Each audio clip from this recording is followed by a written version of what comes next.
I don't want the music is still going. How do I turn off the music? I want to play Silent Hill now. Oh shit. No, it's all going wrong. What's the button?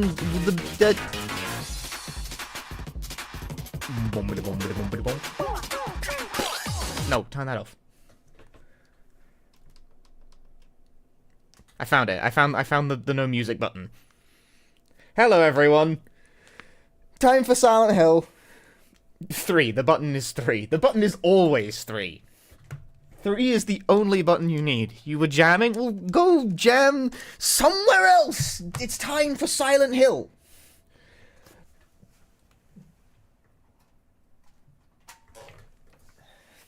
Is my window open? Hang on.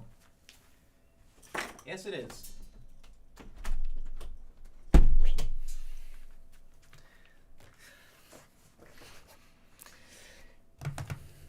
A dud! A dud indeed. Hello, here I am. I'm alive. Silent Hill. Let's do some Silent Hill today. Nothing fancy, just some Silent Hill. I meant to stream yesterday, but things did not permit. Unfortunate. I know. Funny that I streamed on like Tuesday, specifically because I said, I wasn't going to be able to stream on Wednesday or Thursday, and I didn't want to leave you guys 3 days in a row without a stream, and then I did that anyway. Because Friday didn't fucking happen like a... Oh well. Things occur. In the meantime, I did finish that YouTube video. Oh yeah, 2 things have happened actually. So I finished that YouTube video that I was making. It's currently available on the Patreon for about a week. So if you want to see it early, you can. If you are on the Patreon. If not, do not worry, it will be available to the public in probably early May, something like that. That's the general game plan I've got going on there. But also, I was accepted onto GDQ, the next GDQ, but on backup for Resident Evil Survivor. And I'm a backup remote runner, so I'm not incredibly convinced I will get to play a video game, so... I don't know. Don't worry, don't worry about that a whole lot. In terms of GDQ acceptances, how many points does that count for? Maybe like a third of a point? Maybe half? Cheryl? Something like that? Cheryl? It's definitely not 1, I'll give you, like, whatever. Because the only circumstance under which I get in as a backup remote runner Where are you going? is if a remote runner also drops. Hey, wait! Stop! Of which there are 10 total. So that's not very likely.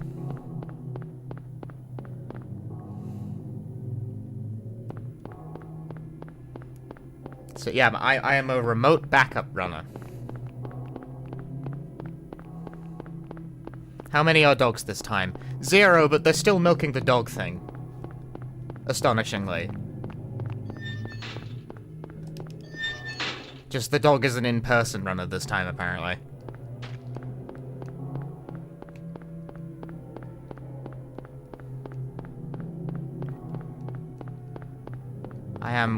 I guess I'm not... I'm like equal parts, like...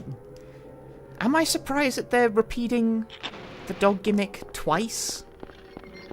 Like, no, because it got an incredible amount of media attention. But also, it's like, really? We're doing the gimmick again? Like, the same one? Okay. What is this? What's going on here?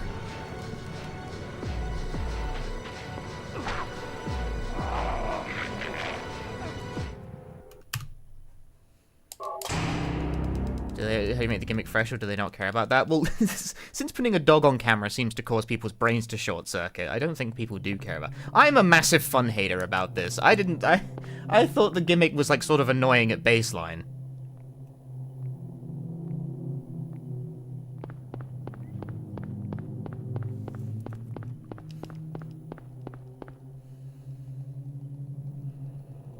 Cheryl?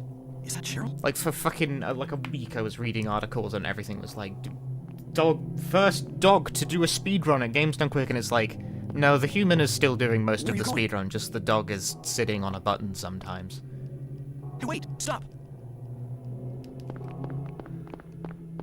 Like, you could replace the dog with a rock in this equation.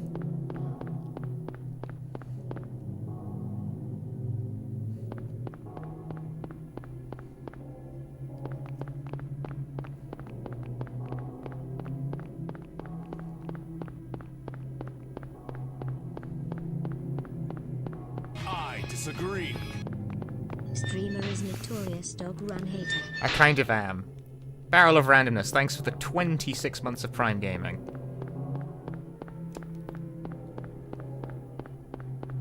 I disagree. Button. I like to press the button. I love pressing buttons. Ecleptics, thank you for the 37 months.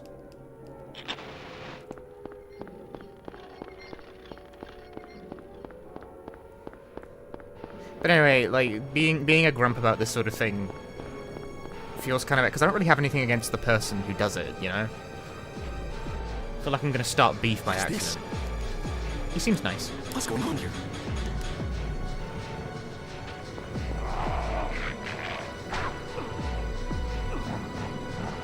Hooray, RNG.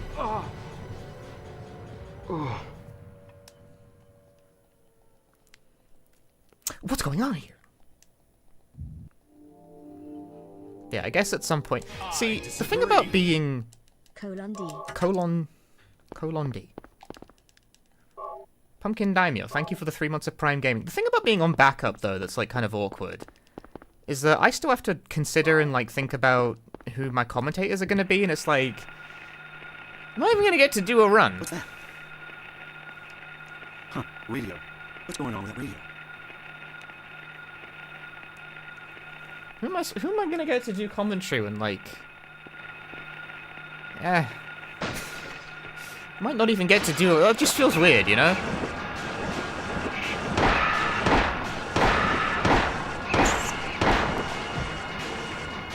This is my dream.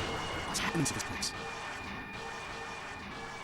Look, being a backup runner is weird. Like, I don't have a reason not to make... I've never been a backup runner before for a GDQ, so I don't really know how this goes, typically. This is untested ground for me, and it might result in nothing, frankly. Like, my number might just never come up, and it's like, well, okay, whatever. But previously, I've been accepted onto backup with Dino Crisis before, but this was in, like, the in-person event days, and when I was on backup, I just immediately... I just didn't go. So I was like, take me off the list, thanks. Because, wishing no offense, I'm not flying to America to maybe play a video game.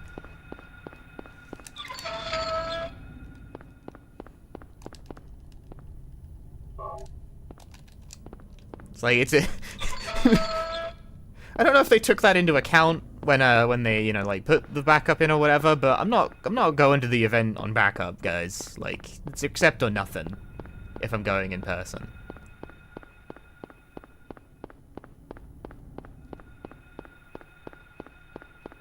I found the notion that I would, like, be willing to fly overseas to maybe play a video game if they needed it to be vaguely insulting.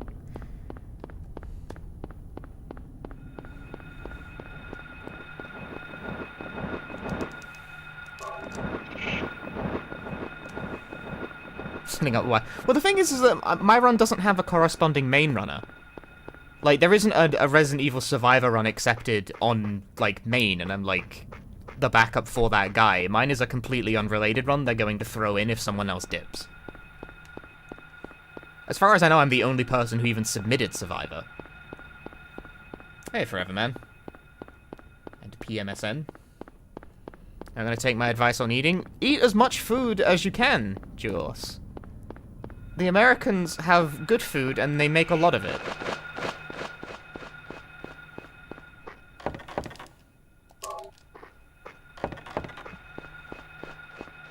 I don't know. I guess it's fine. Like, I can be available to do backup.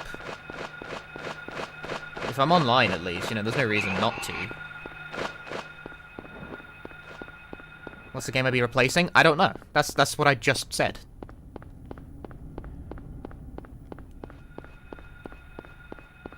Like, I think I'm just... If there's ever a gap in the schedule that they need to make up, either a remote runner dips or the other remote runs go ahead of schedule, then they would, like, try and slot me in. But I don't know how that works. I've never been backup before. That's never happened to me. This has never happened to me before. The logistics of my previous appearances mean it was never going to. Because if I was on backup, I just wouldn't show up.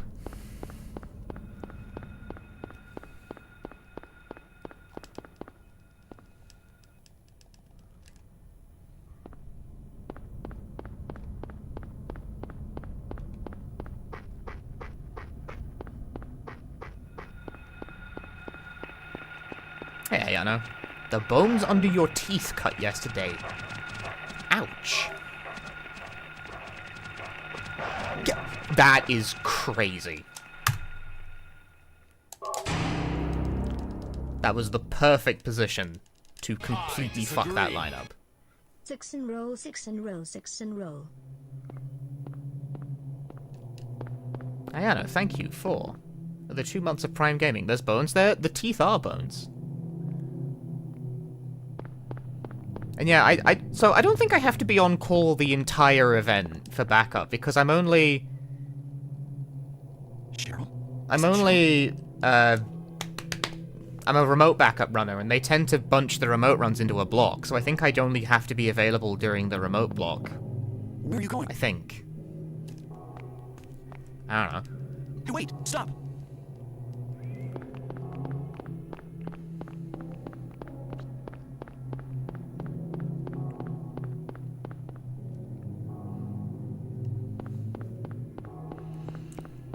Life is so much better than last HDQs. There's more people of more regional variety. So yes, I agree. It's still not very many. Like, it's 10, which I grant you is a sensational 50% improvement over the previous event. The fact that that's true is dire. It's a whole it's a 150% more remote runners. That's crazy. But that's only because they took so few the last time.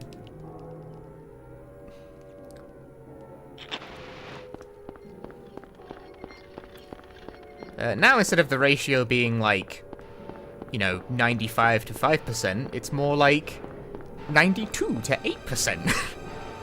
Wow. What is this? What's going on here?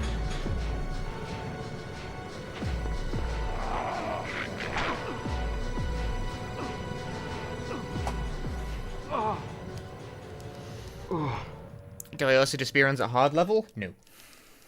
I don't even think this game has a hard category on the leaderboard, thinking about it. I don't think anyone does.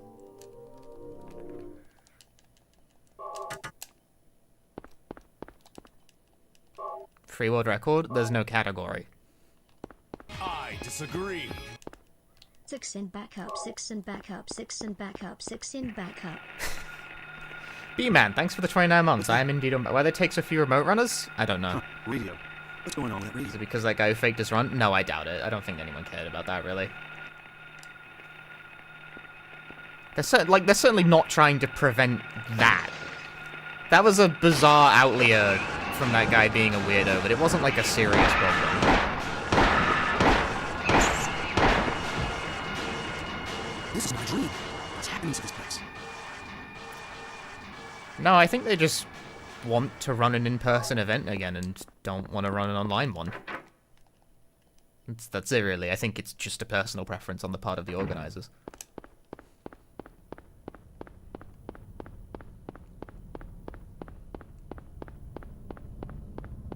They just prefer that for whatever reason.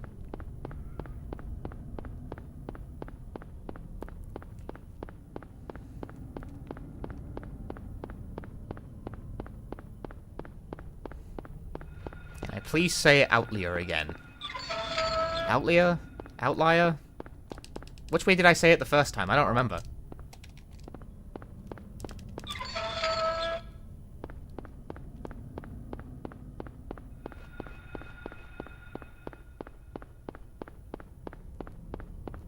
I instantly forgot what way I pronounced it. Heard there was a crazy time shrink in this category. For Silent Hill 1? Not especially. The time in this category has mostly been going down by seconds upon seconds, but not really anything, like, major. It's people finding ways to, like, scam additional frames.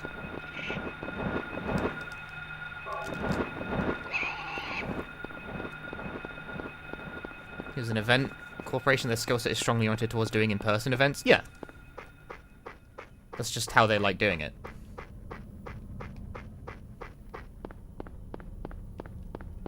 Yeah, Outlier.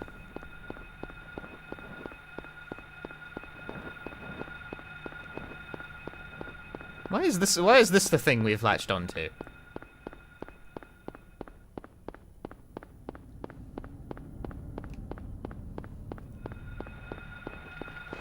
I've said this like a million times before. I am in no way convinced that, like, suddenly now it's a problem. You use selective words! What are you planning? My words are always so selective.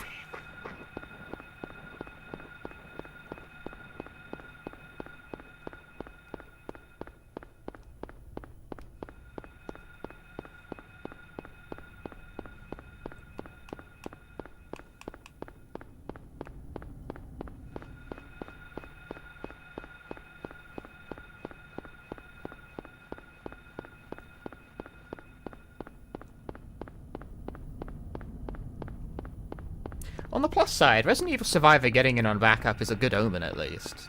Like, even if it doesn't get into the event this time because it never gets off of backup, at least, you know, just keep putting it in. It's like, it's on the table, it's something they want to include at some point.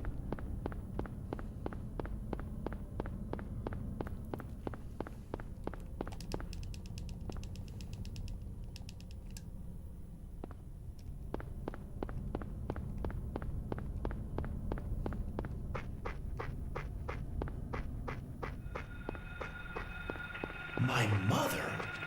Your mum. Oh, also, I'm mad, because one of the runs that got in was, like, a run of the Live Alive remake where they selectively picked, like, 3 of the longer stories to create a run that's, like, roughly an hour long instead of, like, doing the full 3-hour any percent with the final chapter that takes too long and is annoying. And I was like, damn it, I had the same idea, and I just didn't do it.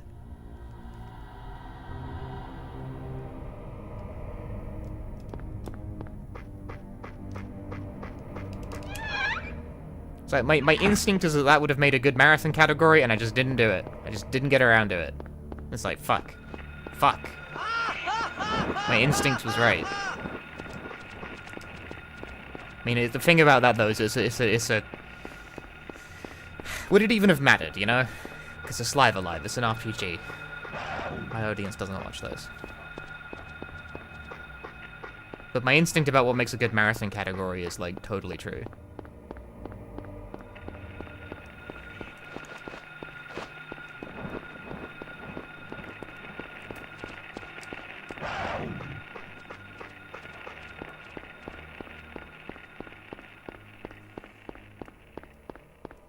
Pokemon and SM? What does that have to do with anything? I don't even know what SM stands for in this context.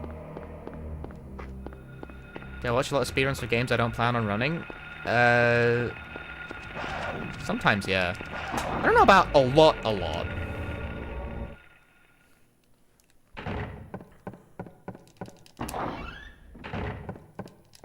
But I do watch a lot of, like, speedruns in general. Like, if I'm bored and can't think of anything to specifically put on while I'm doing whatever, I usually slap a speedrun stream in the background, so I've seen a lot of runs of all kinds of things just by osmosis.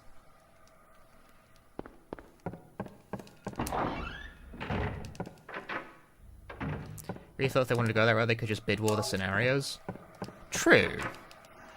I don't know. Yeah, I was gonna say, it's not... They could have done that. That might be a miss. Tragic scenes. But yeah, it's probably not popular enough for that. That's why I'd see, I wanted to do, how many stories is it? Like, I wanted to do 9 stories as the category. Like, do every scenario except, like, the last one. The last couple, I suppose. Like, skip medieval. Because then you end up with a run that's about an hour and a half and gets through, like, sort of the bulk of the game's interesting content. I wouldn't want to commit to, like, the full any percent shebang is both too long for a marathon at, like, a princely 3 hours or some shit, and the final chapter is fucking boring. Live Alive has this really weird thing where I actually really like that game, but I really don't like its, like, last third. I find the final chapter of that game really boring.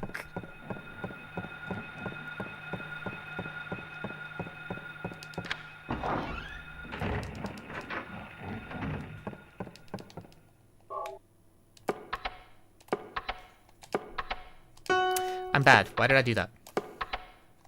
I just hit the wrong key. I know it's the wrong key as well. Gamer, you are cringe. Go back to the start. Okay, but the GDQ run...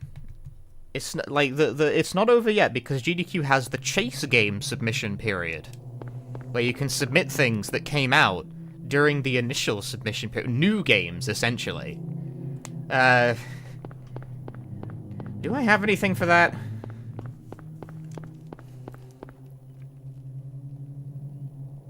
Cheryl? Is that Cheryl? Would Withering Rooms count? I don't know. That's the thing. Maybe? Where are you going? I guess the worst thing I can do is try. Hey, wait, stop. And I do want to learn the, drum. Both the, like, the proper seeded run, and then probably parlay that into a better random ending run anyway. Because there's a lot of strats I don't know.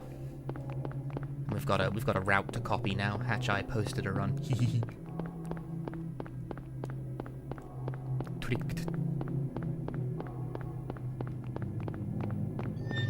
I tell you what would count is Alone in the Dark, like the new one. But I'm not gonna get, because I only learned the no major glitches run. I'm willing to bet Avu's gonna get that in instead for any percent, if they submit it, that is. I think glitched would be the run that would take priority over. No, I mean, again, the worst thing I can do is try. But that being said, I also don't have the record in glitchless either. fucking Avu's got me beat on that as well. God damn it! What's going on here? Does Withering Rooms use a seed system? Yes. Cringe RNG. Go back to the start. Do I think there will be some release date news soon? Silent Hill 2. I have no idea. I don't work at Konami. Shake an 8-ball. You'll get a roughly equivalently useful answer. Does a speedrun kill the fun of playing games? No. Next question.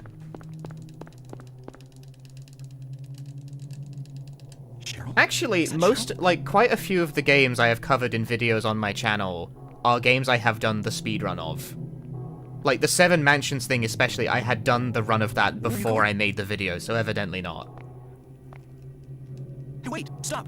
I was very much still able to, like, enjoy the story when I had to replay it to get footage for the video. It was still a good time, you know? Tea or coffee? Tea. What is the air velocity of an unladen swallow? How does that go again? Is it European or Asian? Is that the follow-up question? Fuck, I can't remember how that scene goes. African or European? God damn it. Asian unladen swallow. What are you thinking? What are you thinking? What are you talking about?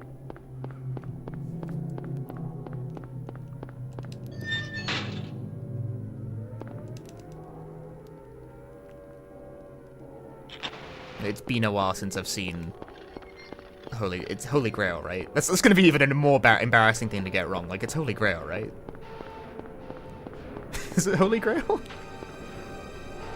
Which Monty Python is? Fuck me, dude. What is this? What's going on here? I was like, in my brain, I was like, is it Holy Grail or is it Life of Brian? I can't remember.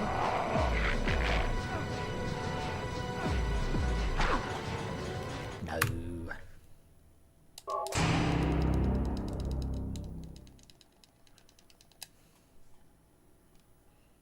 My uncle is John Konami. I am not Konami. I do wonder if I'm going to get a press key for Silent Hill 2 Remake when it comes out, though. Because I have gotten contact for most other things Konami has published recently, but I haven't really taken them up on anything because it's not really been in my purview. Like, the Contra game they put out recently, I was offered that, but, like, I'm not much of a Contra guy, sorry. Where are you going? Hey, wait, stop!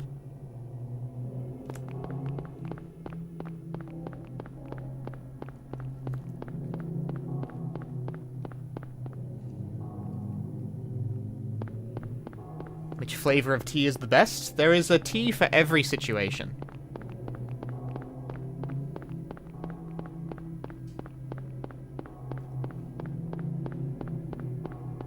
I think the tea I'm most partial to English breakfast because it is like the default kind of tea in the UK. But English breakfast I don't find is good in the evening. I mean, like, it's good, you know, I like English breakfast tea, but it's... For evenings, I like a green tea or an oolong tea. One of the two, I don't know. I have, like, both. I have far too... I have, like, a tea cupboard. Like, or, like, people have, like, the spice cabinet, I have the fucking tea cabinet. Like, it's just full of tea. What is this? What's going on here?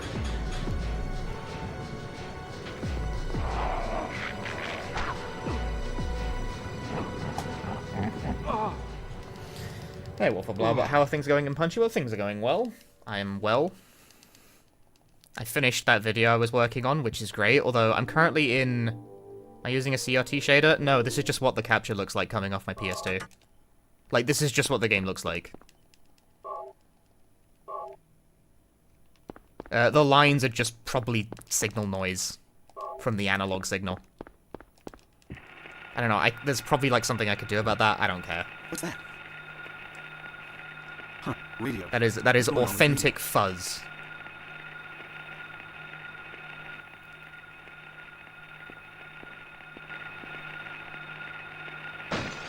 Yeah, plus some of the, like, the dithering as well, like the dithering on the game itself. The game does just look like that. Silent Hill 1 just does that inherently.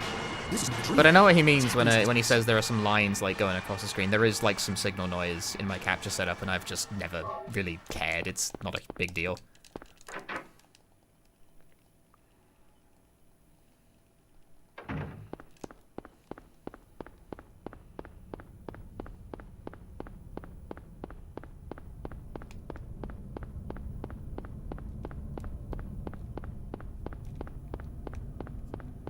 You can totally see it in some of my YouTube videos as well, because I use the exact same capture setup.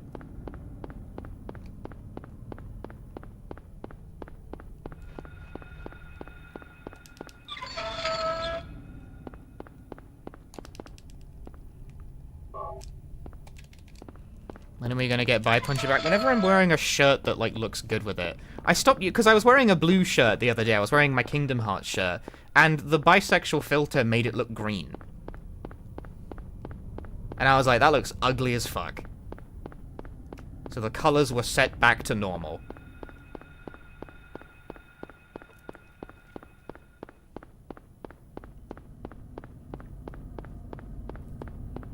Sure has the charm. It's the authentic setup. This is a stock ass Japanese PlayStation 2 with just the normal disc. There ain't nothing fancy going on here. This is how it be.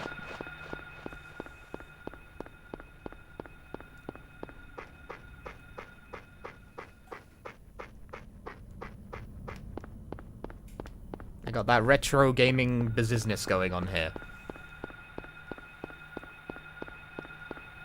Hope Blue won't screw this remake.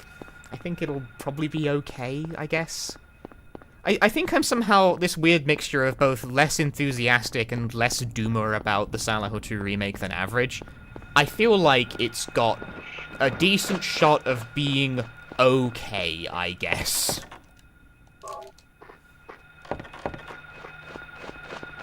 You know, okay, I guess, will not satisfy the masses, and I think...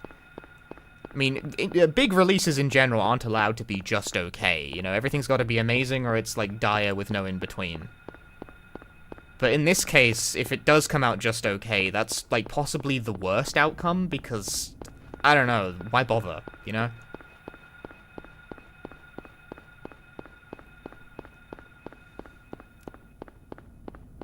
A remake being mediocre feels a lot more offensive than a new thing being mediocre. Although, like I said, AAA games aren't really allowed to be mediocre. Like, we have seen some mediocre AAA releases. Forspoken was mediocre, and it got torn to shreds, but it wasn't, like, offensively bad. It was just kind of mid, you know? I've seen worse. It's definitely mid. Very mid. The literal definition is middling.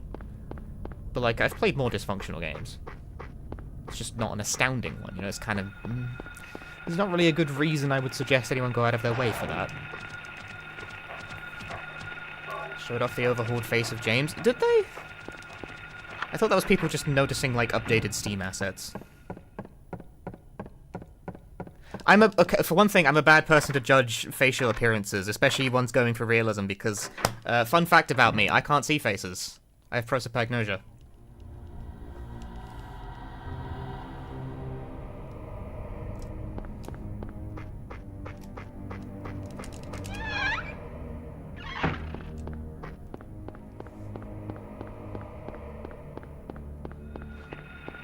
Punchy lore unlocked. It's somewhat common among autistic people.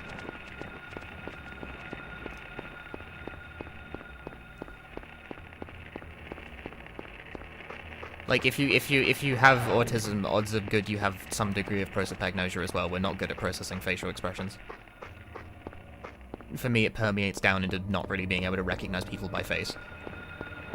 How does one realize that they have that?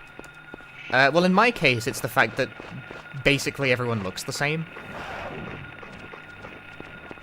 Like, it's hard to describe this, right? Because it's hard to sort of, like, explain the non-cartoony... Because I don't have, like, an extreme version of this. For some people, it's so bad that they, like, genuinely... It just doesn't, like, the face is just nothing, you know? It's not like a horror thing, they don't perceive, like, a blank face, but... How do you explain this? Normal people can look at a face and recognize the characteristics of the face and relate it to a person. I can't do that.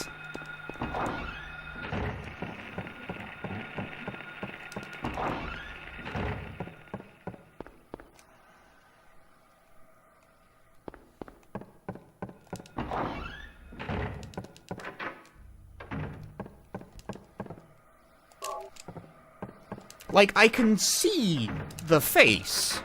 Like, you know, I can perceive the elements. I'm not, like, literally blind. I can see the nose, eye, mouth.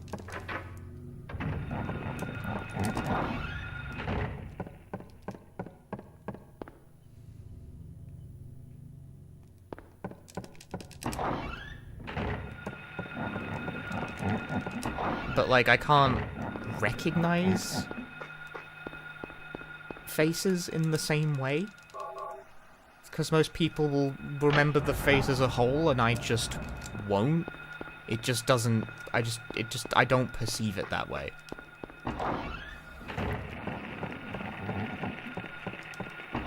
And for some people, it's a lot worse. Again, mine's pretty mild, but the thing is, it's just that I have this problem where I misidentify...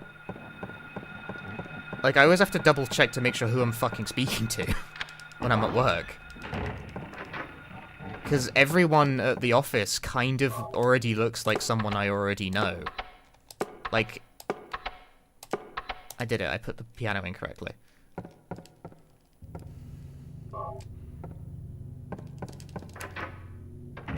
Like, if I'm trying to quickly, you know, like, find... Ah! Blocked by someone. You know, like, catch a glimpse of a crowd or something, like 3 people walking by, they'll kind of all look the same, and that same will be, like... They'll also look like someone I already know, so I'll, like, double take and be like, why is this person... Why are there 3 of my friend walking past, you know? And then, like, I will double take and be like, that's obviously not 3 of the same person, and they're not my friend. That's they're 3 different, you know, like, it'll take me a moment before it, like, clicks. Have you ever played a video game where the NPCs don't load in all at once?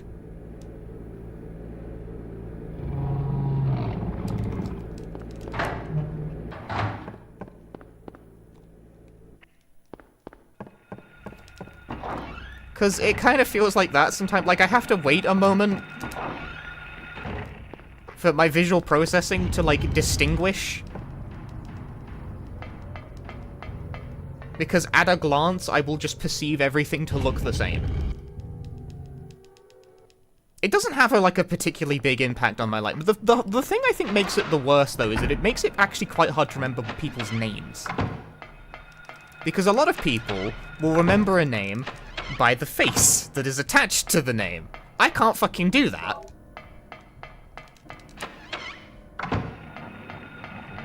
As people by voice? Yeah. I can I'm not, totally... and any other faculty available to me is, totally workable. Hi, Diamond Knights. Konbanwa. This includes digital representations like CGI stuff. If it's, realistic enough, yeah. But, this is part of why autistic people prefer cartoons. It's related to this, because highly stylized, cartoony representations stick in the brain easier. Because it's stylized, it's exaggerated, it's cartoony.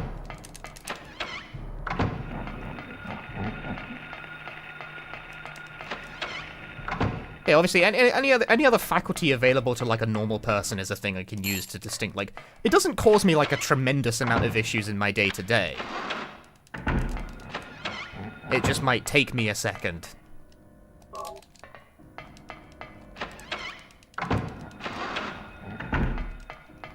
Oh, I'm bad. Why am I doing that? Ah.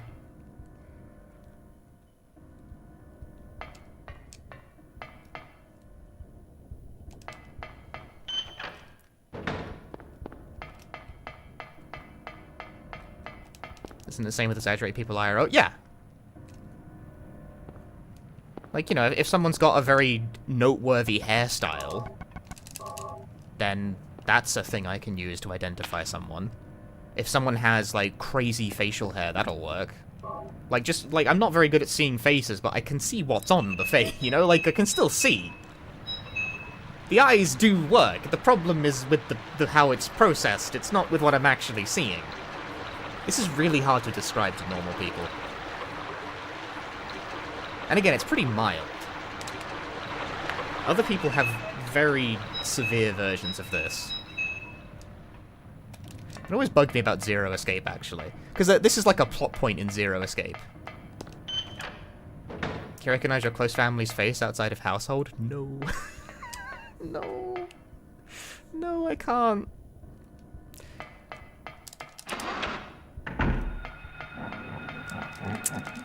I had to go to a funeral somewhat recently. So I got to see some of my cousins and aunts that I haven't seen in a while, and at one point, one of them starts talking to me, and I'm continuing this conversation for a good 5 minutes, and the entire time I'm just I don't fucking know who I'm talking to. I just don't recognize this person. I'm shit. And, nothing else was working in terms of, what they looked like. Because this person I was speaking to, this aunt, this is... How many personal details to divulge here? This feels like it's not my business. They had gone through some shit medically, so the hair was not there. I couldn't work with that. The hair and the voice were both completely fucked, so I didn't, none of the usual markers that I could work with were there.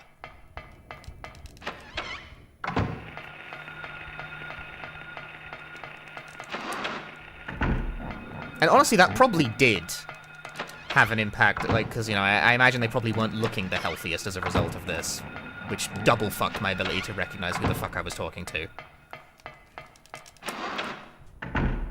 Amazingly, though, I managed to style it out in the conversation, eventually,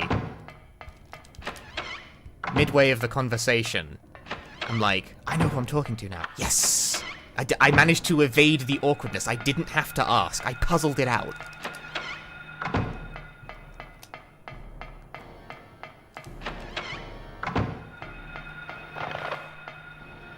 Success. Do they know? No.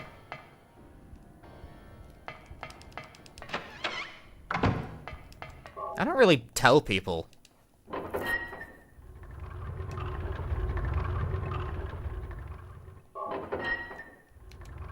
There's enough details sprinkled in? Yeah, I kept the conversation going for long enough that I eventually worked out who I was talking to.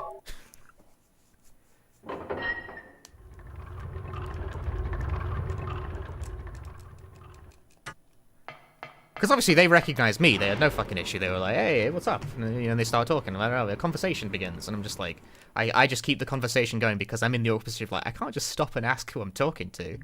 Clearly they think I recognize them and I don't, and that's really embarrassing.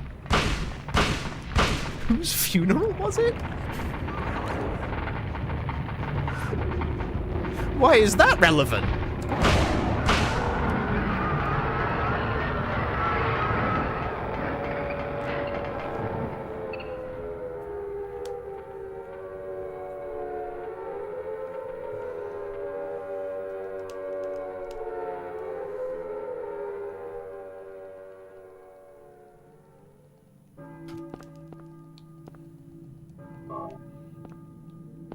I brought this up to, like, dodge a question about fucking James Sunderland's new face in, like, the Silent Hill 2 remake. I ended up giving, like, an entire dissertation.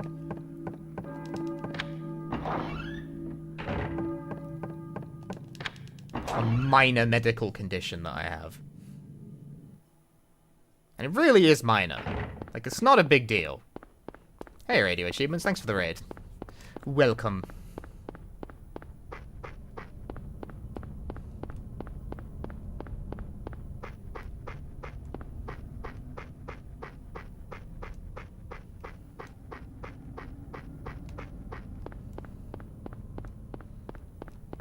It's called Prosopagnosia. It's actually, again, it's quite common. Like, it typically comes as a... It quite often comes as a package deal with autism.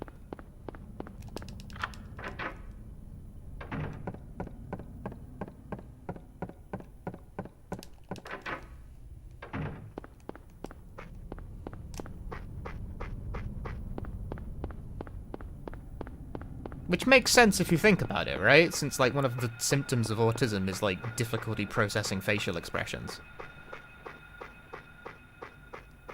It follows pretty logically, therefore.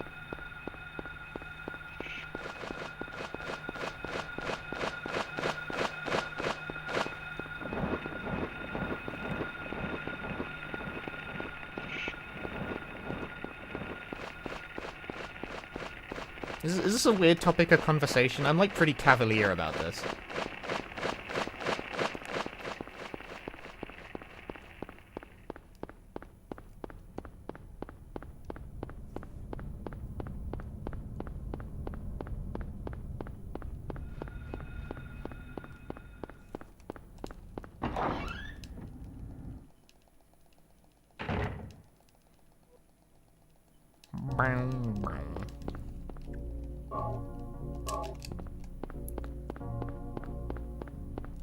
Anyway, fuck.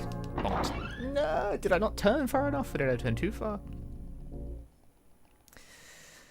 Anyway, this is why PS1 games are the best, because everyone has a face that's like... Everyone's got a face like a Pringle, so there's nothing to process.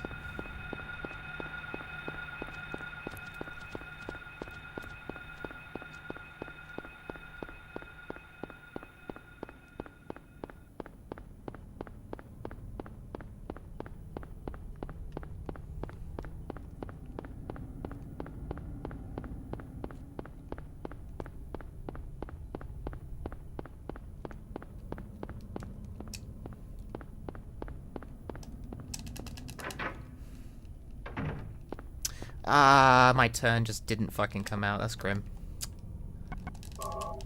Bruh.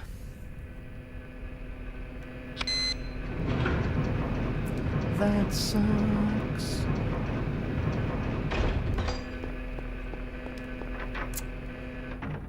That line was trash. These lines are trash. Send help. Womp. Hey, Crumbombard. I'm currently in that phase where I've completed a video and I'm just waiting to release it publicly. Because it's on the Patreon for about a week. Which means I have a week where I'm not currently working on a video. And I like to use that time to decide what the next thing should be. And I have no idea. I'm always stressing about it. It's like, take a break, streamer. You just finished the thing. I don't know what that means. I'm trying to make, like, roughly a video once every month or so, and it really is every month or so. The last one took 2 months, which is longer than I would like, but it is a relatively long video, so whatever. Sometimes that'll happen, I guess. But I always want to be thinking, like, next thing, what is next thing? Content creator brain. It's chronic. It's hard to not be like that.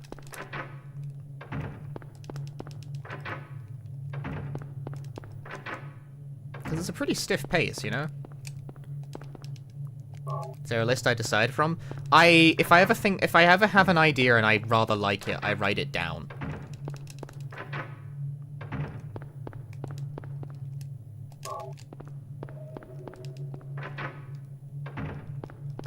I do have the spreadsheet, which contains all the video ideas I have considered doing.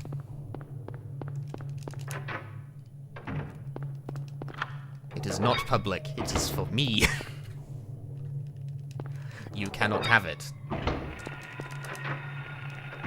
Is the video about Desperia? No. Desperia's not really on my list, I gotta say. Yeah, I've got a starting point.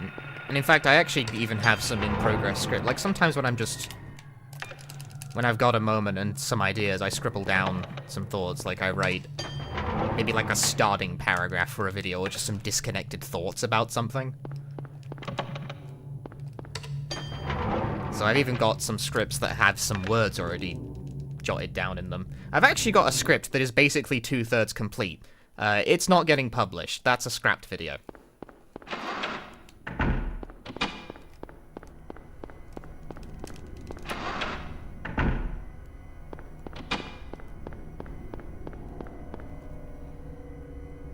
Scrapped that one. It is no good. Do not like it. What is it about, out of curiosity? I shall not say. In case I ever, I don't know, decide I like it again. I did do that once. At one point I did scrap a video and then like a few months later I revived it because I suddenly started liking it again.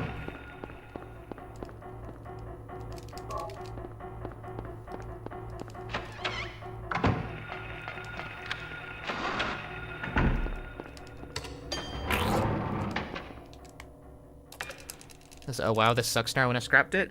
Not really. Like, it was a shame to waste the amount of effort that had gone into the writing so far, but...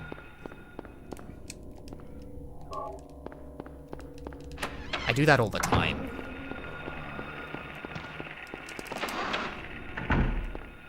For every complete video you see, there's probably one, like, half-complete one that I binned to get there.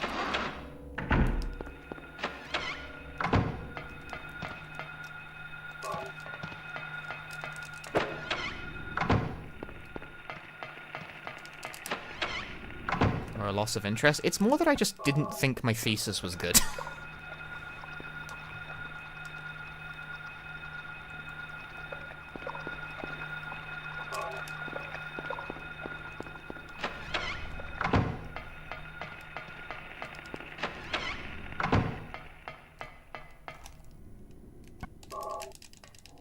Sometimes I write a video that has a point, and then I actually read the thing, and I'm like, I don't really like the way this is, like, is this a point that's truly worth making? Does this express itself clearly? Is it fun? Not really. Let's bin this one. Forget about it.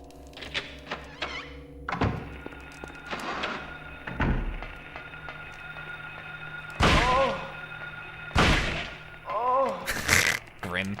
I probably should have just committed to the firing immediately, because that was never going to work.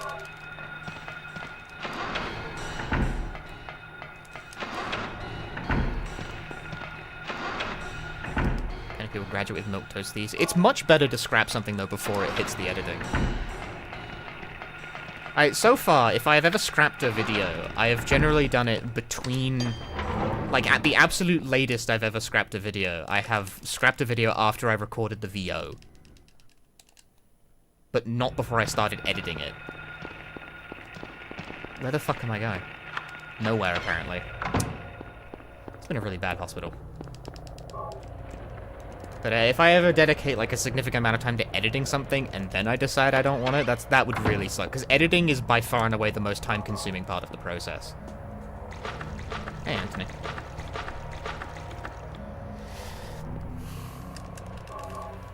I also have to, like, really push myself past, because, for what it's worth, every time I've ever made a video, about maybe halfway to 2/3 of the way through the editing process, I'm like, I hate this.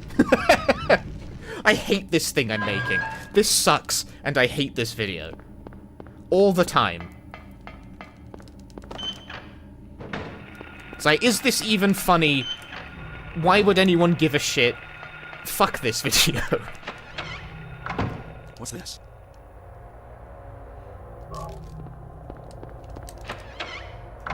Yeah, it's the creative process, right? You just, like, I just gotta be like, no, just finish the thing, whatever, who even cares anymore? And then inevitably I post it and people tend to like it.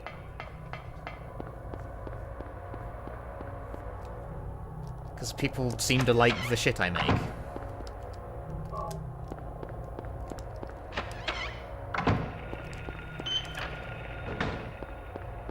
So if something gets as far as editing, I generally, like, force myself to finish it, because, like, it's like, do you really want to throw this out, or do you just hate editing?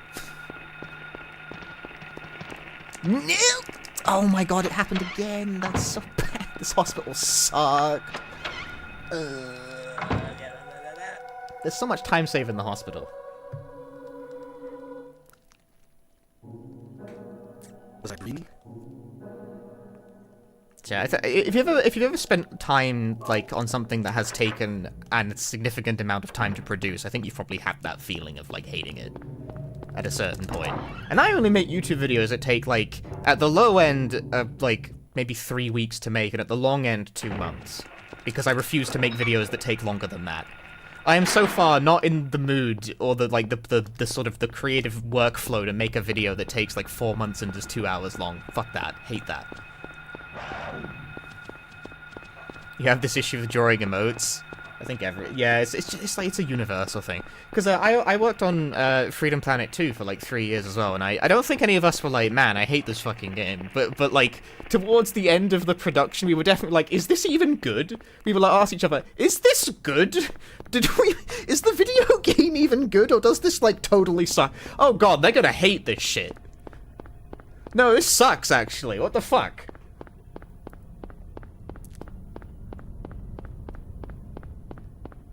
Like, you don't know anymore. You start to get lost in the source. It just goes completely to point. It's like, is this even...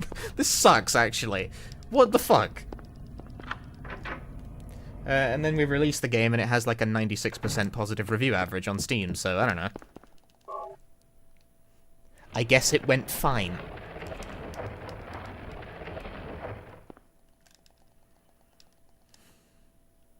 Fucking 4%.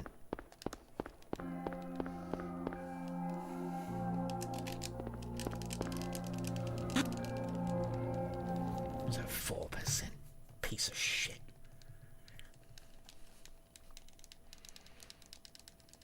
It's always the 4%. 4% of negative reviews. Whew. How could they do that? How? I mean, not that... I don't get paid based on review average. I don't get paid at all.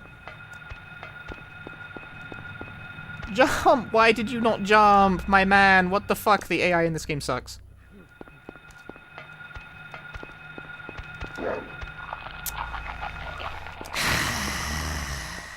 I think I didn't, like, strafe properly going in.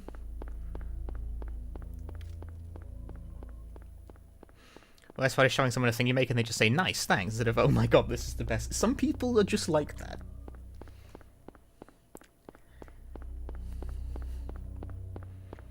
Some people are just relatively taciturn.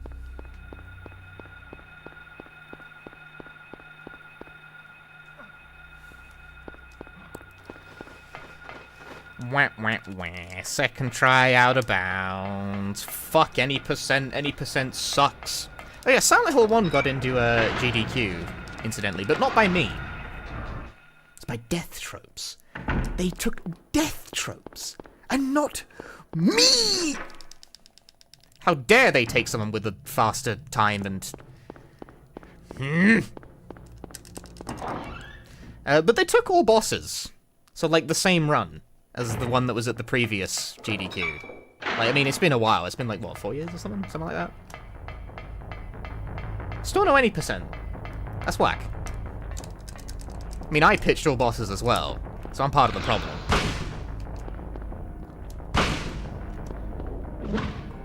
But, like, damn, we ain't never getting Romper Skip on the big stage. It's just never gonna happen.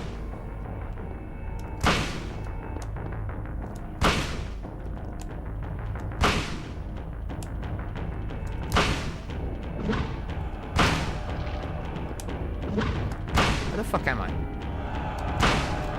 Die? Yes. Oh yeah, Evil Zone tournament finals in the they're going to just broadcast Evil Zone sets for an hour. That's hysterical.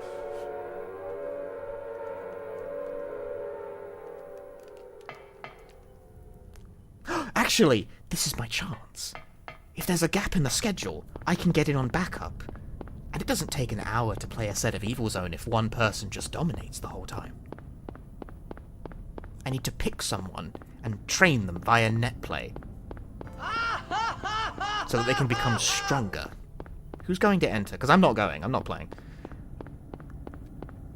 And I've won previous GDQ Evil Zone tournaments, so I have the qualifications.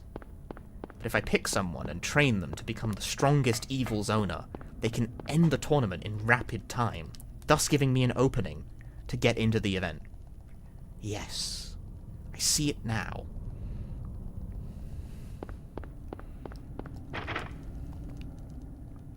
Because, like, it's an hour. It doesn't take an hour to play, like, what, a best of... It's best of 5, right? Evil Zone games can be, like, really short.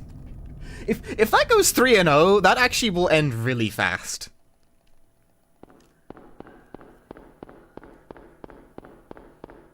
But, you know, they're doing the potential. There's the potential for a bracket reset, after all. We cannot allow a bracket reset to occur.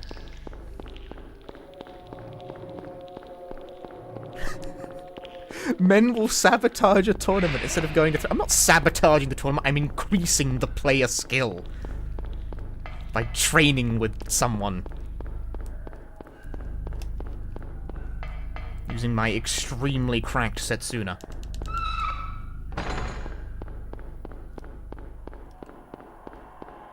Honestly, though, fighting game Twitter's gonna love that. They're gonna love that shit. They're gonna love when they find out that, like GDQ, of all places, is the place, traditionally, where people run the set in Evil Zone.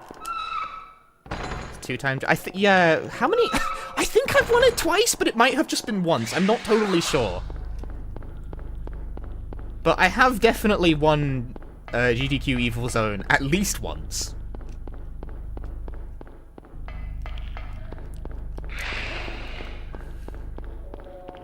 Like, I'm not half bad at that game. Like, relative to everyone else, I don't know. The point is that I've actually spent time in that game in training mode, like, labbing shit. Like, I've figured out stuff. What is Evil Zone? Evil Zone is a fighting game. It is a PlayStation 1 fighting game. The most distinctive qualities I think Evil Zone has as a fighting game, right? It's a 3D fighter in kind of like sort of the classic Tekken vein, where it's less 3-dimensional, more sort of 8-way. The 2 most distinctive traits I think it has as a 3D fighter, though, are 1, no time limit. None. There is no timer. This is propped up, however, by 2. Every single character in the entire game has a full screen throw. All of them. It's a universal mechanic. You can throw a bitch from anywhere on the screen. Doesn't matter where you are. Doesn't matter where they are. Throw is always an option.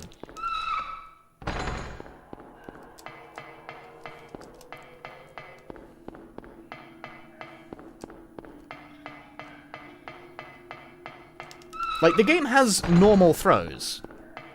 But at any point, if you input a throw when you're outside of, like, close range...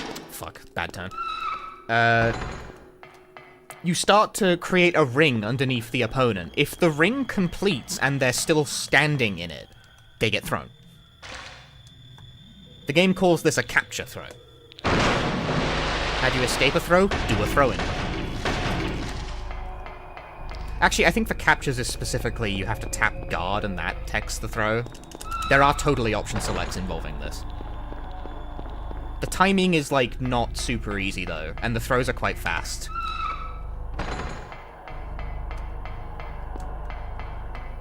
I don't think it's unreactable, but, like, it's hard. Throw techs are not super easy in Evil Zone, especially if you're, like, doing... It's throwing the meta... Throwing it... Well, it's the meta. It's a gameplay mechanic. You gotta throw. The thing is, everyone in Evil Zone has, like, really good projectile games, so you kind of have to be able to throw.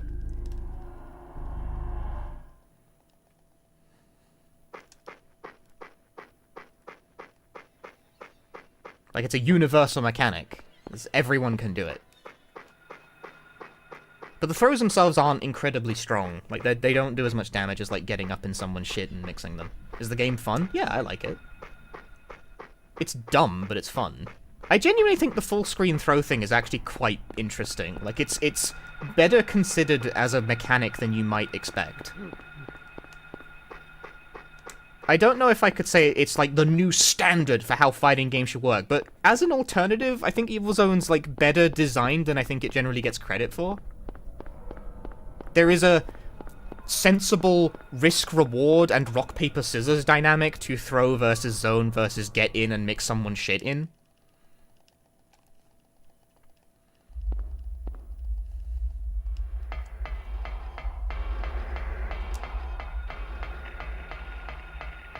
Because you can also jump, and if you jump, you ain't getting thrown. But here's something that's fun as well about full-screen throws, right? You know how I said if you do a throw from distance, it creates a ring under the opponent if they're still standing in it. When the circle completes, they get thrown. Obviously, if you sidestep, you don't get hit by the ring, right? However, if you double-tap the throw button, the button that you use to... Doing a throw in this game is, like, down and something, I forget what, I think it's circle. If you double-tap the button, you offset where the circle is by the position that you hold the D-pad in. So if you think they're going to step forward, you can offset your throw circle by that. You can get the read. If you think they're going to sidestep left, you can put the fucking circle to their left, and then they'll step into it and get thrown. It's great.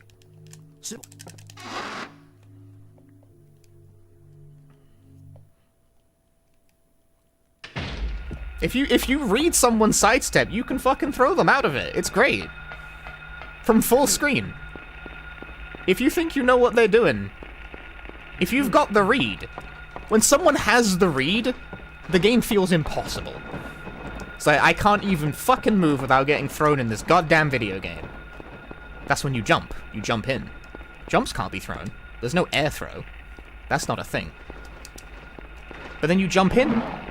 What if they know? Like, jumping is pretty vulnerable on landing.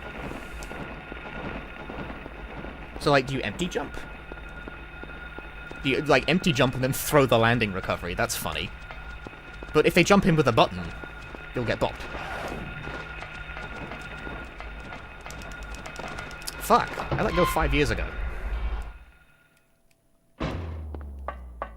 The mind games are very, like, it's a proper fighting game. Like, there is an actual mind game element to it. You need the reads. If you do not have the reads, you are cooked.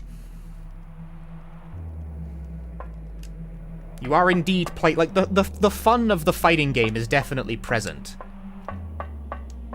in Evil Zone. You need you are definitely playing the opponent. Greetings. Happy 6th month. Jonas Pride, thank you for the 6 months.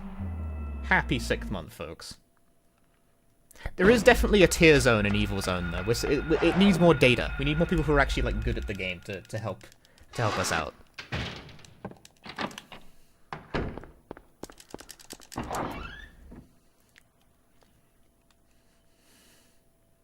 In theory, Ihadoka is one of the best characters. She's like the boss character of the game, right? In theory, her damage output is insane. In practice, none of us can do the combos.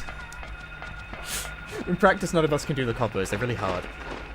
They're very, like, spacing specific.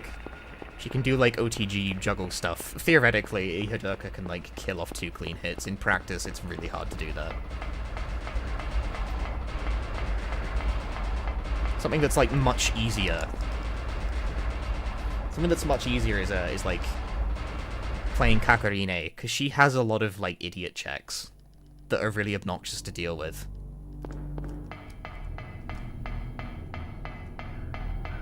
Like, she has a bunch of shit where if you don't know what she's doing, she's going to steal, like, half your life bar while you try and figure out how the fuck you deal with some of these moves.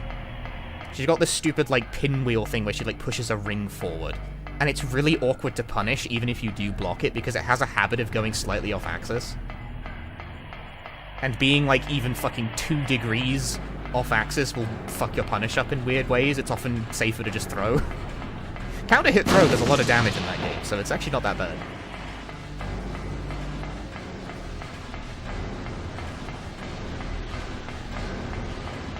But on top of, like, having a bunch of idiot checks, Kakarine is actually also just, like, quite a good character.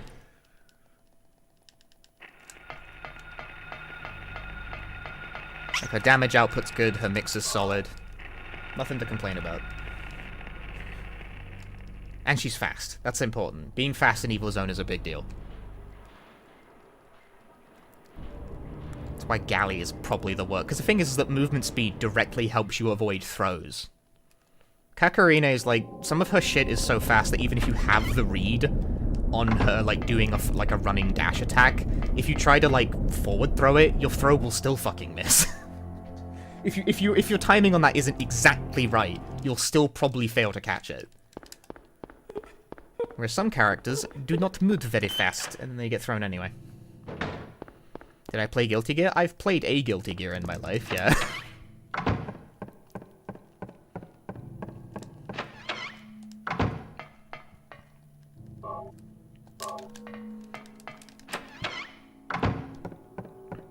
I'm not incredibly knowledgeable about Guilty Gear, though, but I've played some of them. I haven't played Strive, like, at all. But I have played Zerd.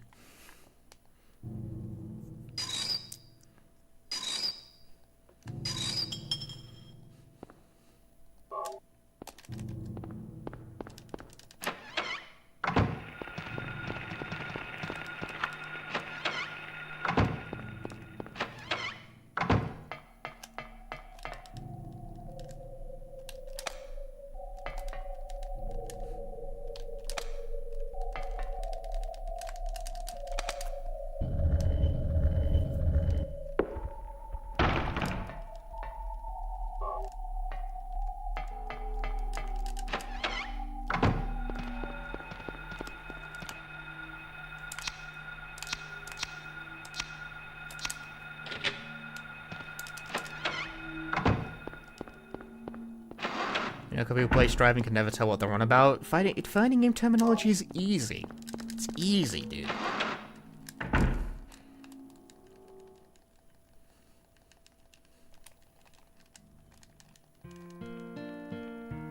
It just means the words that they're saying.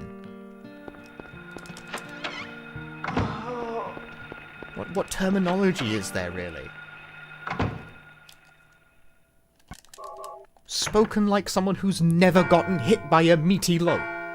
Meaty is actually... Okay, meaty is one of the worst ones, actually. That one's not very self-explanatory.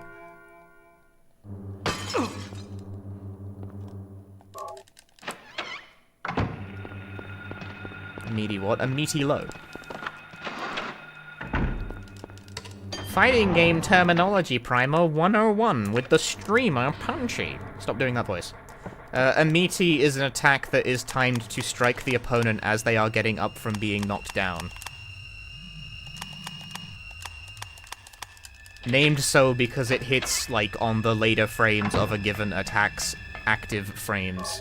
Ergo, it hits meaty. Isn't that Oki? Yeah.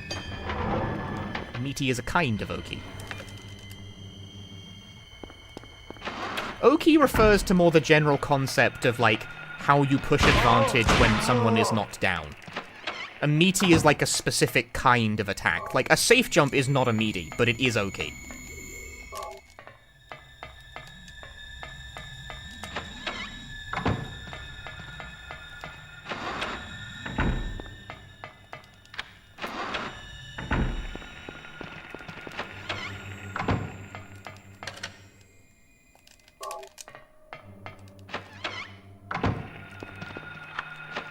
Okay, sorry, oki is a borrowed word from Japanese, alright? That makes it more confusing. But oki is short for okizeme, which is literally translated from Japanese, means attack while rising. Like, attack while someone is... it refers to attacking someone while they're getting up. Some way of, like, pressuring the advantage while someone is getting up from a knockdown. You find this situation like, getting a knockdown in a fighting game is a position of advantage because you can do something while the opponent has to get up.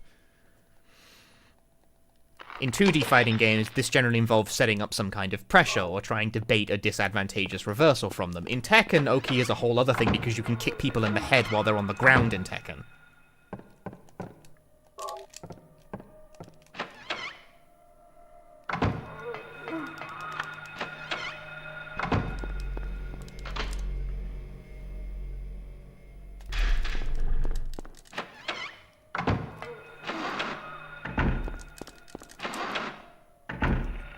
Dun. No, that's unlucky. Did I go too early, or did I just get really unlucky?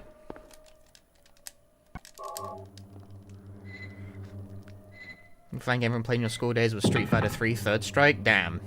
Third Strike is still kind of strangely popular in the UK to this day, but I don't really think it had a lot of presence in, like, at the time.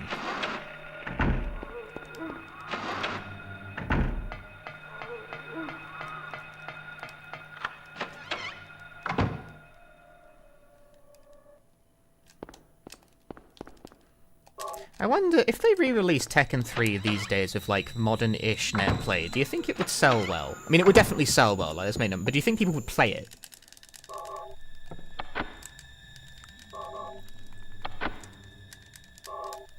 Like, to the exclusion of the modern games, I wonder. Like, if they sold it and it was reasonably accessible in such a way as to the modern gamer, do you think it would do numbers? Because people always talk about how Tekken 3 is the best one, but I wonder how many people would be willing to actually put their playtime where their mouth is on that one.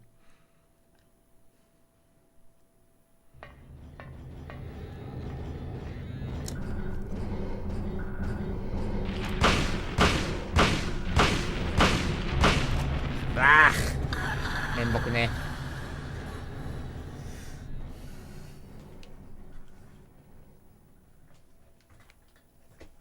My fucking headphones are stuck on something. Daddy. Boo, that grab sucked away my time save. This sucks, dude. Failing Void Walk sucked. Like, why did it get second try? That was, like, good. That run was good, but it wasn't good enough. Not without first try Void Walk. Can't leave like this. This version of Tekken 3 unlockable? I think you mean Tekken 5. Tekken 7 definitely doesn't have a remastered version of Tekken 7 in it. And Tekken 5 doesn't really have a remastered version, it's just a port. Like, it just has the arcade Tekken 3 in it. And the arcade version is not the console version, it's different.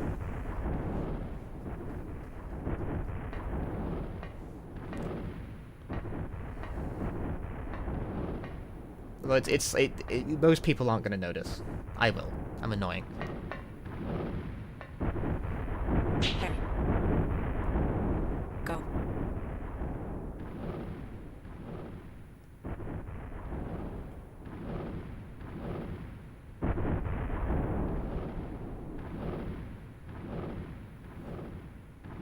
Haunted by specific things he struggles to explain to anyone else.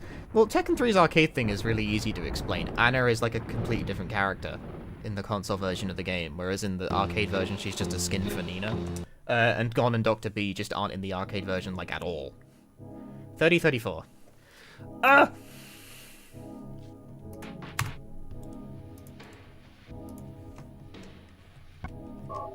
The runs are okay, but they're not amazing.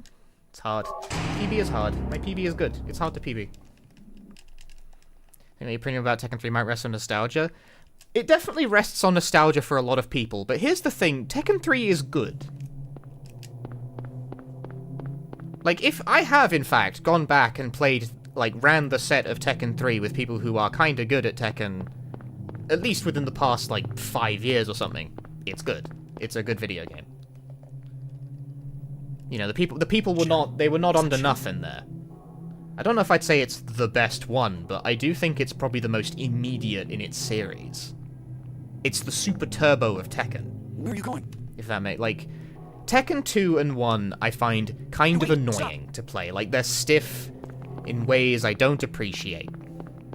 No. No,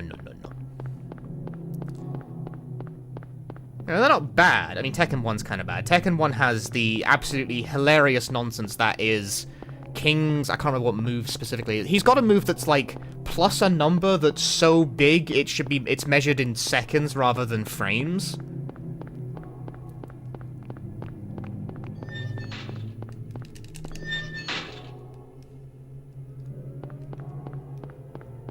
Like, King has, like, he does this, like, jumping overhead smash kind of thing. He, like, leaps forward.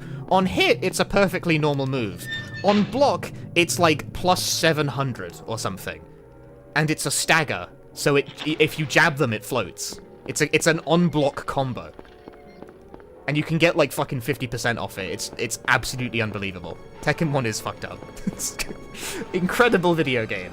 Way big Tekken 3 has nothing like that. What is this? What's going on here? Sort of. It's not got anything as ridiculous as a move that's like plus 700 on block. It does have fucked up on block stuff though. Like, you've got Gon can do the unblockable setup off of his roll, but like Gon sucks, so he kind of needs it.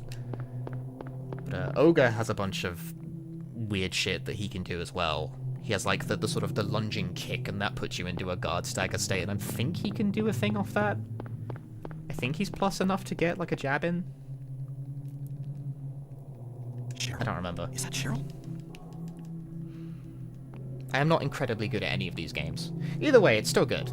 Tekken 3 is good. The normal ogre? Yeah, the normal ogre. True ogre is actually not very good in, like, competitive contexts. For a handful of reasons. For one, he just has less favorable moves than regular ogre. For two, he's actually so massive he's prone to getting, like, looped to death. Because his hitbox is massive.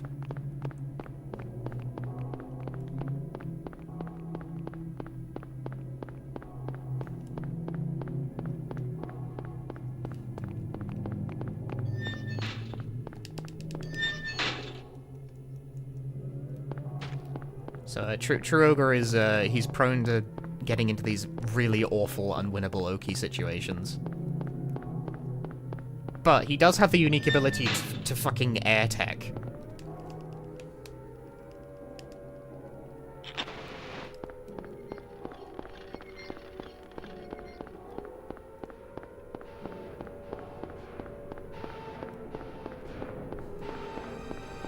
Like, that probably, if you're used to modern Tekken, that might sound insane, but True Ogre in that game actually has the ability to tech out of juggles.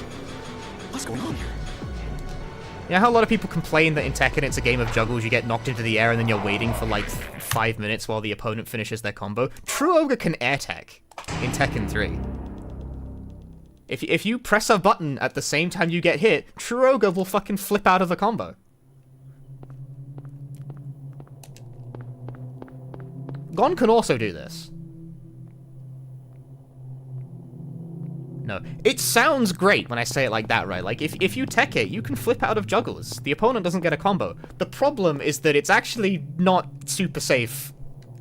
Especially because True Ogre is massive. No. Like, a lot of the time what'll happen is you'll tech out of a combo with True Ogre and then get hit anyway on the landing, because it's not instantly safe. Hey, wait, stop. So generally what happens is you tech out of the combo and you just accidentally reset the scaling. So, cool.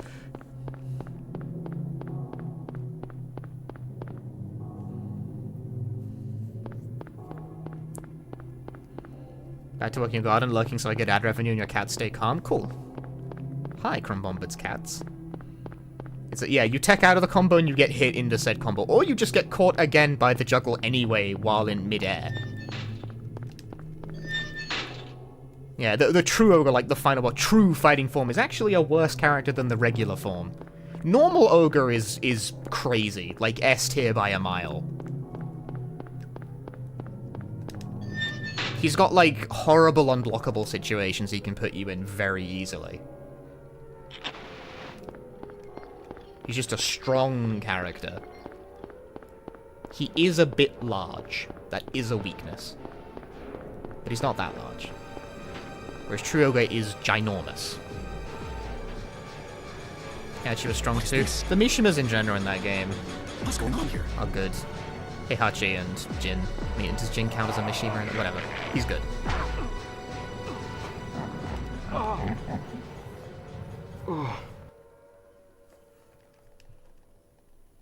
Like, who knows what the actual, like, tier list of Tekken 3 truly is these days, but I definitely know there are some characters in the game that are at least, like, good.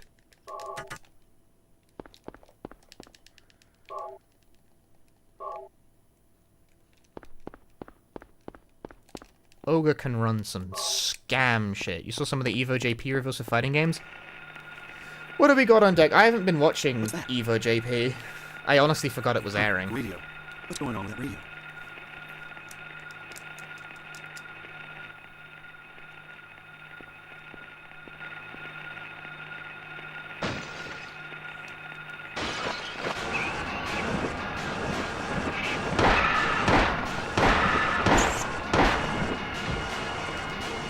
This is my dream. This is my dream. What's happening to this place?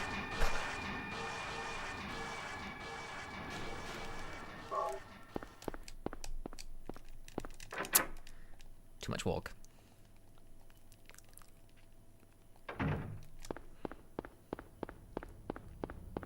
See, I know that, like, on Fightcade, people play, people still play Super Turbo and Third Strike, like, to this very day, right?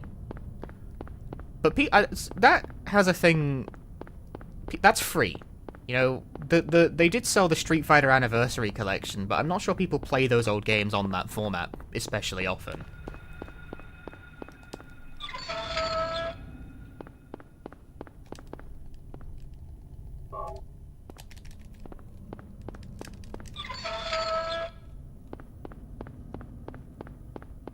Especially because people are very particular about, like, the netcode and the specifics of the game and what have you. Which apparently there's, like, something wrong with the Street Fighter Anniversary Collection.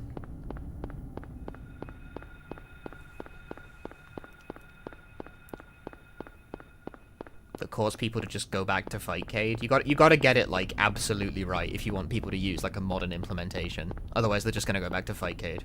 Even though I am someone who does actually like playing Super Turbo on Fightcade. I'm not much of a Third Strike guy. Well, I say I'm not much of a Third Strike guy. I like Third Strike. I'm just not very good at it.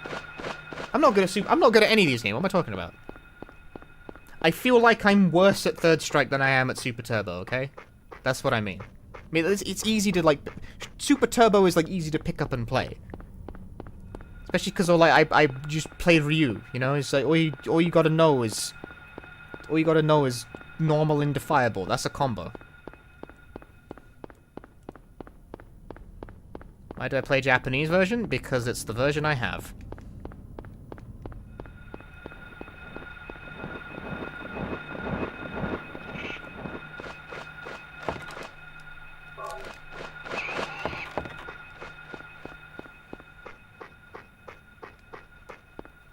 So hi, Drama Queen.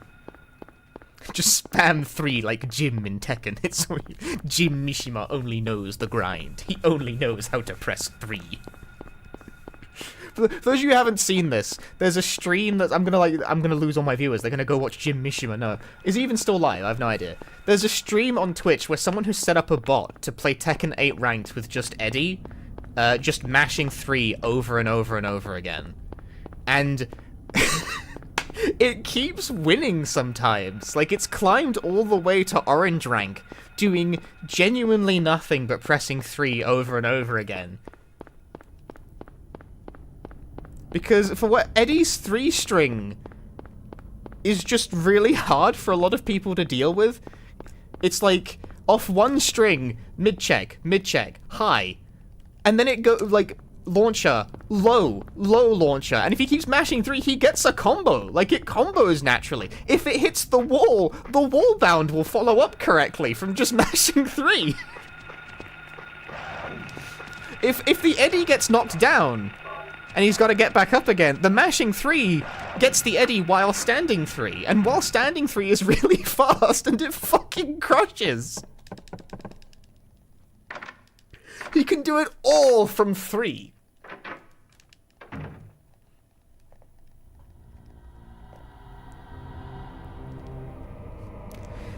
Saw the fucking the funniest match I saw on that stream. I was definitely watching it. Is the 3 eddy bot ran into a different eddy, and they both just started doing the same string. The human eddy was responding to the 3 spam with 3s of his own. And like, it was, I couldn't tell if he was doing it on purpose or if he just genuinely thought that was the best strategy. Like, he was mixing it up here and there with like dick jab to like check some stuff as well.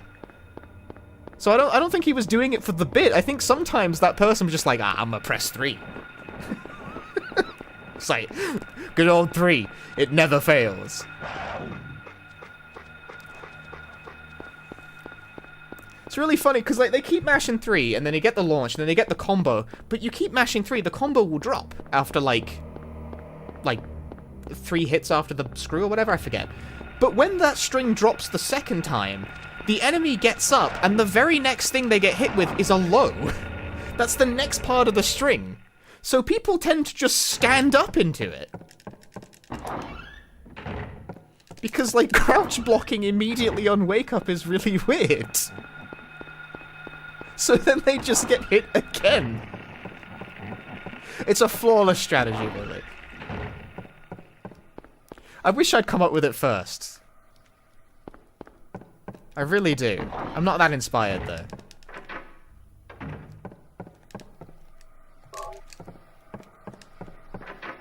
Three is actually a basic 61 damage combo. What is going on in that game? Like, it's just doing, like, really, that's just your B&B, is just pressing 3.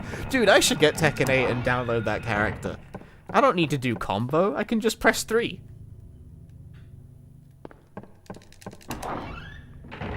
Tekken 3 really is the best Tekken. Oh, sorry, I meant the 3 button.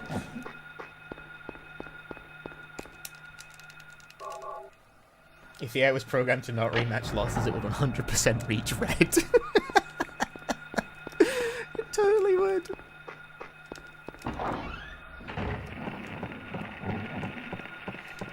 There are cases of people reaching red rank with like a 38% win rate, so it doesn't even have to win that much.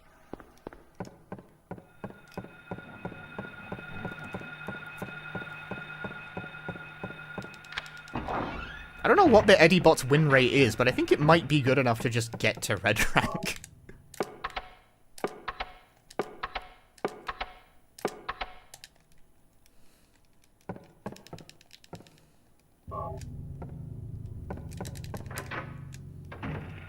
Your biggest life decisions are hanging on this stream.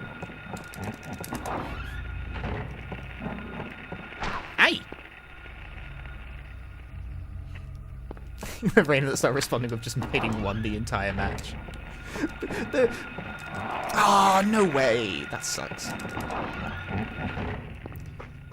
The joy of that stream is the people that get utterly smoked by mashing 3, but also the people who slowly start to figure it out.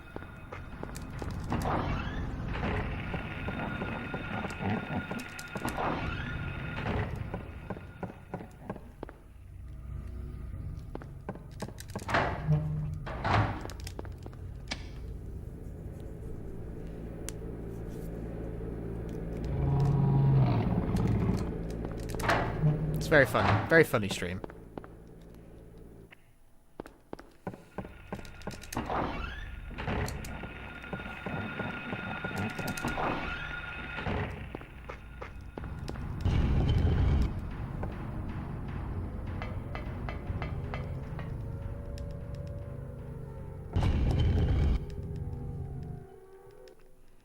Honestly, I probably wasted like a good hour or so instead of starting my own stream just watching just watching the Eddie bot. God damn it.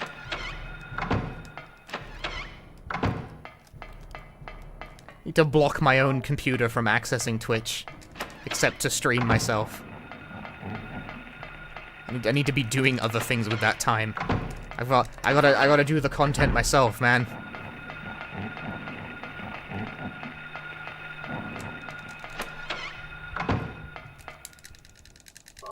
I gotta stream. I want to get the PB in Silent Hill. I don't know why, but I do.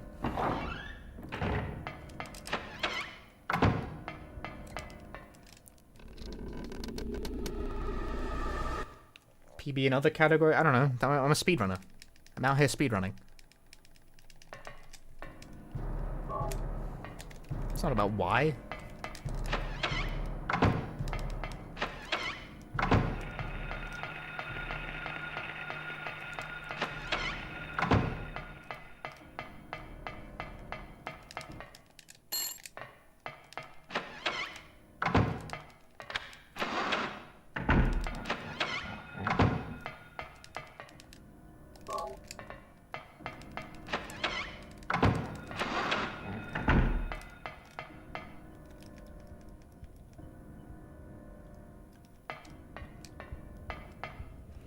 Got any plans for second round submissions? I discussed this a little bit earlier, but maybe Withering Rooms and Alone in the Dark. But I don't know if Withering Rooms is even technically eligible, and Alone in the Dark is probably not going to get in by me if it gets in at all.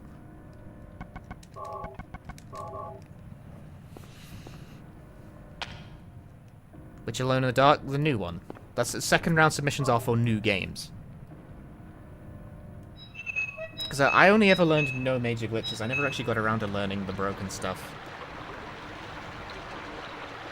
And I don't even have the world record in no major glitches. Because I couldn't get the game to stop fucking up for long enough to put together a run.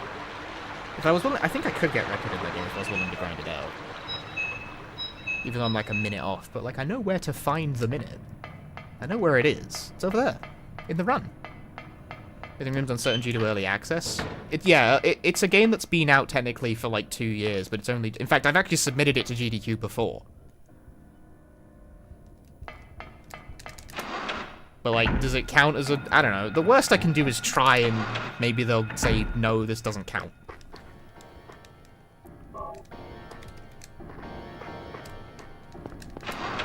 But that being said, I need to actually like put more work into that run before I submit it.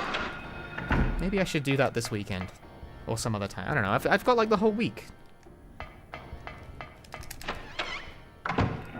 Let's do some stuff.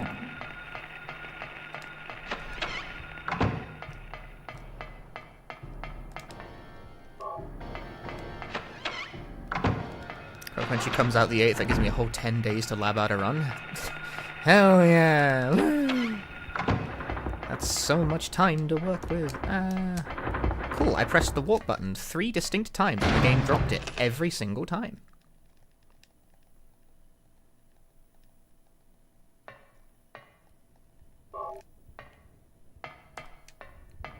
Your dad is asking where in England I'm from. It's none of your dad's fucking business.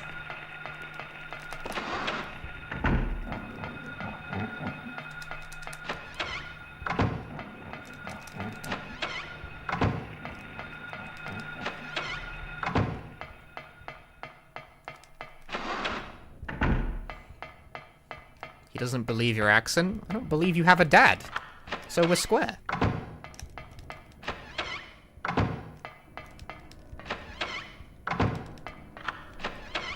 do you mean he doesn't believe my accent? Why the fuck are Americans like that?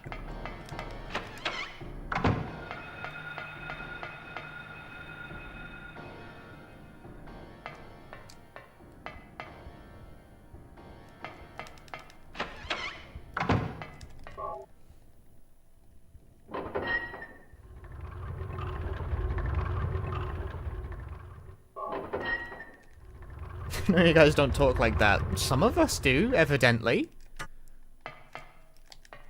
Like, shockingly, you might be surprised to learn, but England has many accents. This is one of them.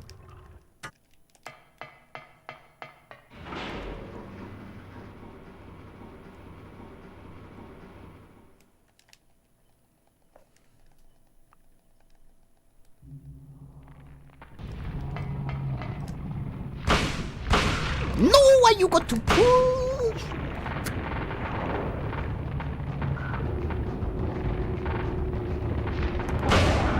He pushed me. He pushed me, guys. I hate that. Hates it.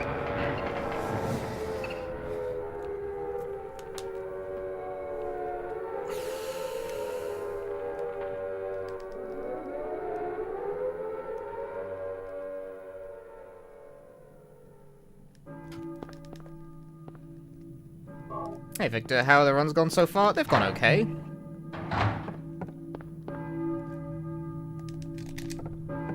Yeah, England has many, many different accents.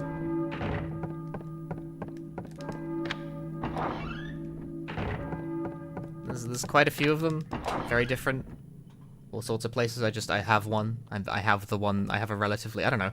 My accent's not that weird, is it? It's just South English. Like, it's a Southern accent. This is just kind of what Southern English people sound like. You know, not universally, but... That's generally what it is when you, like, the accent changes when you go more north or south.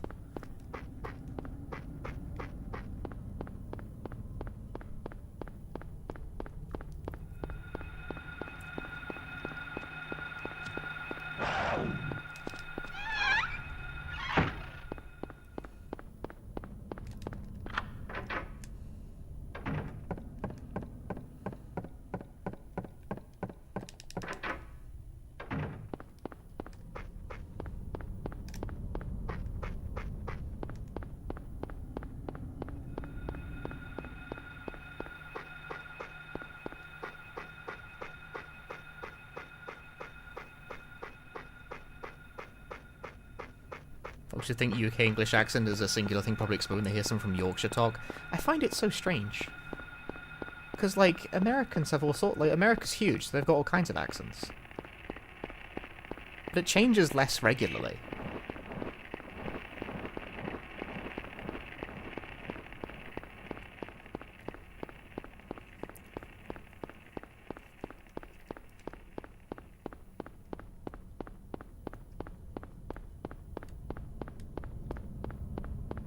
If you had to take a guess, how many hours would I have played already, like ever? I honestly have no idea how to calculate that at this point.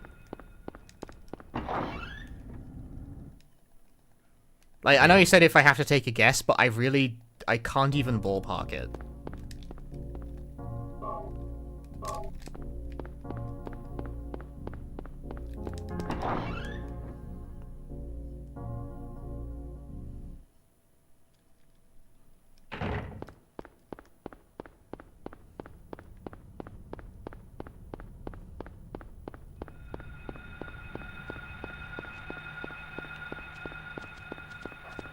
In the ballpark of 2,000, I would guess. That sounds about reasonable.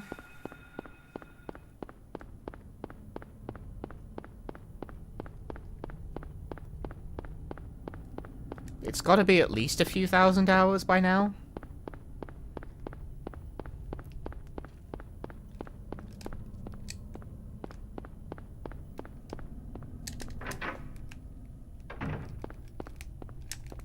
The correct answer is not enough. Never enough. Mason hit the bridge!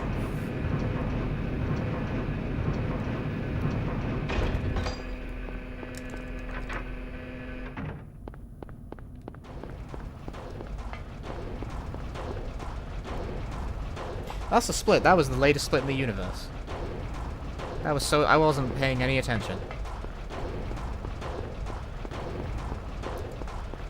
That was probably time saved, because I just, like, zoned out for fucking several seconds instead of splitting.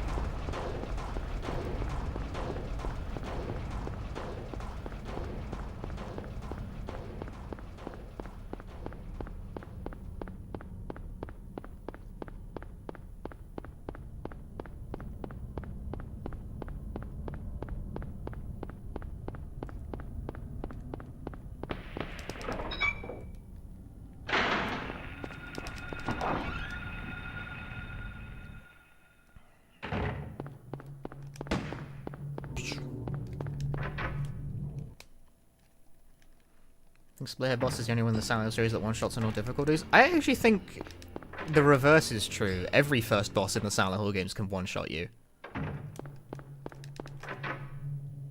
Like, Pyramid Head in 2 absolutely can one-shot you on any different... Like, even on beginner, he can one-shot... Which is funny, because on beginner you usually can't die. But you definitely can get one-shot by his overhead swing. Because it's not programmed to do damage, it's programmed to just kill the target. Splitworm can't? Splitworm has an instant kill, yeah.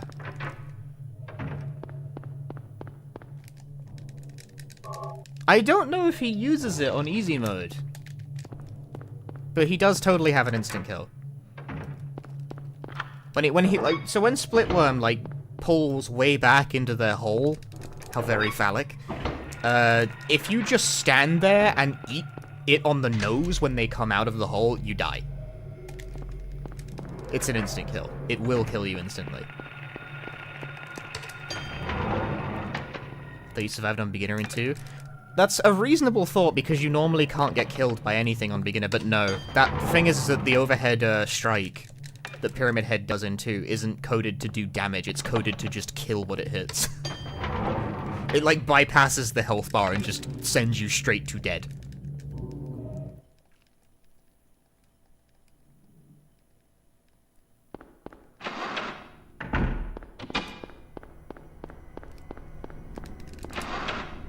Is there any interesting mods for Silent Hill 1, 2, and 3? Not that I know of, no. I mean, Silent Hill 2 has the Enhanced Edition mod, but that's not really like a gameplay-altering mod, it just makes the game look nicer.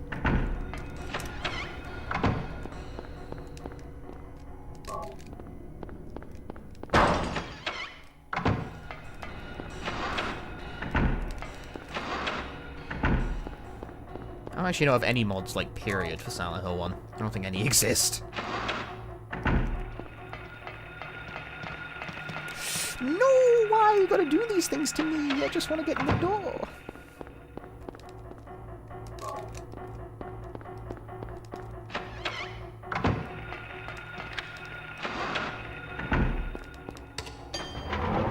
Probably hard to mod a PS1 game. I mean, it can be done.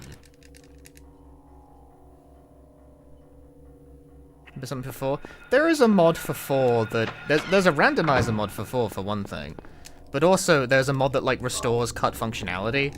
The PC version of the game, inexplicably, like, broke 2 of the hauntings from working. I think this is a bug, because they're still in the code. Like, all the assets and shit are there, but the routines that trigger them just don't work. Probably a bug. Probably. I don't think they were disabled on purpose, put it that way.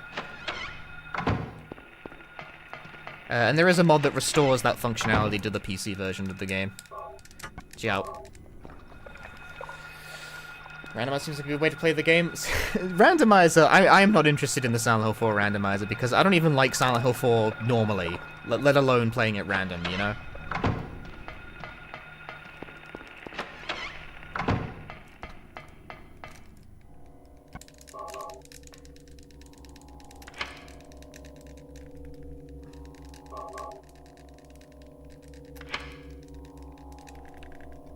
Menu.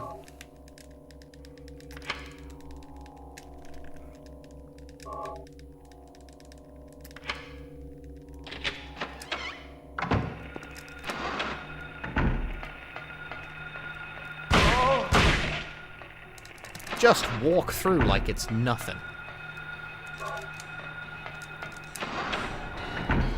Silent Hill 3 has an enemy randomizer. I actually streamed the enemy randomizer.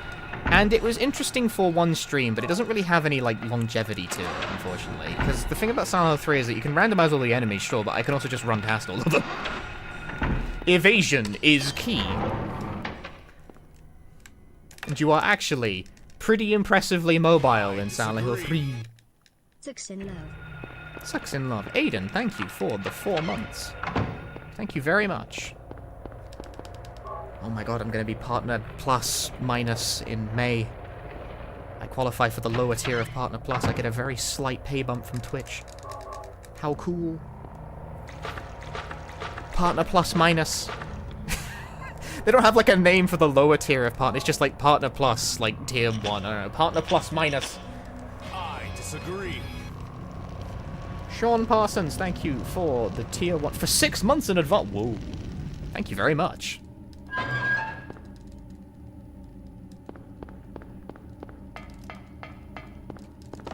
Partner plus on block. I want to be plus on hit.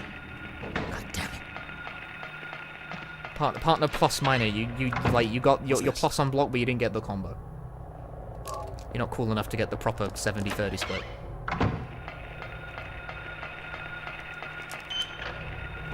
I disagree. Eros, thank you for the 36 months. The hype train has begun. Scenes.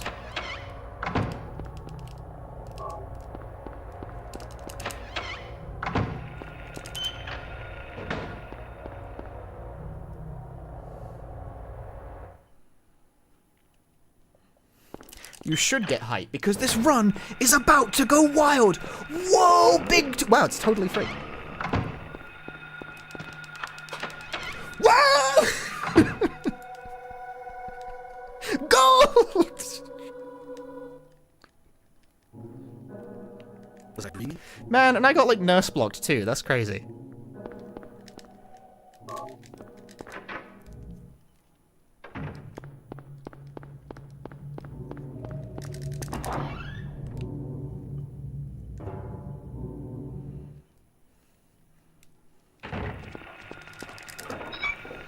You'll always remain my favorite Silent Hill streamer. Kudos. Thanks, dope.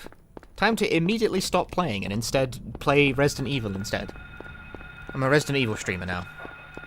Let's run Resident Evil 3 OG, like is so weirdly commonly requested of me.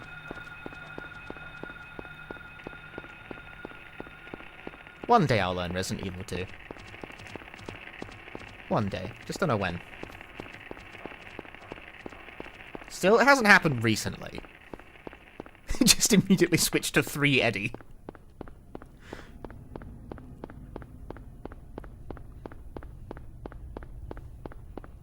No, I'll become a Dead by Daylight streamer. Just completely 180 into live service games.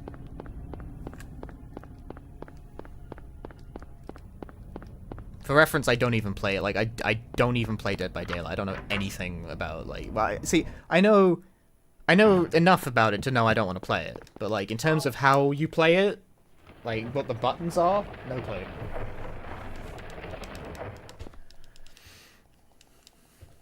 Be fair, you've watched a shit ton of stuff on YouTube. Well, thank you for enjoying the YouTube. Become a Shadow Heart streamer. Oh, hell yeah. Learn the From the New World run in its 3-hour splendor where you have to learn how to do the fucking rings blind. Jeez.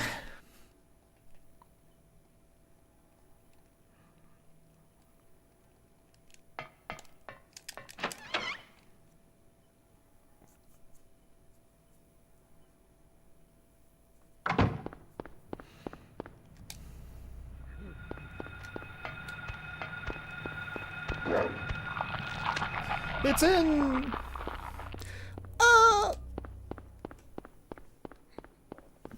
You play Resident Evil a few times, so Steam loves shoving Dead by Daylight at you every time there's more money to be thrown at it. I know, right? I've got it set to ignore at this point, because otherwise it will be like, hey, have you thought about playing Dead by Daylight? No, Steam, I haven't. Please stop asking.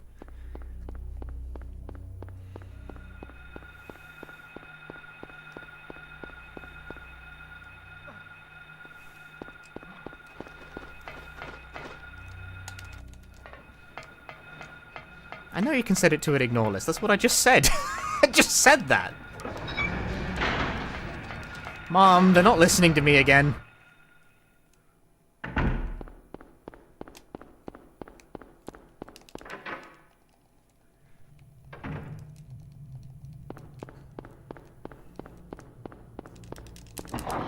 Do I play the Smash Bros? No. No, I don't like Smash Bros very much.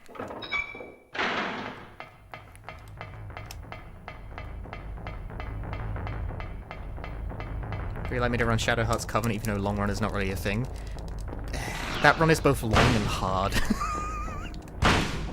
It's a 6-hour run, with a high difficulty level. So, like, I don't know, man.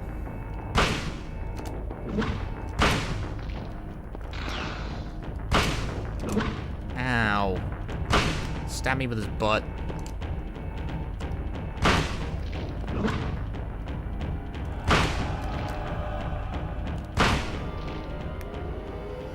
Okay. Shadow Heart's Covenant is like a difficult... You have to hit Gamble Ring... You have to hit like a Gamble Ring crit at the very end. And if you fuck that up, your 6-hour run is trash. And it's with, like, the thing that makes the ring disappear as well. You have to blind hit a Gamble Ring crit at the very end, and if you miss it, your 6-hour run is trash. You have to trash the whole thing. It's like, what the fuck? That's a 2-frame window. You have to hit a 2-frame window at the end of a 6-hour run, or you detonate the whole thing. And it's like, what the fuck? That's terrifying! Do you have any estimate how many times it took me to know the run by heart? You just do it until you know. I don't really have an estimate on how many times it takes to know the run in and out. Hey, Vaughn. You just do the run until you know it, and then you know it, you know?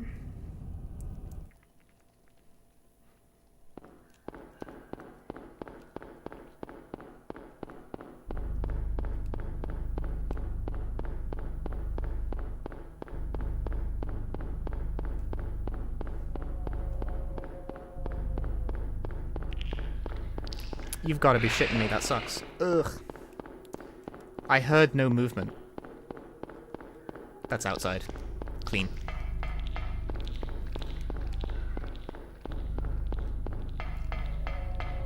Yeah, just like do the run and then you get a time and then try to do it faster than that time. That's it. That's all you gotta do.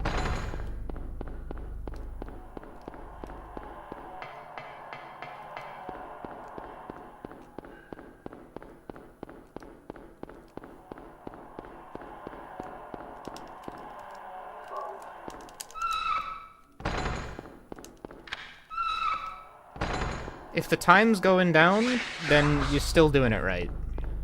It doesn't need to be any more complicated than that.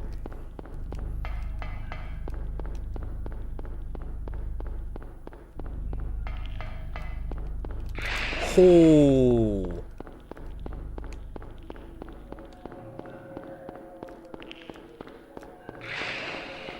That's the jankiest 4 out of 4 I've ever gotten. But it is a 4 out of 4.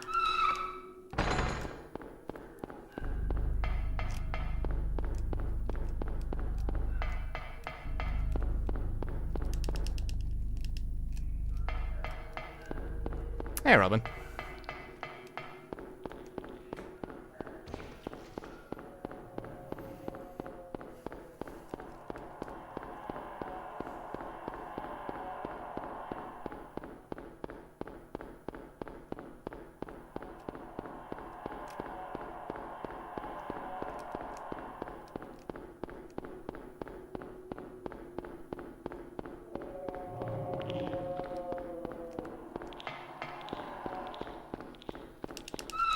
I am doing pretty alright.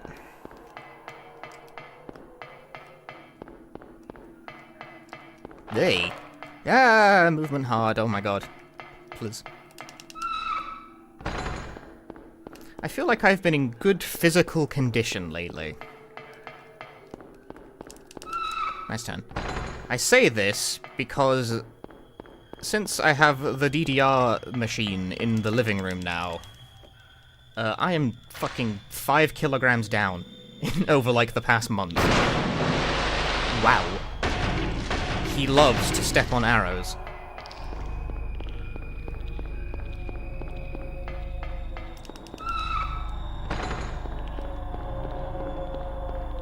But when's it gonna plateau? When? Pretty impressive, honestly. I don't know how accurate the in-game, like, calorie display is, but generally speaking, I start and I don't stop until it's a 4-digit number.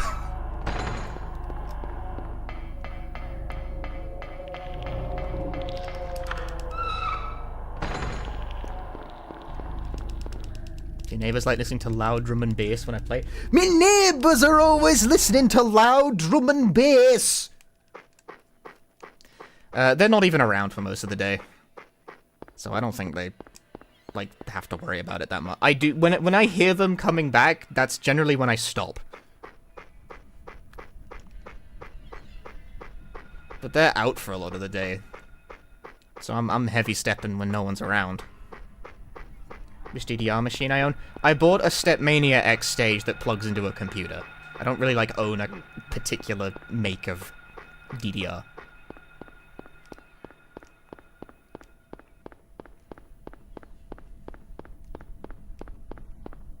But it is like a proper arcade quality pad. It's the good shit.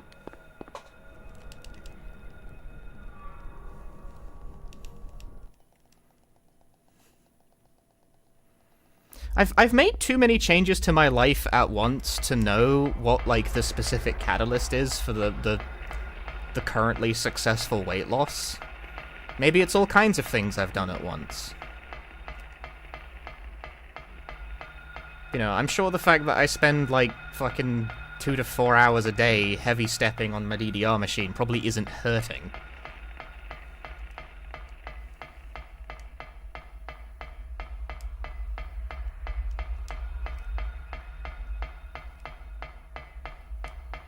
But I also feel like I just eat more normal. Like I am less hungry.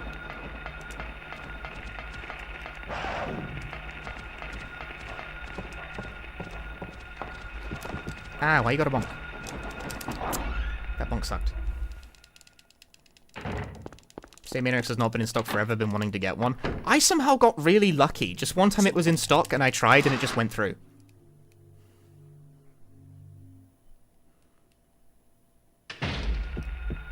And I was actually really shocked when it went through. Get out of the way, man.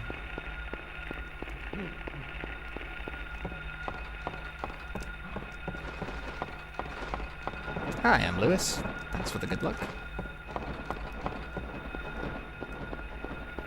What's the cost on the stage itself? Why do you have to ask questions that will hurt me? Please do not remind me of how much I paid.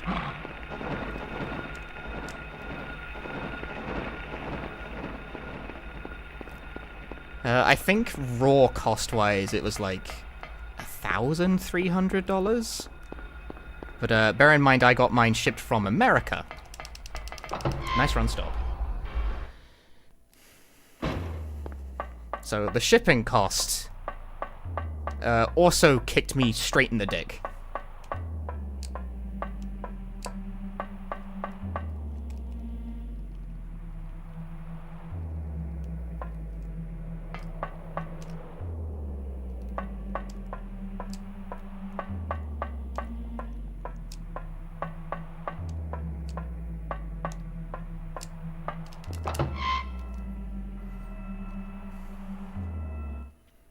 My only complaint with the Stepmania X stage I've got so far is that I swear to God it can't handle how petite my frame is. I know that's funny because I've been talking about, you know, like, weight loss, which clearly means I'm not, like, the lightest guy in the universe, but I have problems with, like, getting hold notes to stay held, and it's like, am I too fucking light for this thing? What's going on? Like, I've had to tweak the parameters on that multiple times to get hold notes to stick, and it's still kind of a bit fucky.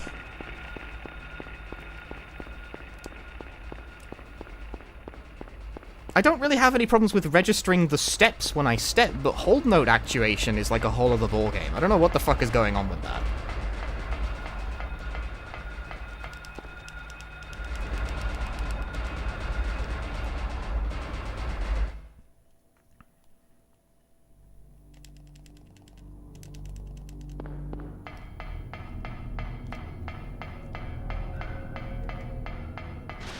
Like, you can tweak the point where it unholds, so it's a thing I can fiddle with in the software.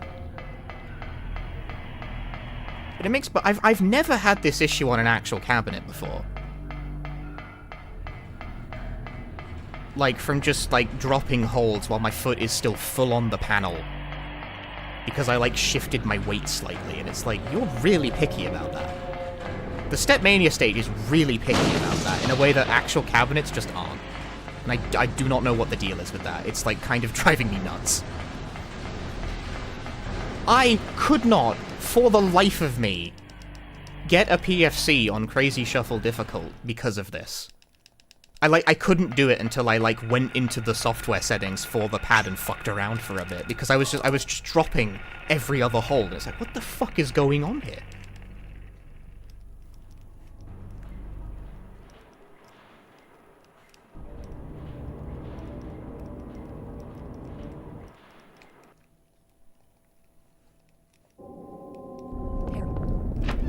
I ended up spending like 20 plays on that one chart. It wasn't really worth it. Like, who cares? It's an 11. It's not even important. It's not a big deal. But I got mad about it.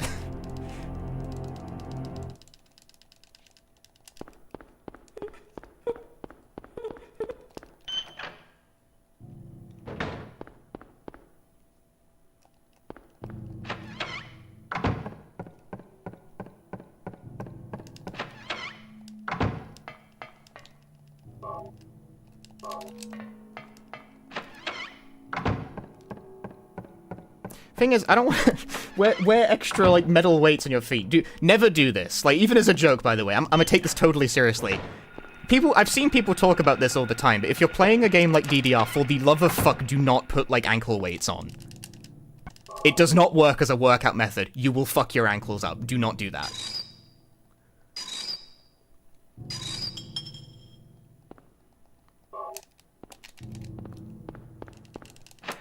I've seen posts before of people being like, you know, does that work as a workout method? You know, like, what if I like wore like weighted clothes or those ankle weights while I play DDR? It's like, for the love of fucking God, do not do that. Just play the game normally, dude.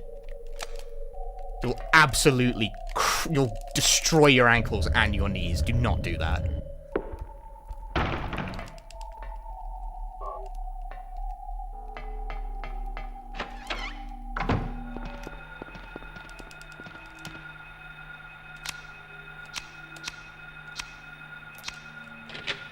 Weighted clothing works for Goku. No. Weighted vest might be okay. I don't know. That's like upper body. I still think that might be a bit scary for your back, but I'm not sure. But definitely don't do it on your feet. But I wear like really lightweight shoes when I play DDR.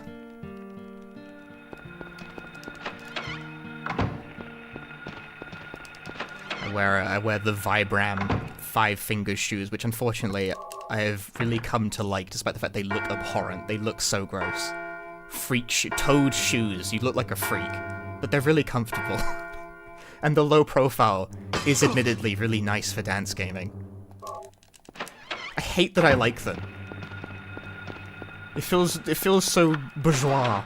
Because they're like fucking, like, $100 shoes. Do you not stub your toes in those? No. You step on the panels, you don't kick them.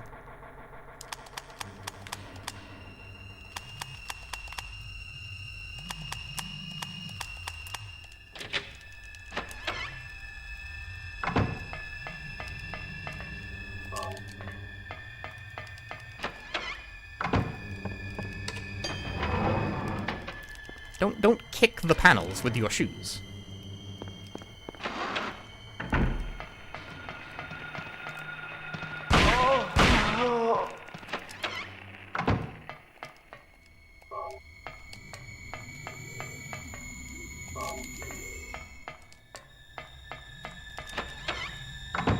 Like, they're still shoes. They'll still protect your feet from, like, hazards underfoot.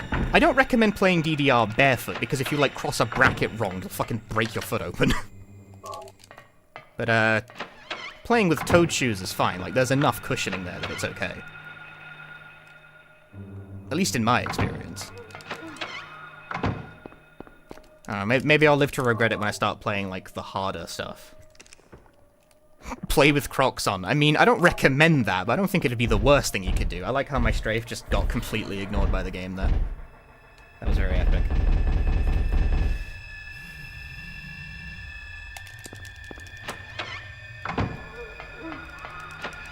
I've been mainly playing on the new DDR-X scale. For those who haven't played like the scary new ones, they back in like fucking 2002 they like changed the scale.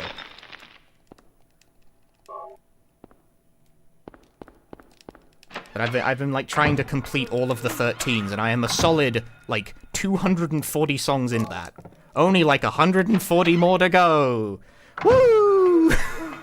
Why are there so many?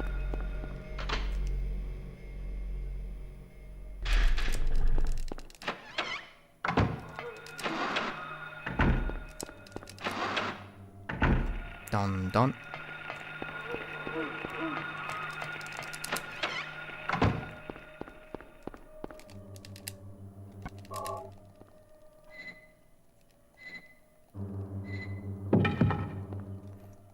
DDR with stiletto heels. You would get fucking...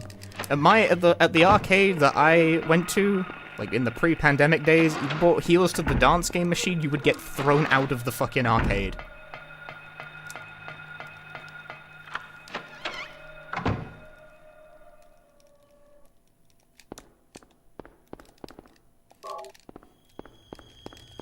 I do not advocate for the sock gameplay, but I will say, if you have come in heels to the arcade, please just play in socks, it's fine, alright? Like, it's... not recommended. I don't think that's incredibly safe. But at the very least, you won't, like, break the machine. I mean, it should. I know, right? Like, you damage the machine if you play in heels. It's bad. Don't do that.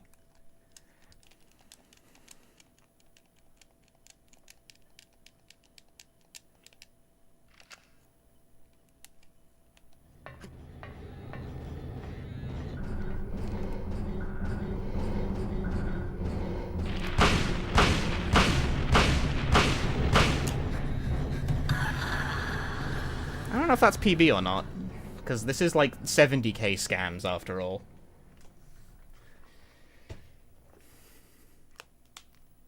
Daddy. Cheryl! Thank you, Daddy. But I think that was alright, at least.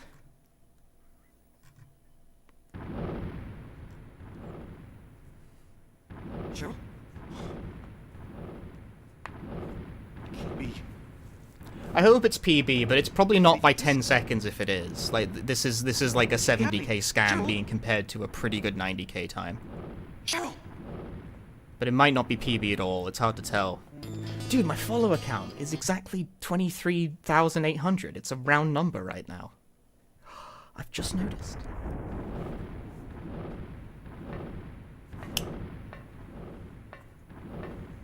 Am I trying to make it to the top ladder? Yeah, I think I'm already like top 10 or something. I'm not trying to get world record though, I've got like other things to do.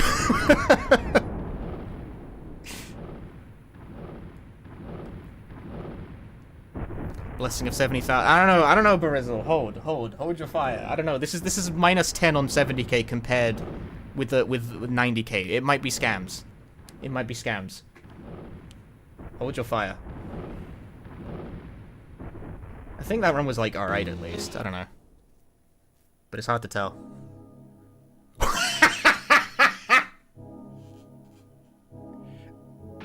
Well, I mean, it's a PB.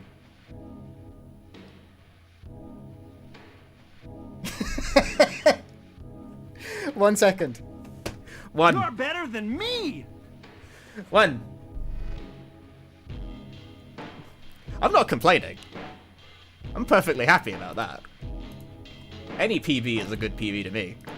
In this game, no complaints from me. PB is PB. I absolutely take those. And believe it, that moves me. That's the thing. This is the fucked up thing, right? That this game operates on such unbelievably thin margins that does move me up a place.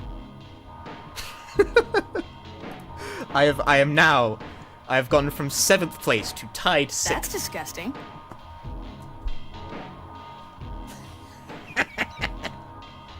Quality. Quality, bro.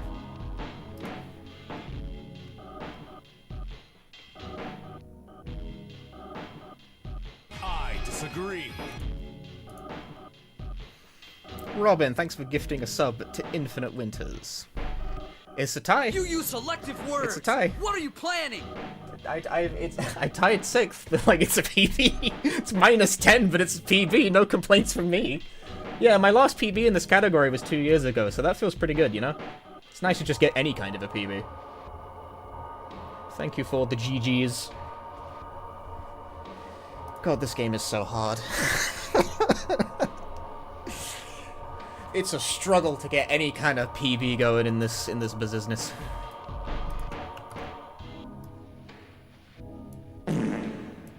Now try to make it 30-19? Absolutely. You know it.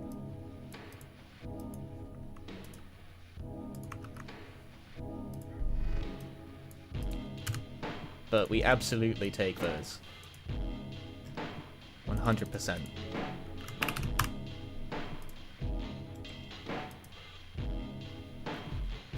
Climb the ranks 1 second at a time. That's what you gotta do with Silent Hill. Like, so like, the toppy top of the Silent Hill 1 leaderboard. Let me hit you with this, right? Let me hit you with this shit. From top 5, right? 5th place, 29.59. 4th place, 29.58. 3rd place, 29.54. 2nd place, 29.50. 1st place, 29.35. JJ Fox is a fucking monster at this game. He sees the Matrix. I don't know what the fuck is up with that.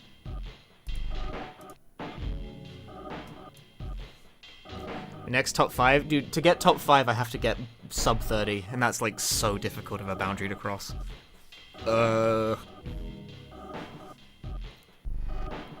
Aaron got beat? Yeah, ages ago, actually. But no one knows, right? Like a while ago, actually. Like, we're talking years. Let me hit you with those obsolete runs. Let me see. How do I do that? How do you feel? Shown. There we go. Okay, not that long. No, it's been tied since at least 6 months ago. Months.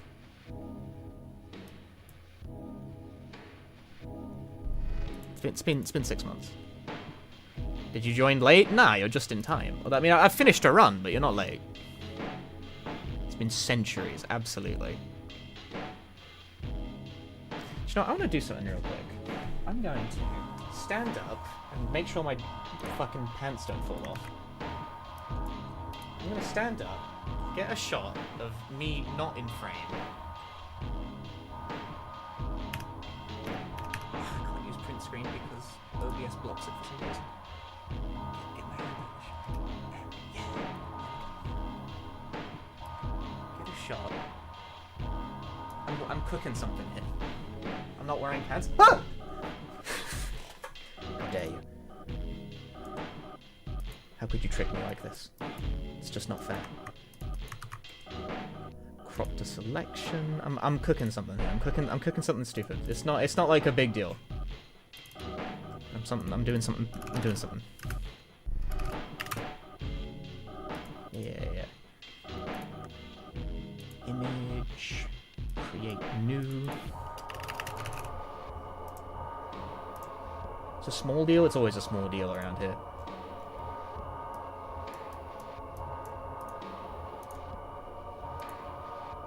Chair.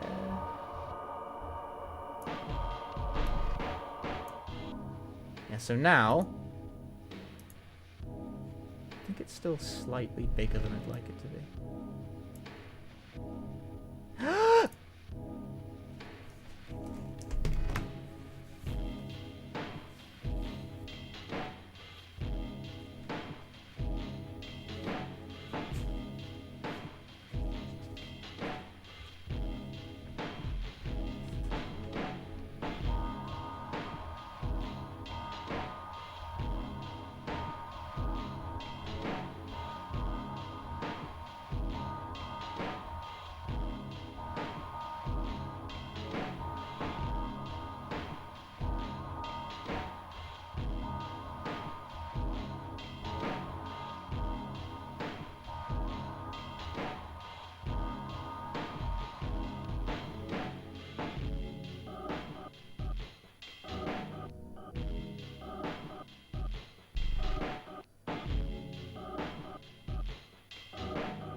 Nope, I didn't return.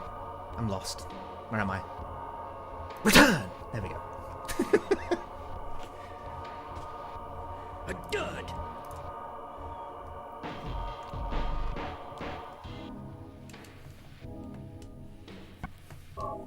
I don't know, I just thought it would be funny if when I, like, turn my camera off to go to the bathroom, it just shows my chair instead.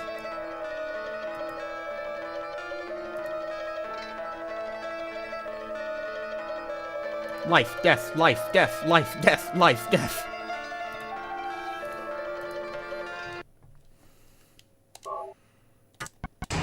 No, not load, you dumbass. What are you doing?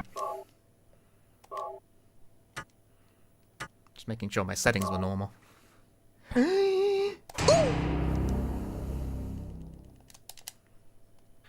Elimination counts in the speedrun ladder. It's a separate thing. It's on its own leaderboard page now. If it gets ever so slightly zoomed in whenever the chair shows up, it's because they're not exactly the same scale. It doesn't matter, it's fine. Leave me alone, go away! Now, if I can just figure out a keyboard bind to turn off the camera and mute my microphone at the same time, then we're really cooking. Like, you can do that in OBS, I think, but I don't, like, what button would I use for it? Where are you going? Hey, wait! Stop!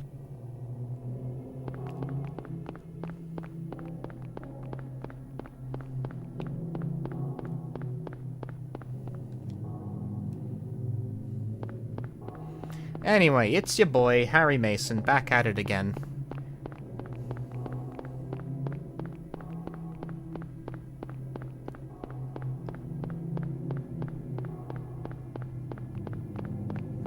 Yeah, well, 1 second PB, very nice. Any PB at all, at, like, the top part of the thing, of this game, nice to have, I'm not complaining. But, we can go faster.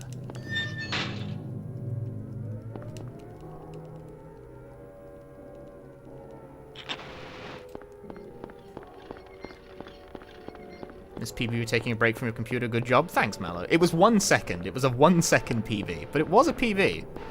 Given that I haven't gotten a new any percent PB in like 2 years, that's like, not bad. I still got it. I'm not out of the game yet. Let me at him, I'll show you fucking whippersnappers who the real Silent Hill is all about. Who do you think Hill is? I am.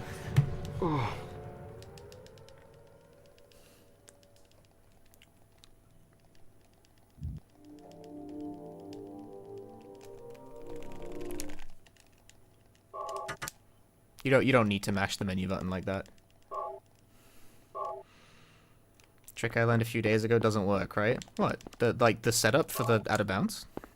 I did it in the run where I PB'd. What's that? Huh, radio. What's going on with that radio?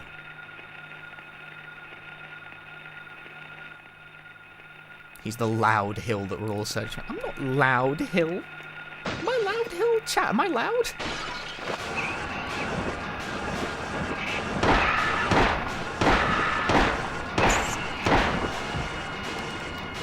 This is my dream.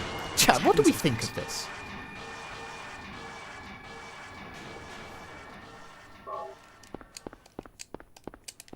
How many times do I gotta press the goddamn walk button in order to get a walk around here?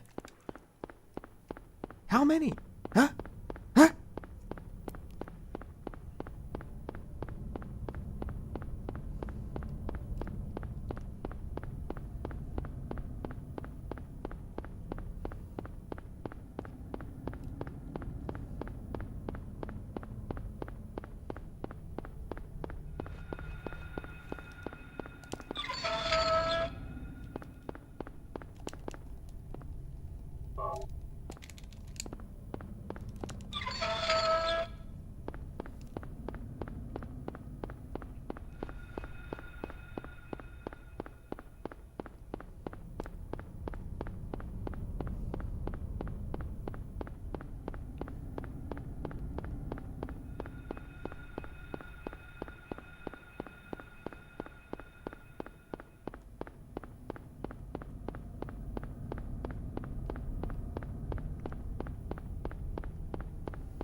I accidentally bit into my cheek like a full goddamn week ago. And it still hurts. It's still sore on that side of the cheek. This is the worst thing that has ever happened to someone. Horrible habit to chew on the inside. See, I don't like chew the inside of my mouth, I just bit down on something stupid and like hurt my cheek.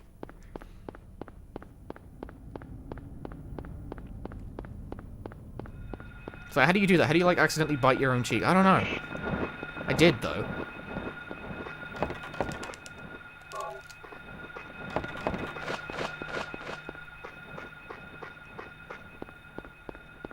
I'm the bravest person ever for persevering. I know, right? I agree.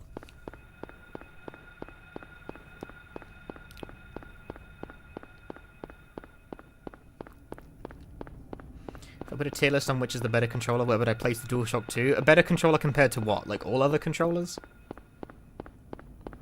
Just which is the better controller? The DualShock 2 or the DualShock 2? It's the DualShock 2, I think.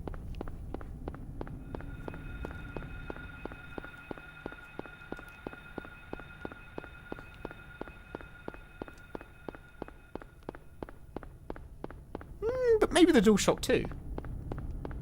I never considered that. I'd probably put the PS2 controller pretty high up on like a controller tier list, which is like, I don't know, that's like kind of biased of me. It's the controller functionally that I grew up with, of course I like it. But that being said, I also think the reason its design effectively hasn't changed in like some 20 years because it works. There's buttons and sticks and they're symmetrical. It's utilitarian, but it works fine. No! Mason!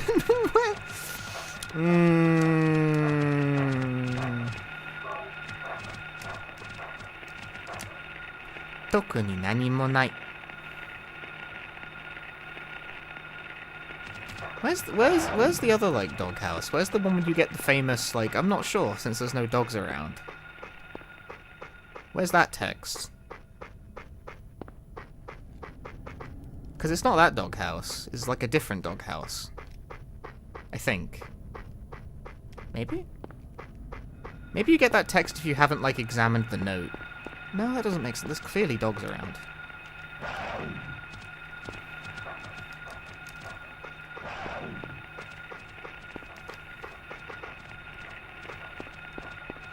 Are there any other dog houses around?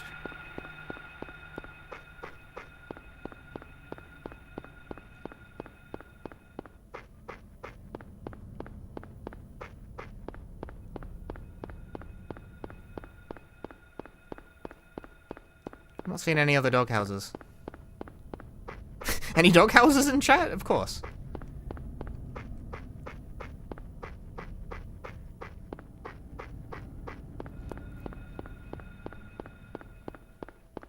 I wonder, is it fake?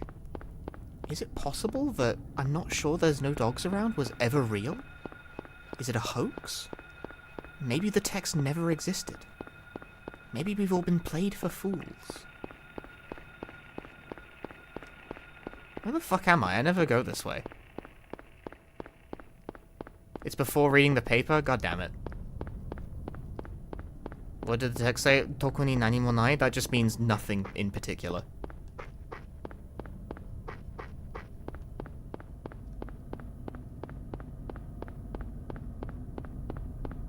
What am I doing? Reset.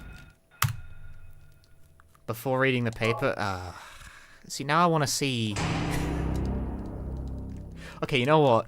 If I get a bad start, I'm going to continue and just go read the doghouse text without reading the paper.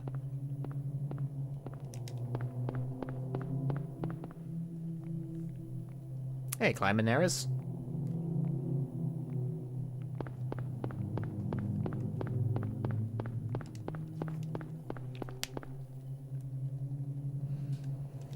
Cheryl? Cheryl? Is that Cheryl? Is it Cheryl? It could be, but what if it's not? You look very stupid if it's not Cheryl.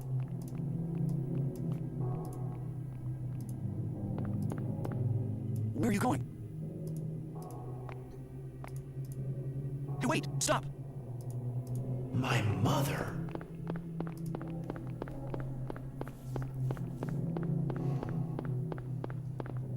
That's way too far back, dude. What are you doing?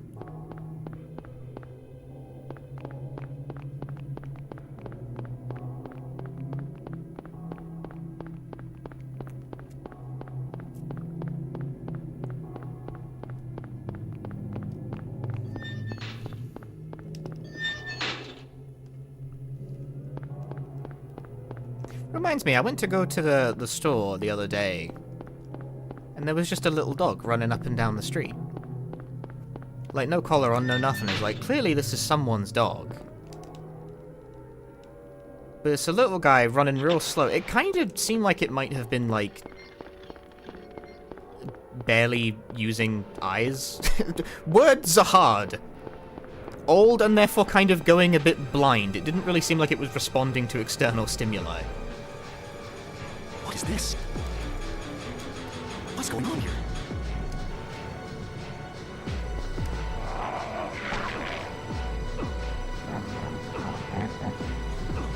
That was quite slow. Very slow.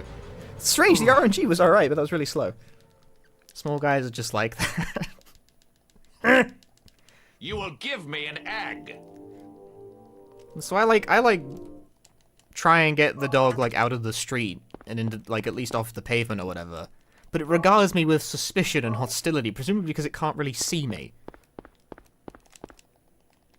But I persist in this endeavor, and then it immediately decides I'm now its best friend, and it starts fucking following me to the store! What's that? I'm just like, what am I supposed to do? Whose dog is this? Radio.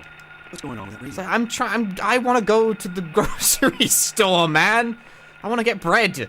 You can't come with me!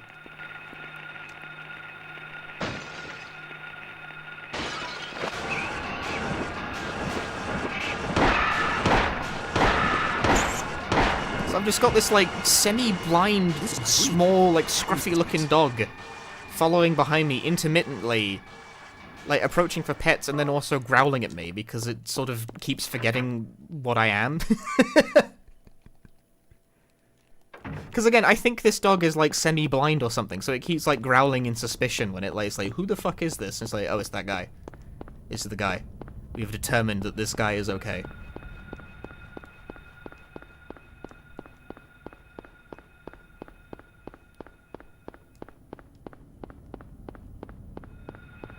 The thing is, I'm not even totally sure what happened to that dog, because at some point it got distracted with something and fucking took off in a different direction, and I completely lost track of it at that point.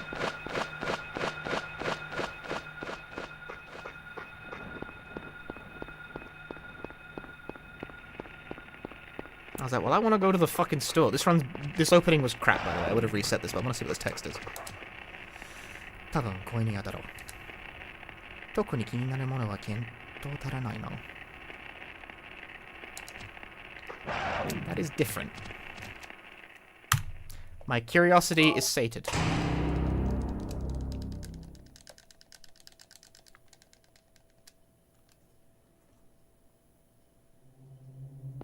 The text there was something like, it's probably a doghouse. Doesn't seem like there's anything interesting about it, though. Something like that. There wouldn't seem to be anything interesting. It is not, in fact, something to the effect of, I'm not sure since there's no dogs around. Cheryl? Is that Cheryl? Mistranslating English script! Death. I think, anyway. I'm not totally confident in that. Where are you going? Hey, wait! Stop!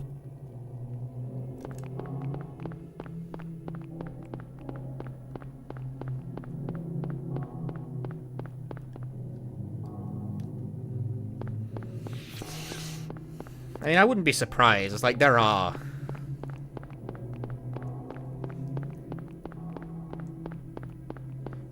like, known flubs in the early translations of these games. It happens. Hey, Joester, thanks for the good luck. I've had the good luck today. I PB'd. By 1 whole second, which, amazingly, due to the nature of Silent Hill, means I did still move up a leaderboard position anyway. Huge, insane. I know, right? If I save another second, I can untie it. Huge, massive movements. It's a world record! Exactly.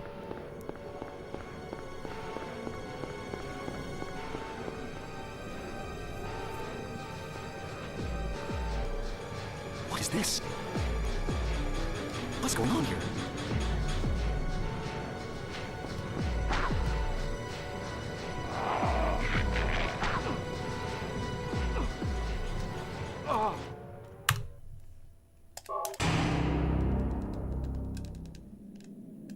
I pressed the button. Why, when I press the button, does it skip the cut?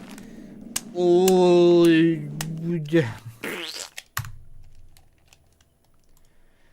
Is there a playtime module for live split? I think there is. Information. Total playtime.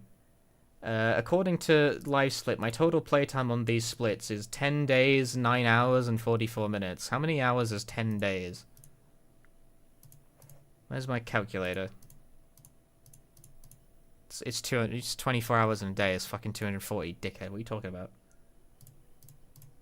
Yeah, so there's 250 hours on these splits alone. These are my PS2 splits in specific.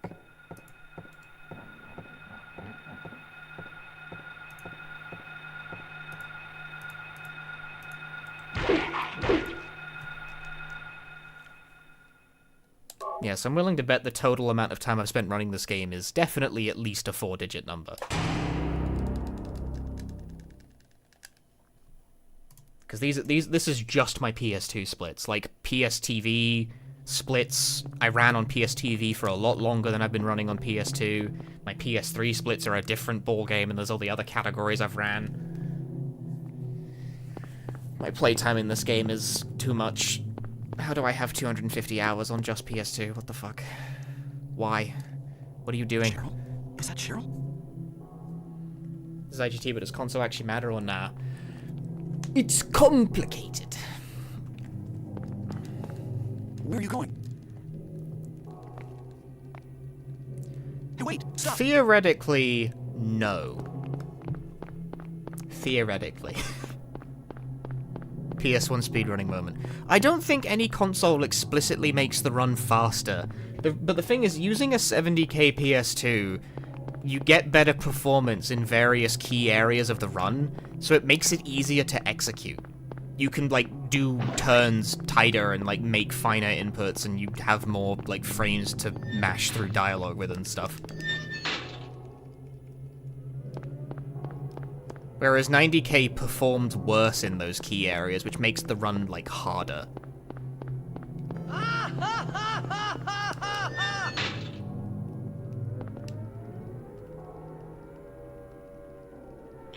Like, as someone who apparently has 250 goddamn hours running on a 90k, and then I swapped over to a 70k, and suddenly, ooh, I got a PB within, like, a few sessions. Weird. Funny, that. You know, maybe it's coincidence that I've now replicated this across 2 different categories, but What's going on here? maybe I'm just lucky. I think it matters. My RNG is cringe. I don't think it's not going to immediately, if you go from like 70k, it's not going to immediately save you minutes, you know, like you don't suddenly go from like mediocre to top 10 in like an instant by swapping console, but at the high end, people do appreciate the difference between 70k and 90k, which is really dumb.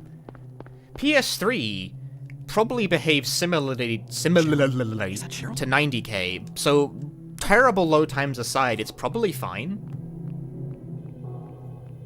And PSTV, I actually think, is at a significant disadvantage. It runs... If this game were RTA, PSTV would dominate by a hilarious margin, because Silent Hill is one of those games that just runs, like, 13% faster the whole run on PSTV.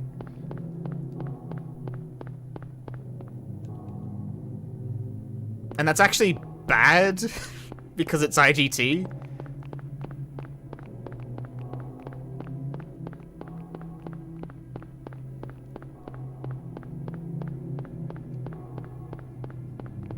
Makes it a lot harder to be precise, because the whole game is sped up. But I ran on PSTV for a long time anyway, and it's really funny because people were kind of passive-aggressive to me about that for a while, because like, he's running on the PSTV. He's using the cheater console. And it's like, nowadays I actually think it's probably bad.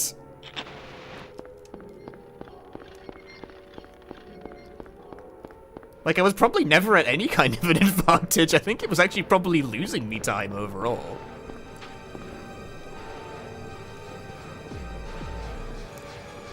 What is this? Purpose of owning a PS TV nowadays, if you want to stream Vita games, that's still pretty much the only option. I would like RNG where I can play the game. Oh, actually, I guess that'll do. I died kind of fast. Besides playing PS Vita games, well, that's like asking what's the point of owning a Wii other than playing Wii games. It's the fucking thing the machine's built to do.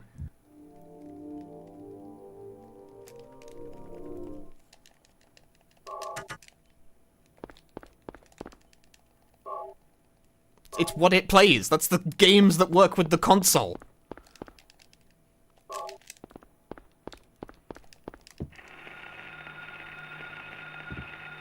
What's that? You can also use a PS TV to stream PSP games, because most PSP games work on PS TV as well. All of them if you just hack the thing, which is a great idea. Honestly, the PS TV is pretty good, but like hacking it is definitely the move.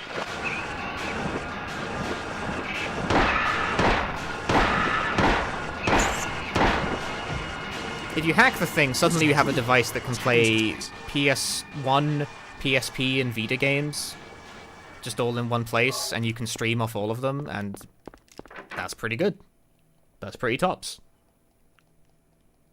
I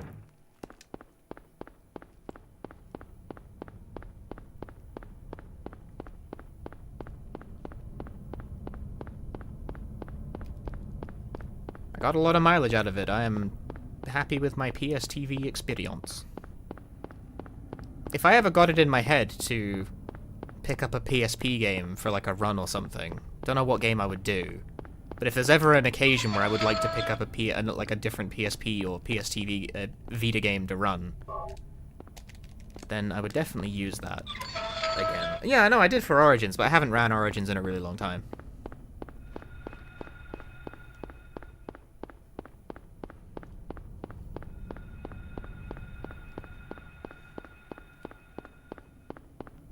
Yeah, maybe one of these days I'll play Parasite Eve: The Third Birthday. I could play it off my PS TV. Book of Memories Speedrun. I've already done that. I've done Book of Memories. You joke, you jest, but I've done Book of Memes. And I'm not in a hurry to do it again.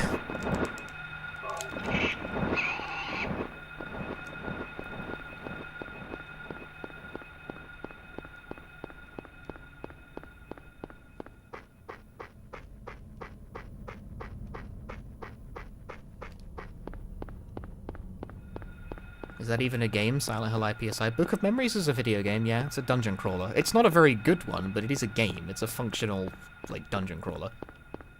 You're just joking? Didn't know you did it? Yeah, no, I've done it. It's like a 5-hour run. It takes ages.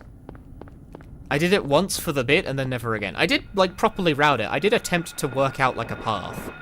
And I actually think the route I came up with is, like, fairly decent. 5-hour... It's a long game. It's an RPG. It's a dungeon crawler. Despite everything, that run only has one death in it, and I think it was a bug. The Steel Guardian, like, ran into me and I just instantly died for some reason. Like, I didn't take the damage of the charge attack, I just went from full health to 0 in an instant. I'm like, what?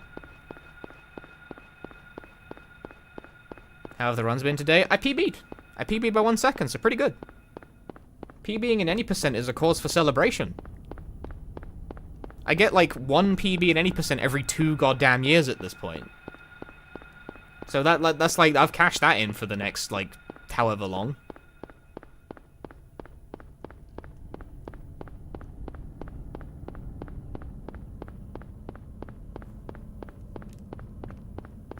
Maybe I should work on my UFO ending time, since that's now the oldest PB. Well, I mean, it was the oldest PB before. At 3 years since the last time I have PB'd in UFO ending. However, I would have to run UFO ending for that. No.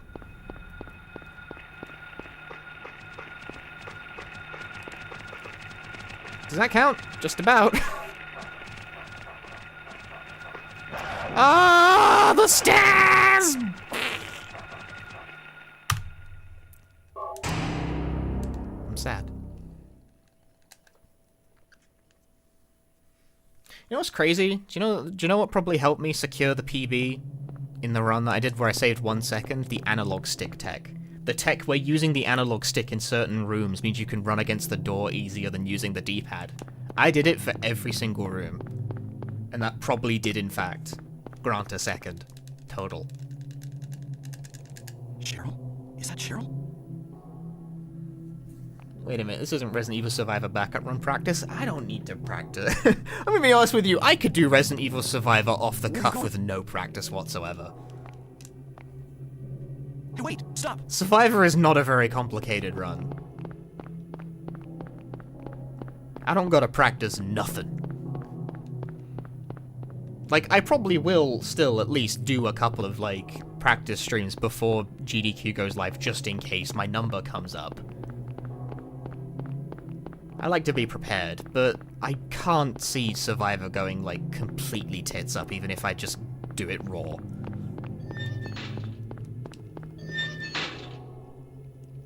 Like, even if I die, that game has a continue button, it's fine.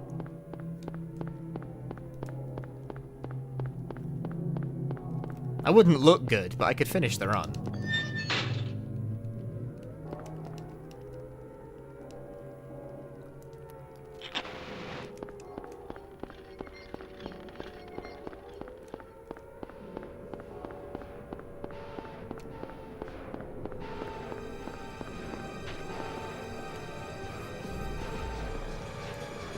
Yeah, since I'm only on backup, I'm not gonna What's going on here? put, like, a million hours of effort into being in tip-top shape Bruh, that was the... Well, damn! The RNG was fine, but I just didn't die fast.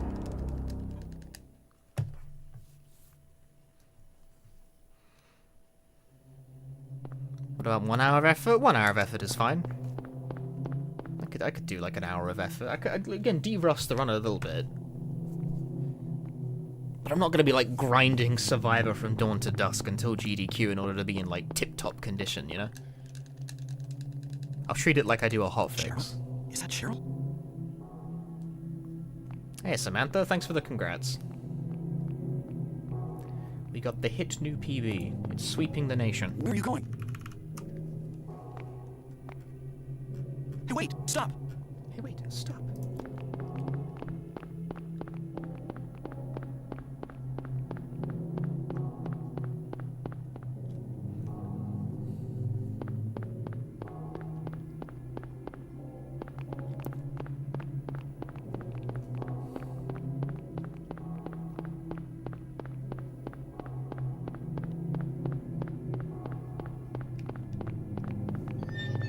The estimate is generous, it's just you won't need that much practice. Yeah, I'll be fine. Like, I always just round up to the nearest... I always round up to, like, the nearest 10, generally, when giving estimates. And that's fine. Like, Survivor isn't a game where I'm likely to lose 3 minutes from bad execution.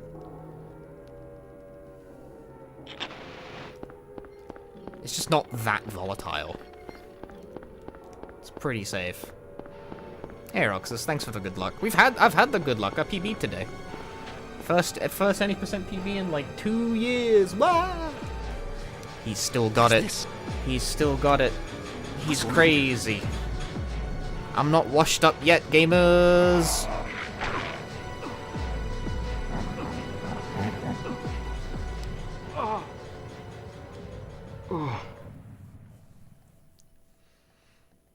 Let me out him.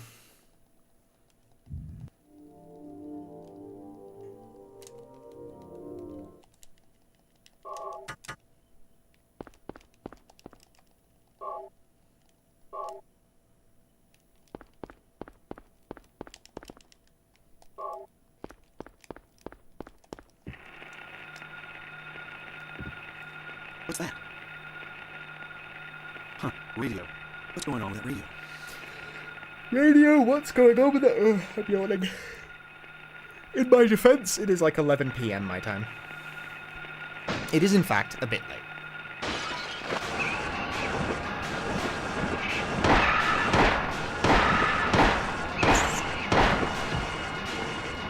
This is my dream. What's happening to this place? Evening Silent Hill runs.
What does this guy think he's doing? Just looking at me.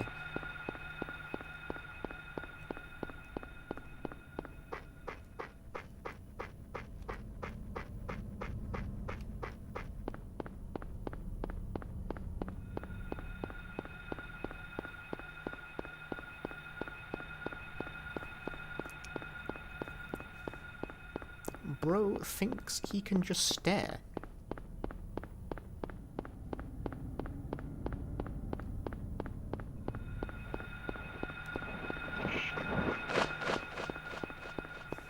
I wonder, for GDQ's second round of submissions for like recently released games, are they even considering the idea of like someone doing that remotely?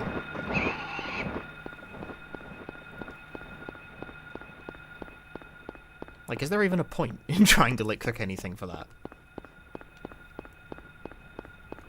I disagree. Why can't you hear a pterodactyl in the washroom? The P is silent. Sky Shaman, thank you for the 15 months. Thank you very much. Do you have any reasons to not want to? Well, is there really a reason to do that?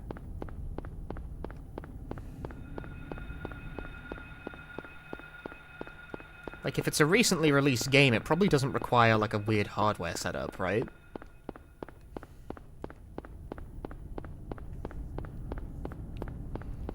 Like, chase games are mostly about trying to, like, sneak in sudden, unexpected hits into the schedule.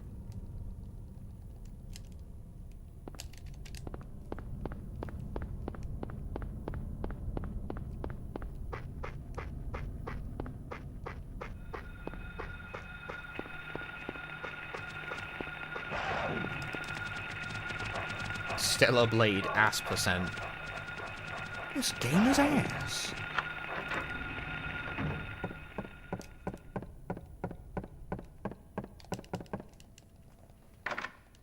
I don't see Stellar Blade getting in unless the run is, like, short. I don't know. Maybe. Depends what the run is like, I suppose. If it's, like, sort of...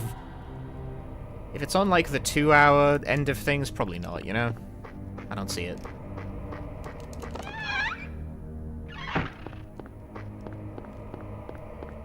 But it will depend. Haven't really seen what the run of that is shaping up to look like. The game has, like, just come out, right? Oh, the main thing I remember about Stellar Blade as well is that its cover art is hysterically bad. Stellar Blade's cover art is some, like, 2000 shit. Klonoa, maybe? Klonoa is many, many, many years old. It does not qualify for what we're talking about.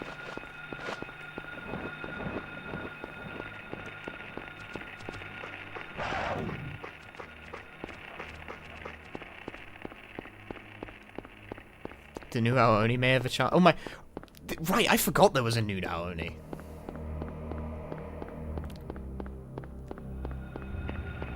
God, they're still making Aoni games. Oh my god, you just looked at the cover art. I know, right? You think I'm joking, but like, no, really. Stellar Blade's cover art is really shit. It's very funny. I made fun of, like, Withering Rooms for having slightly naff, like, you know, like, CG cover art, because it's just what the game looks like, and it's like, the idea of that being on a PS5 box is very funny, but Stellar Blade is like a AAA game with AAA marketing, and it looks possibly slightly worse. Withering Rooms is a game made by one guy, you know?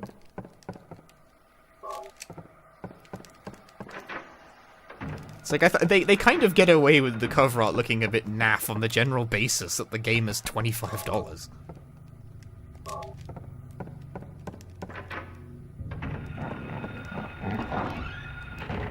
If Shift Up Hyung Take Him is legendary Tailroot cover art, isn't it like the Magna Carta guy?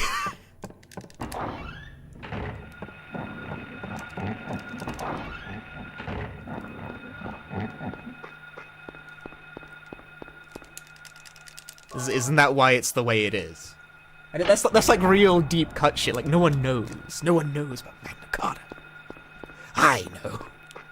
Hey, Fluster. Yeah, he is. Alright.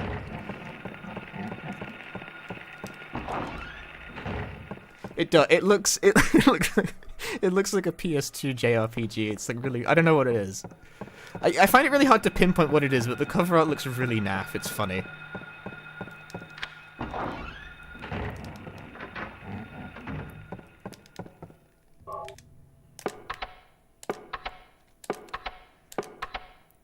Breasting boobily all over the cover art. Incredible.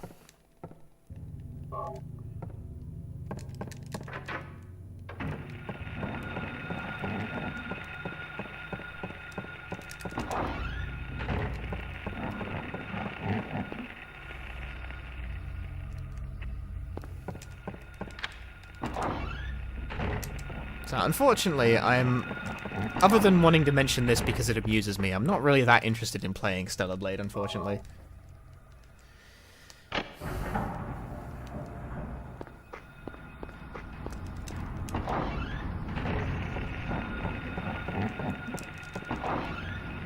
Just doesn't like look amazing.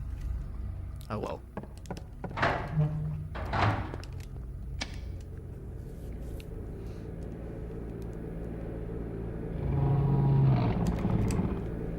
Ah, why are you gonna stand still?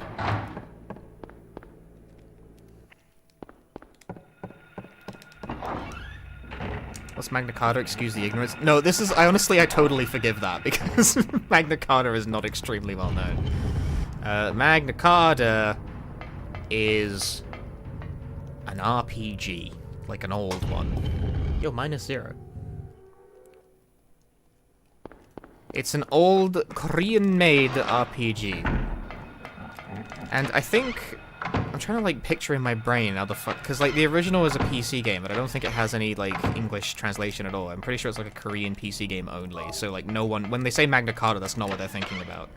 But later versions, like later sequels, did release in the West. I think there's one on like the 360? Any 360 game? My brain is like creaking trying to recall the specifics of this. Is it 360 or a PS2, or is it both? Is it one of those?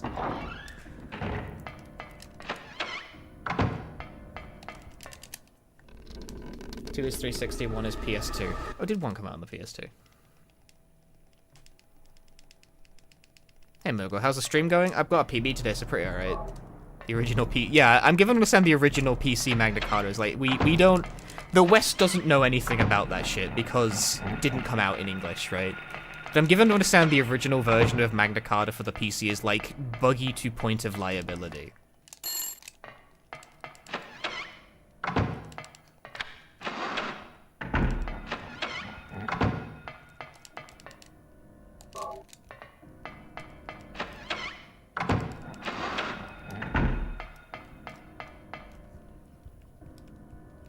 But now they've gotten to produce a AAA action game.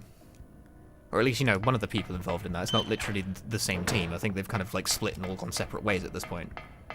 But one of them has, you know, gotten to work on a AAA action game with like Sony's backing. They've really fronted Stellar Blade hard, and I guess they kind of have to. Because there ain't no other fucking exclusives to the system. Yeah, turn off the radio. That'll really help. I turned off my radio by accident.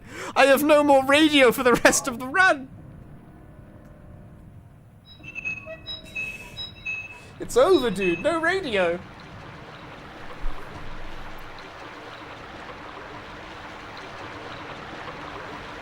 Tekken wanted to do art for MMOs, and then started Shift Off and made Nike. They made Nike shoes. That's crazy. I'm honestly not sure how to pronounce it with the 2 Ks. In before radio saves 2 frames per room. Holy shit. Imagine the Rizzle. Imagine the tech. It'd be a revolution.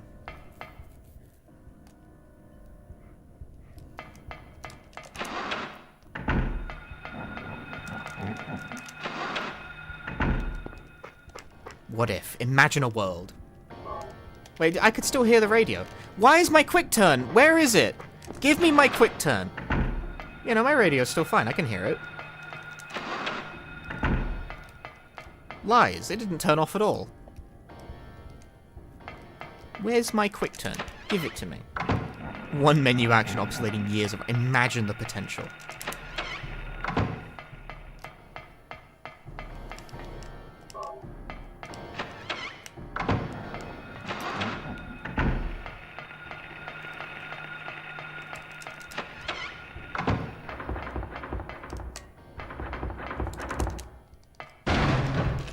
As in the Greek goddess of victory? I don't know nothing about that.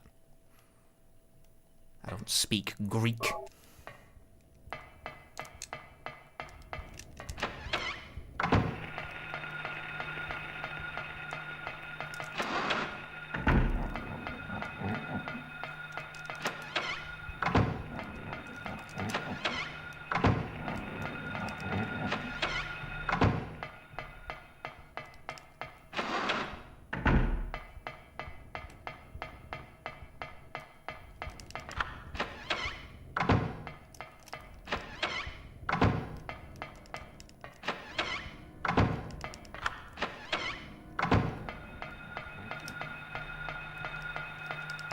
Yeah, bad angle.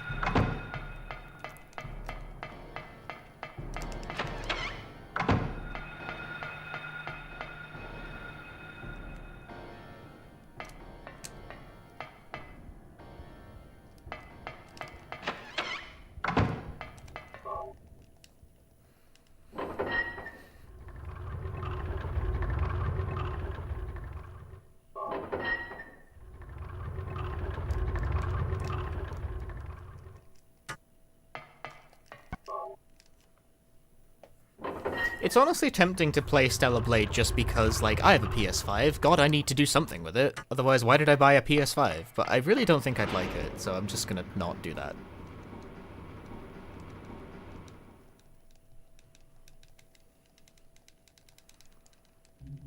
Perhaps I should play more theatre rhythm instead. Bonk. I should, it has boobs. Believe it or not, I do not often find myself at a loss for that in video games. You bought a PS5 for FF7R? I really didn't. I couldn't really tell you what I bought a PS5 for. If I bought a PS5 for FF7R, that would have been a huge blunder on my part because I have played like 15 hours of it and I'm probably not going to play anymore.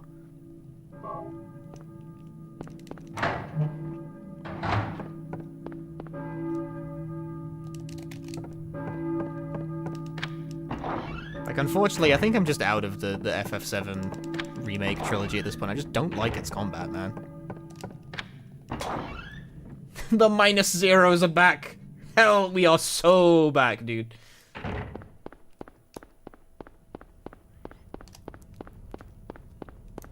Now this is Silent Hill 1 running.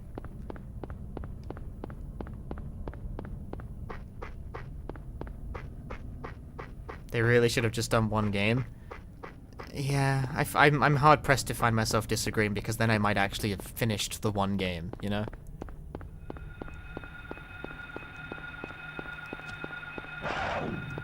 As is, splitting it across 3 is giving me time to realize I don't actually like the combat system, so I'm just probably not going to play the 3rd.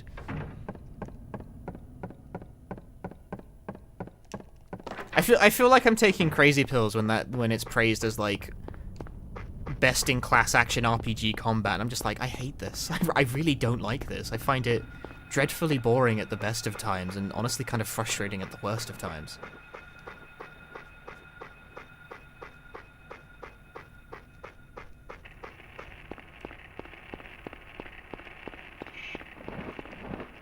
I don't like how nothing...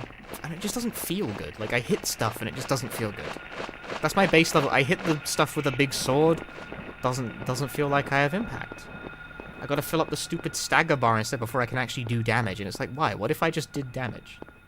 What if I just did damage before that? What if you just took the stagger bar out and I just did, like, normal damage the entire time? What then? Think about it. Consider it. Sincerely, a consideration for your next video game.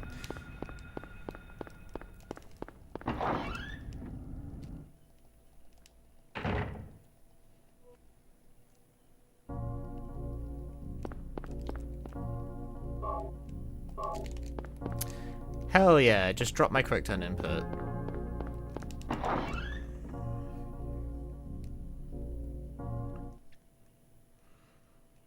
I am actually surprised at how many people I've seen who have posted about not really liking FF7 the Remake trilogy because it changed the story.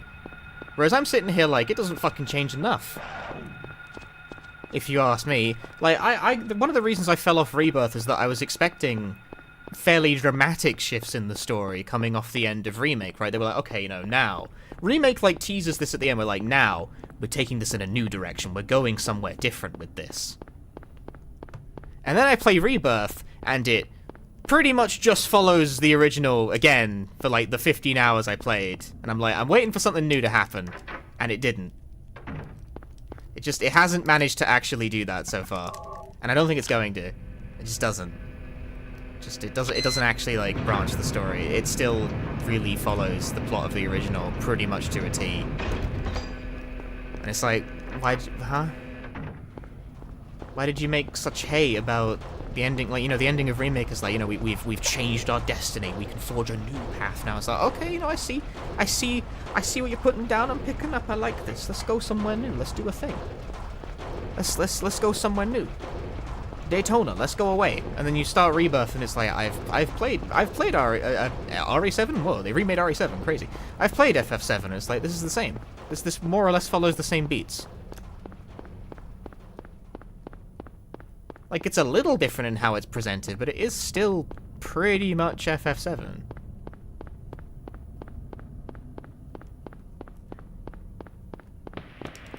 They've somehow managed to do this in a way that, like, annoys people who want it to be exactly the same, while also annoying me who wants it to be, like, totally different. Like, I want this to branch in a whole other, like, stick of the tree. Like, I want to go somewhere else. I've played FF7, I don't need it to be retold. It's like, I thought we were going somewhere new. That's the impression I got from the end of Remake, but clearly I was off base with that.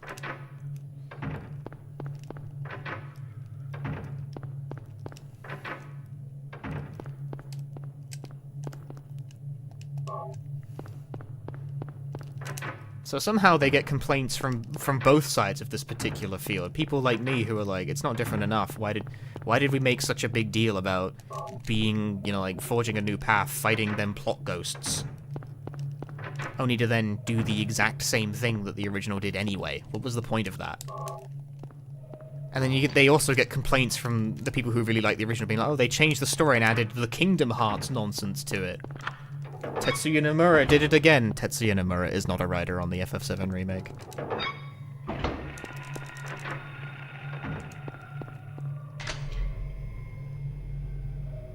Like, did they get cold feet about the reaction to Remake? Like, what happened?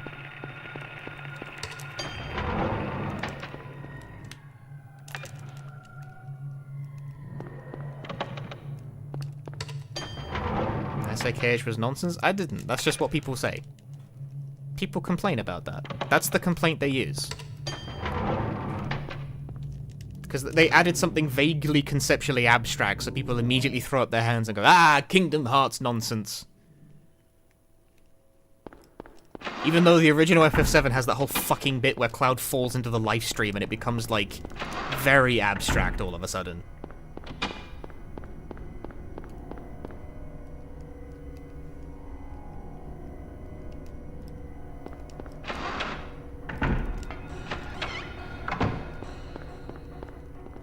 I don't know, just somehow, it just feels like the plots of those games satisfy neither camp, and I am in one of the unsatisfied camps. But I know people who really like the remake trilogy, so I don't know. Maybe I'm the problem. Let me through, you fucking bust! No! Boo!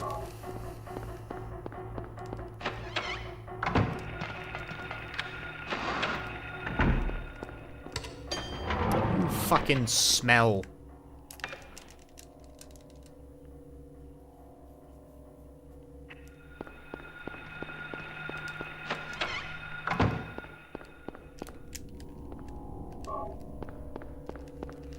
Biggest complaint you've heard about Rebirth with the side content? Yeah, that is a common concern among most people who've played it, is that there's just a lot of interrupting the progression of the game with mini-games. And it really is a thing that happens a lot.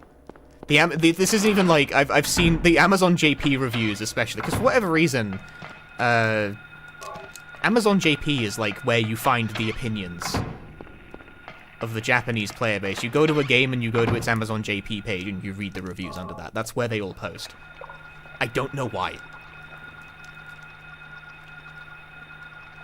But it be like that. And like the most common complaint about Rebirth you'll see on Amazon JP is the sheer density of minigames. So a lot of people are like, holy shit, this please stop.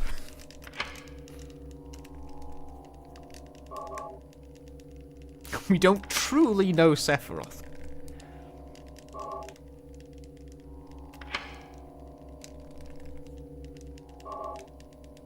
Amazon JP CDR reviews are too detailed.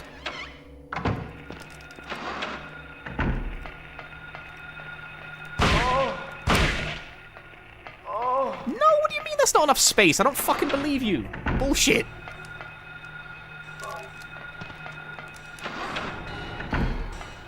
Buy that at all. What do you mean there wasn't enough space to get that? Fuck out of here.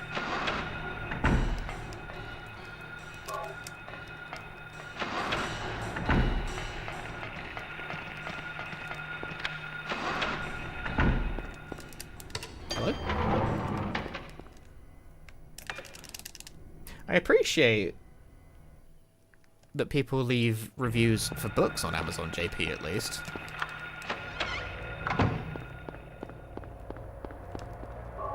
It does make it very easy to pick out stuff that would appeal to me.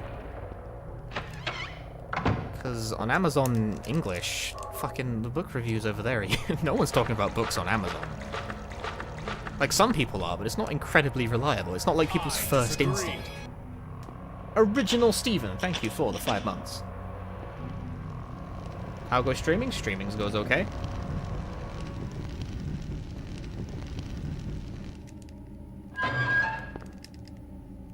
Seconds did I PB by? 1. I PB'd by 1 second. Exactly 1. Incredible moves. What's this?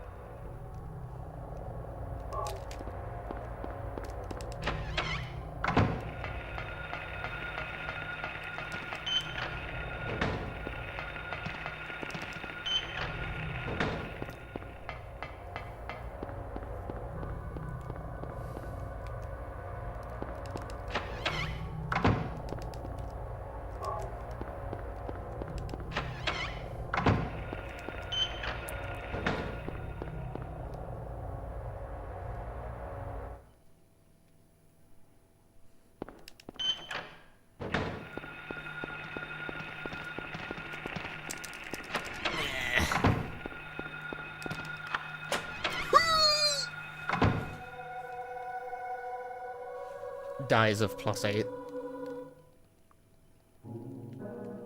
Was I dreaming?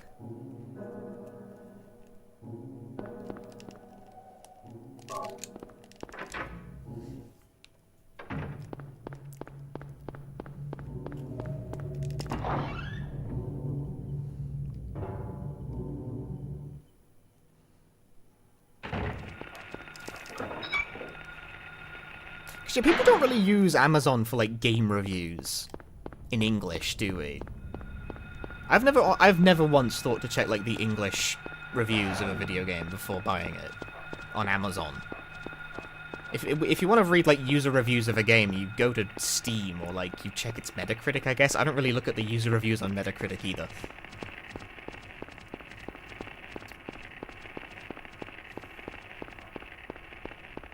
You can, certainly.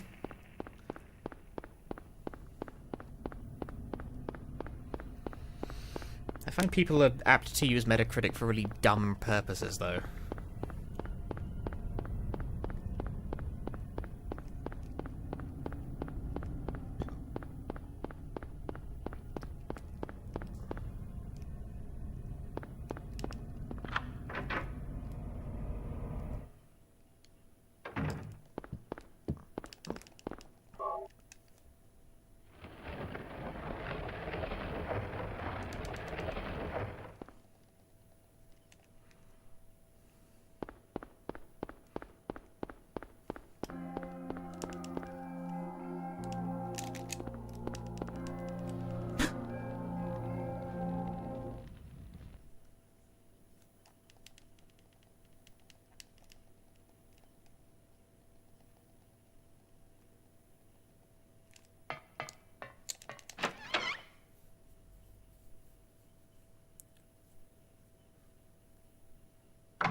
What if I just did an all bosses run instead?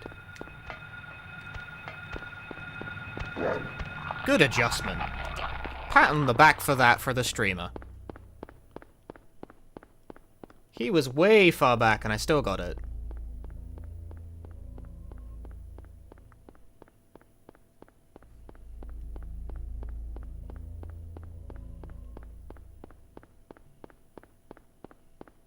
Pat on the back for the streamer for still managing to finagle that one despite the less than ideal setup. Very cool. Happy about that. I know I don't look it, but I'm happy about that. Time to still lose time because it was a slow setup. Oh. Damn it. It's a world record! It's a world record.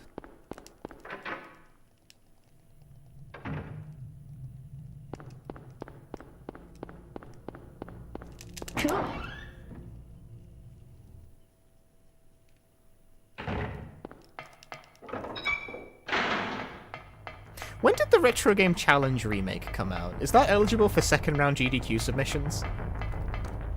How many slots do you get for second round submissions anyway? do you still get 5? Can I try and find a way to finagle like 5? Yo, optimal slot usage.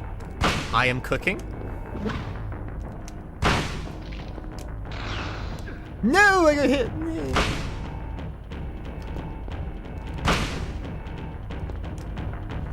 Bro doesn't know what the fuck to do. Oh shit, no, I thought it would take one more shot. I'm in a I'm like way away from here. I'll be way away from the stairs that I can't see. How it feels to be over there and not where I should be.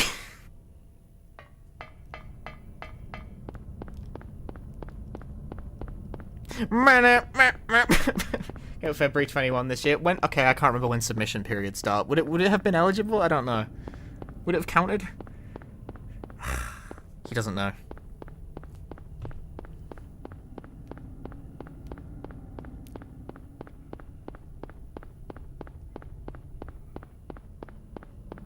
Accidental kill. I didn't think it would kill from that. I thought it needed an extra shot. I lost 1 second. That is so sad. Speedrunner loses 1 second and cries about it for 20 minutes. It's been like fucking not even a full fucking.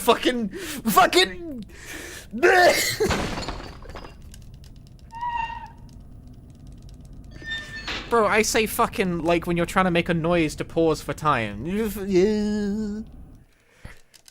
Okay, no more weird noises. 21 minutes now. I can't have shit around here.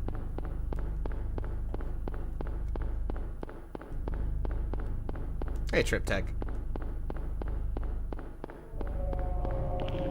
Best movement. Ah!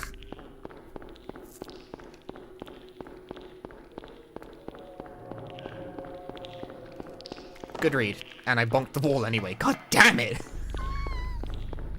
I had the read, but I didn't have the speed!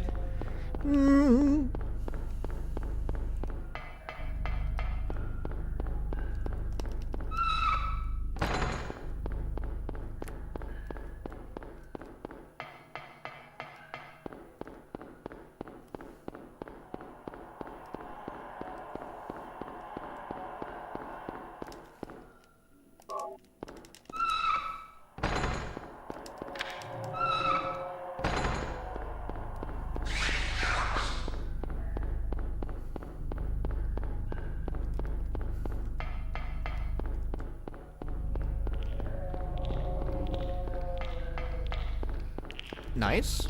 That's pretty good.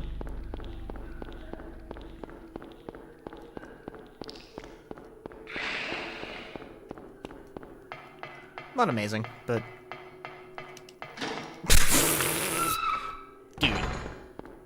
That's just embarrassing.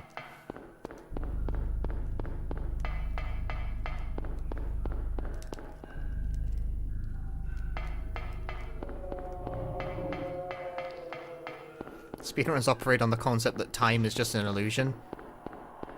Contrary to the expectation of the discipline, but speedrunners are actually very patient.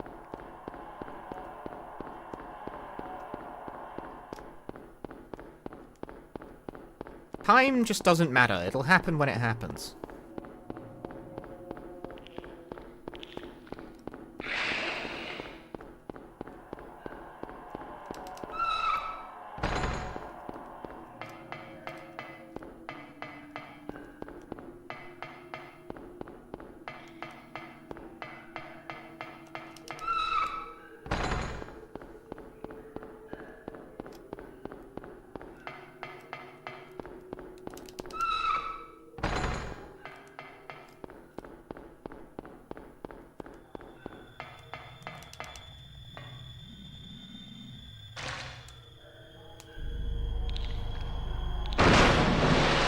Time is money. For a streamer, that is honestly very true.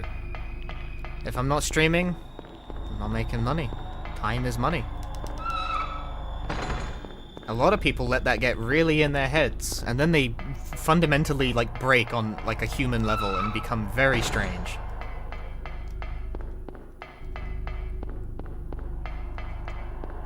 It's dangerous out here.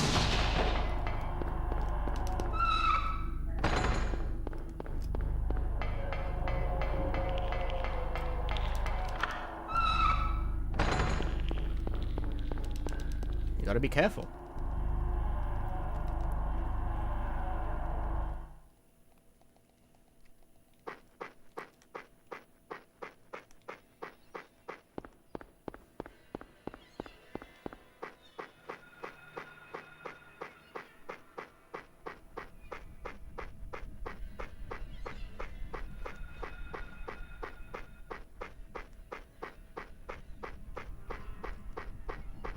I just ran straight into a fucking tree.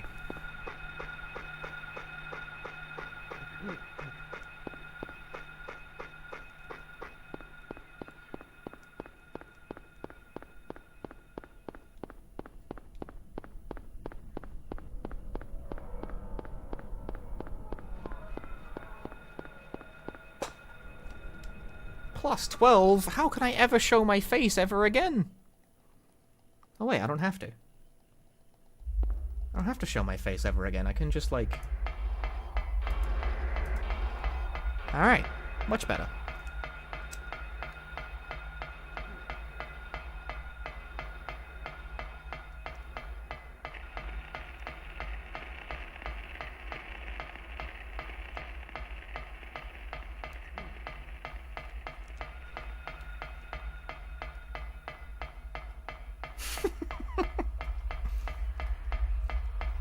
Yeah, the chair's really good at this.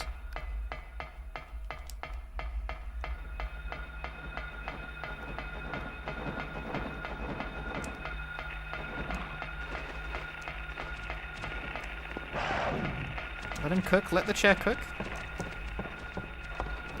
I should have turned.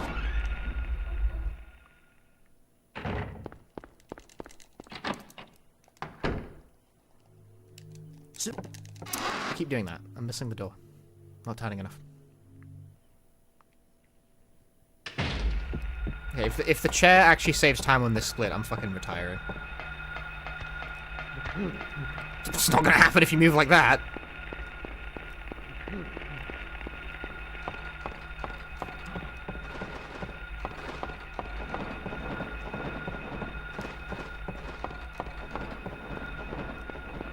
That was a good line.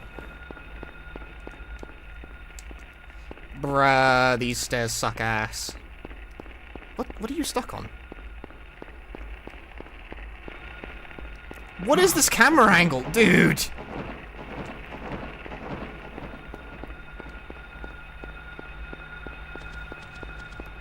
This lighthouse run is pathetic. The chair cannot keep it together.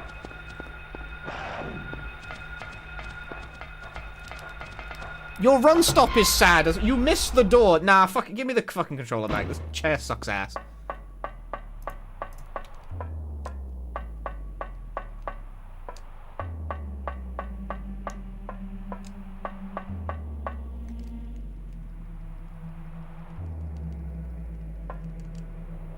This part where I have to do 1 punch up per second of lost time. Punch up? I played DDR for like 4 hours. Not 4 hours. It was like more like 2. But I played DDR for like 2 hours today. I think I'm fine in terms of exercise. I have done my due diligence for the day. Yeah, look how much time the chair lost. What the fuck? 3 seconds? This chair is a poser.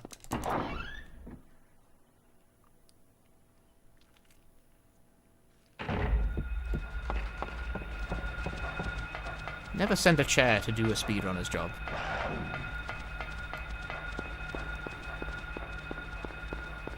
This run is bread. This is so fucked. Why am I even playing? I'm just gonna finish this one. Why not? Whatever. It's only like 8 minutes to the finish line anyway.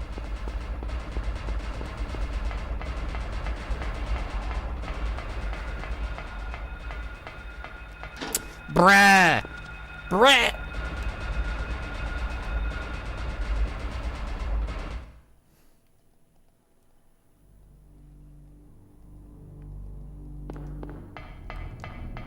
Chair had a lot going on. Chair had a lot on its mind.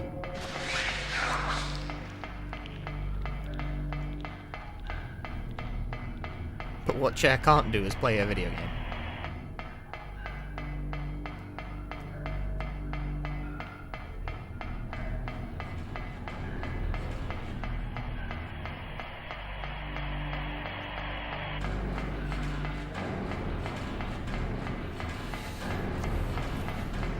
This guy's spawning in.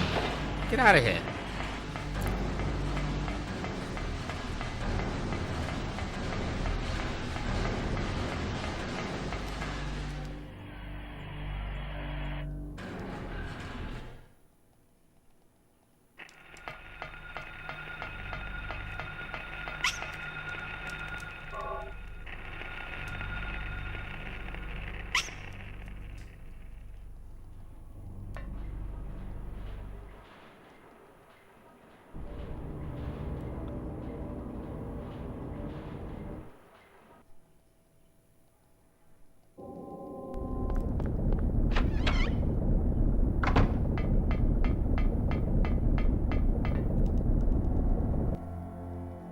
The chair lacks experience. It just needs more time.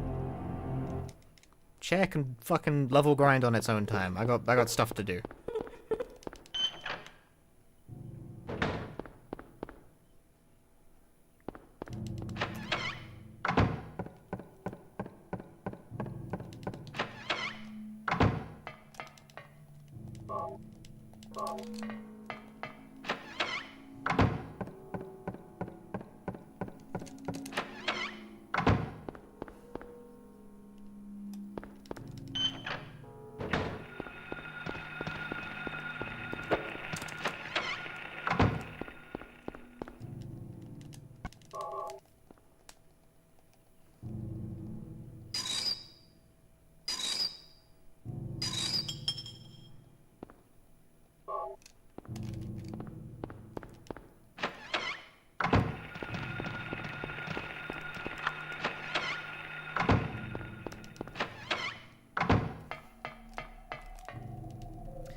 That's not the right thing. That's a sticky wicket. No, really? That was like almost really good, but it just sort of hit the wrong one.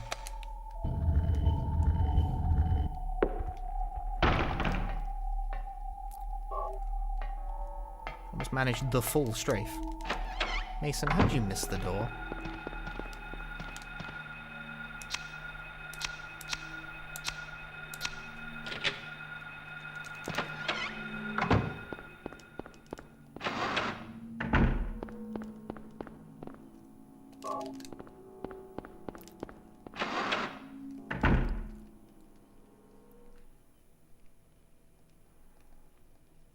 I am indeed getting hungry, as it is nearly midnight. What am I going to have for dinner today?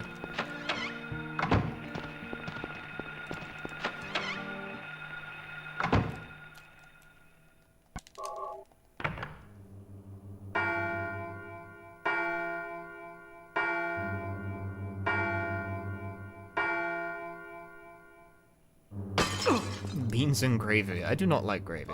There is no gravy in the house. There are beans, though.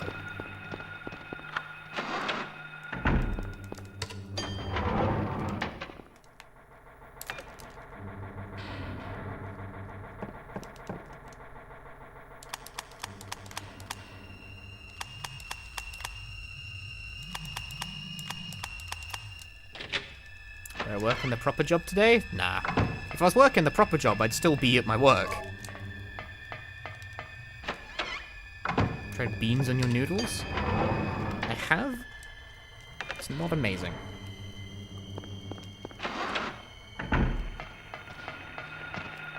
That was too early. Oh, bad run. I'm still at my work. When I work until midnight. I work nights. But yeah, I work night. What the fuck? Is this really that unusual to you people?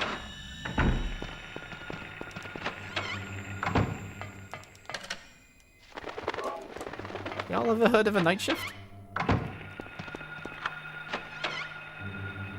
Poached eggs on heavily buttered toast. Divine, but for dinner?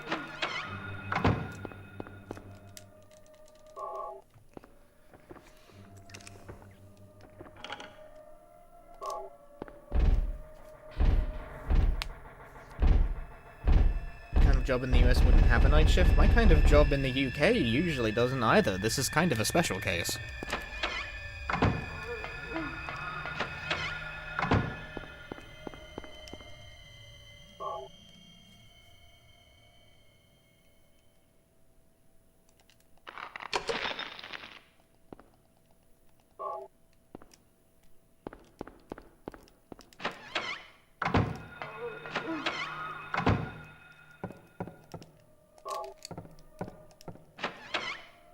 Is it paid extra lease? Yeah. For unsociable hours, it has to be by law.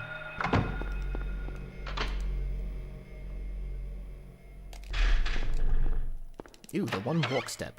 Gross. I'm going to YOLO this, because fuck it. Forehead. Oh my god, it worked.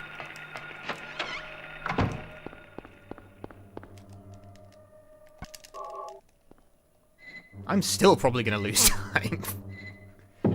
But, wow.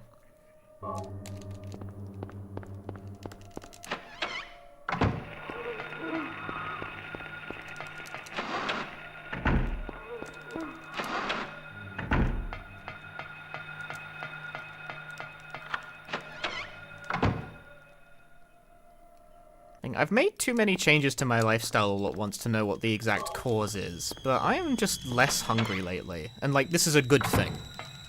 I don't feel like it's a loss of appetite, I just feel like I'm eating a normal amount.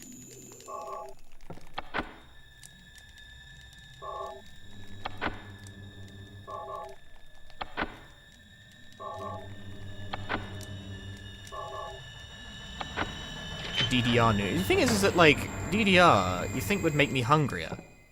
Because all of a sudden I'm doing a shit ton more exercise than usual, but in actuality, the appetite is less than before.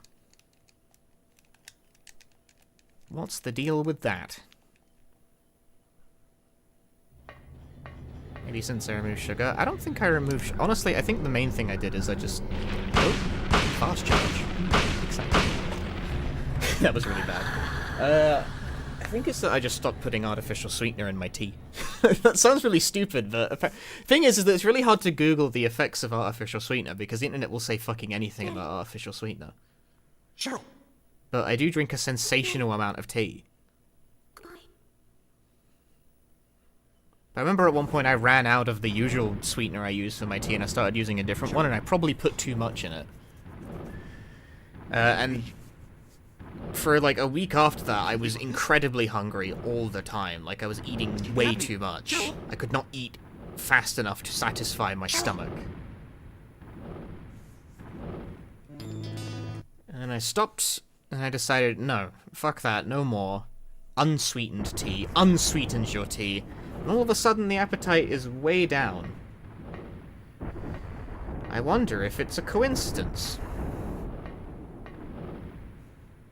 But it's hard to tell. Maybe it's just that I eat my meals in a normal order. Believe it or not, I used to do this crazy-ass thing where I would eat my dinner the first thing. I would eat the big meal when I woke up, because I would usually wake up, eat dinner, and then stream for like fucking 6 to 8 hours or something. But I don't really keep that kind of schedule anymore, so now I actually eat meals normally. Like I eat lunch for lunch and breakfast for breakfast rather than breakfast for dinner and the big meal as soon as I wake up. I don't know if that matters. Matters for feeling full when you go to bed at least. 3039. Ah!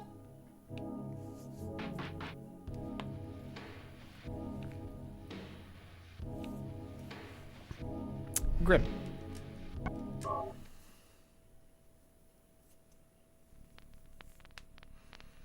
Most of the research just when you eat calories doesn't matter much. For weight loss, no, I can't imagine. But for not feeling hungry when you go to bed, I imagine it does.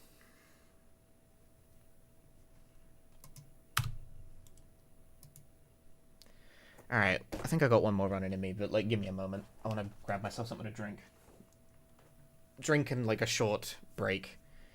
Because I have been rubbing the D-pad with vigor for the past like 4 hours, and boy oh boy. Your hand feels like raw meat when you have done that for so long. It is expedient to take a moment.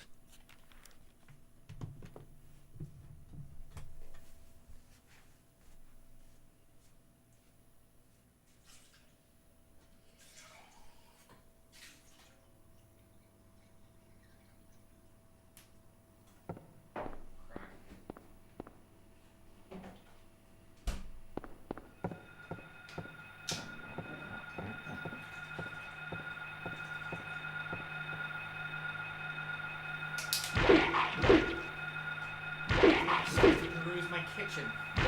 What am I having for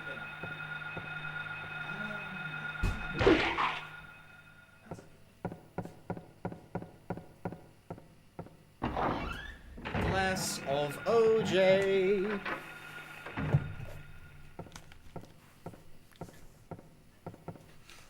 Chat cheering for the chair. Cheer for me, the streamer. And my glass of OJ.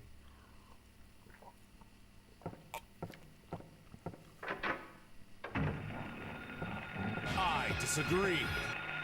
OJ hi. Agreed. Don Carlos, thank you for the 6 months of Prime Gaming.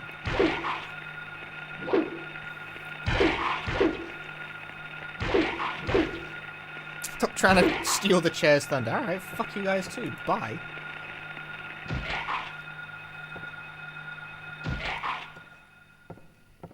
You know, when I swapped to this shot of the chair... should I put, like, a plushie in it? So it looks like the plushie's playing the game instead? What would be the best one to do that with?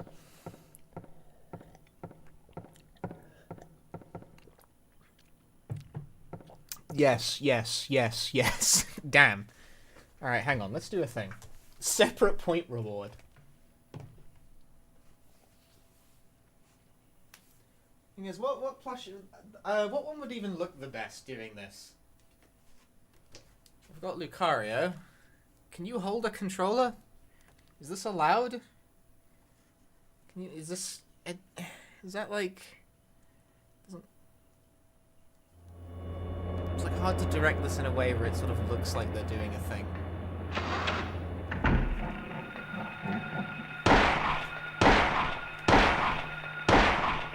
I'm trying to frame the shot here.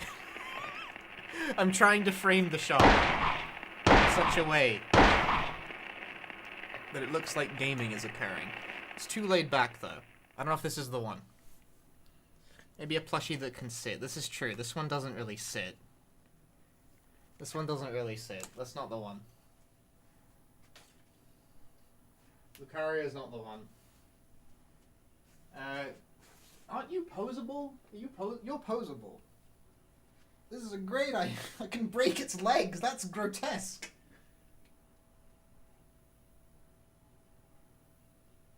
Is May posable? I'm gonna knock everything off of my shelf while I'm doing this. May can't really sit, unfortunately.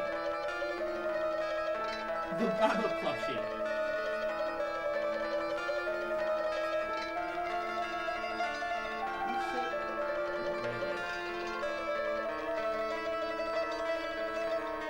But my two best options for this. Is that a Bob the Builder plushie? No. What one of those do you think is Bob the Builder? My two best options for this are Cinderace and Mr. Mew over here. One with the yellow hard hat. That is... what is... That has a specific name, but that's just a regular cap. Mr. Mew is posable. Wait, so that helps. I can actually, like, this plushie can sit because it's posable. Cinderace can also sit, but it looks kind of grotesque if you ask me. I don't know, the way their legs bend is, like, not normal.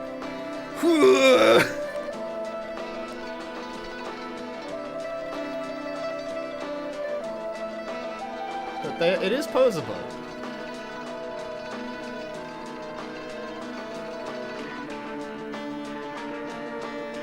They are both posable. At least in some way. It's kind of fucked up. I don't know. Yeah, the controller can sit there. It looks kind of like gaming. It looks kind of like gaming, you know. That looks kind of like gaming.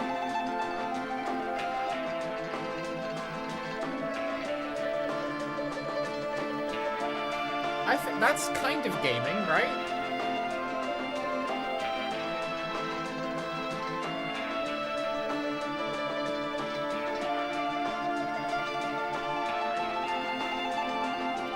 I gotta fix. Where's the center of the frame?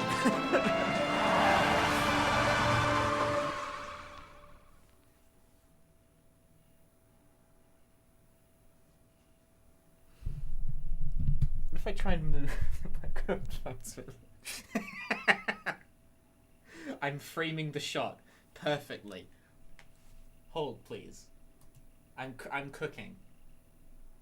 Get out of the shot, streamer. No, my arm is barely in shot. Ain't that? Stay low. Yeah. This is really dumb.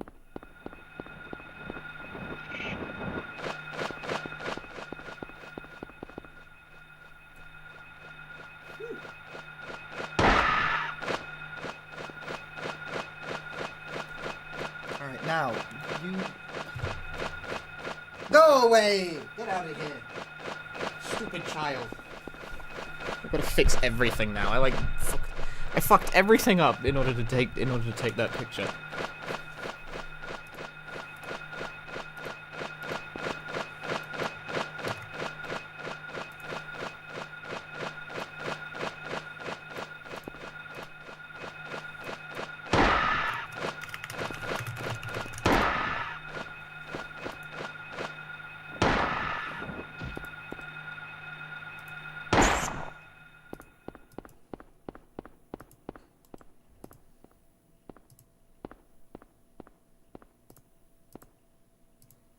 Yeah, now when I turn the camera off, boop,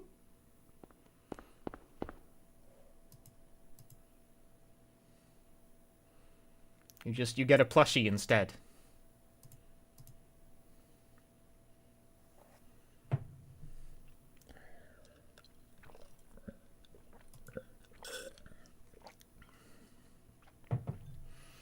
If only I had a marketable plushie version of myself for this joke.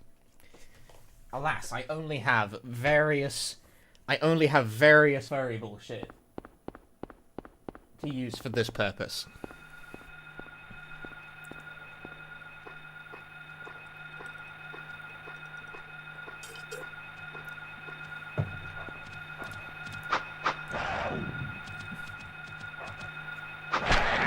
Do I ever second guess my life choices when you're a mid-30-year-old or playing with stuffed animals? What the fuck? I'm not in my mid-30s.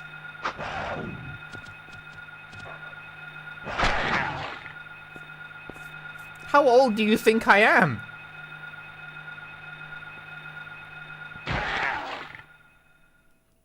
Like, leaving aside the very accusatory tone of the question, I am not in my 30s.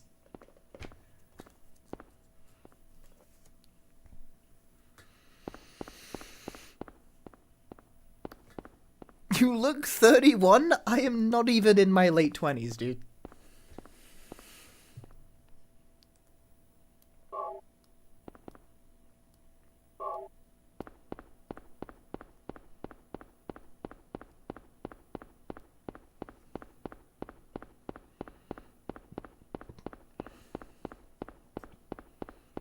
You ain't getting my exact age, but I'm not 30.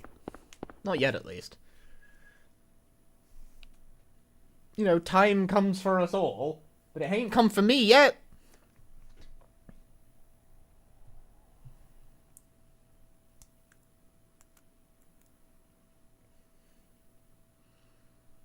I actually don't know how old I am off the top of my head. Like, I'd have to calculate it manually.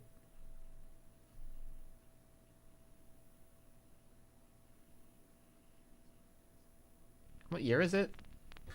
2024, right?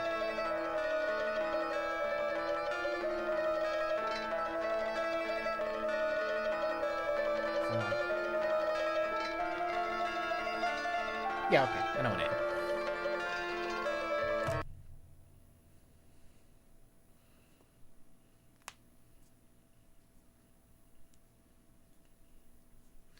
After playing dumb? No, I don't think about it very often.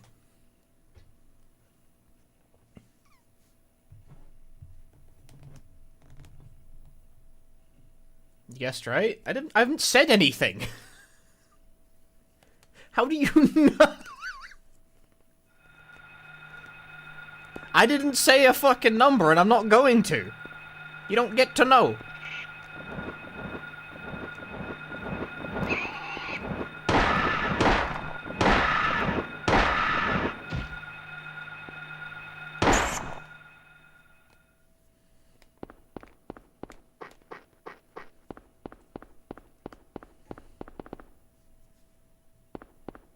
Anyway, camera back on.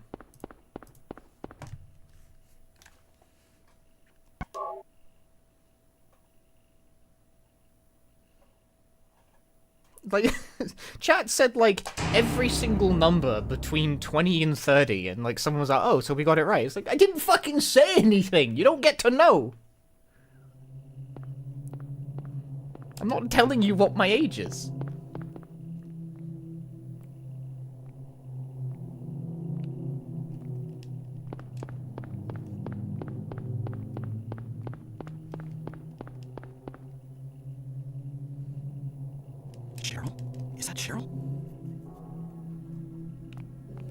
I'm 15. Hell no. I got instant banned by Twitch.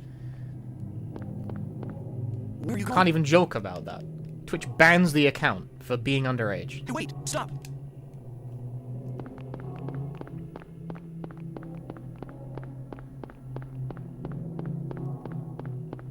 Hey, really? Yeah, you're not supposed to have a Twitch account if you're, like, under 16, I think it is.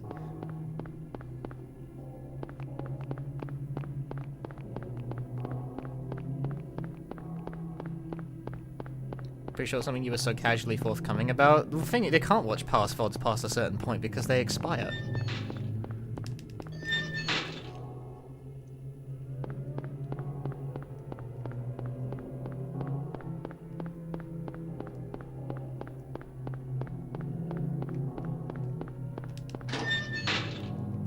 13. I don't fucking know. I don't care.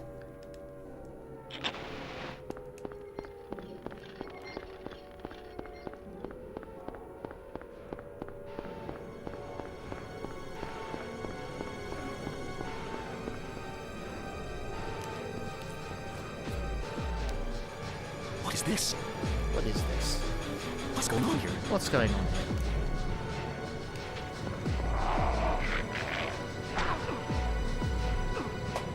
Fast.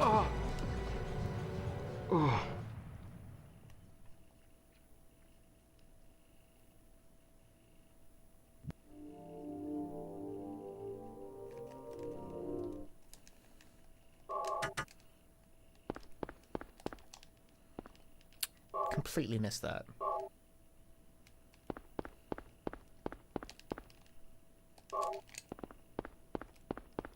I look 50 years old. That's so mean. What's that? Hey, dude, phone. Radio. What's going on with that radio? Is it impossible to cut less in the die quickly section? Yeah, it's random how fast you die.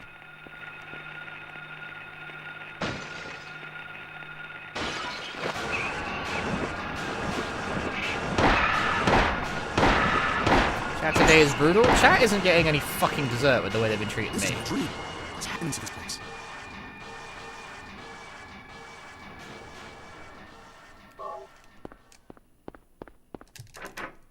They like the chair more than me, and then they like the plushies more than me, and then they say I look like I'm in my fucking 50s.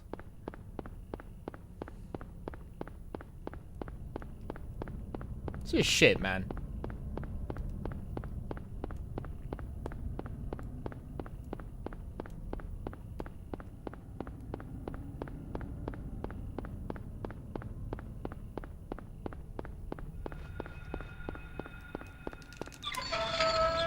How's it going? Part-time streamer, part-time mystery job working out? It's going pretty well. Like, it's sustainable at least. Like, on the basic level, it is, like, covering my overhead. So that's good. You know, if it wasn't, that would be alarming.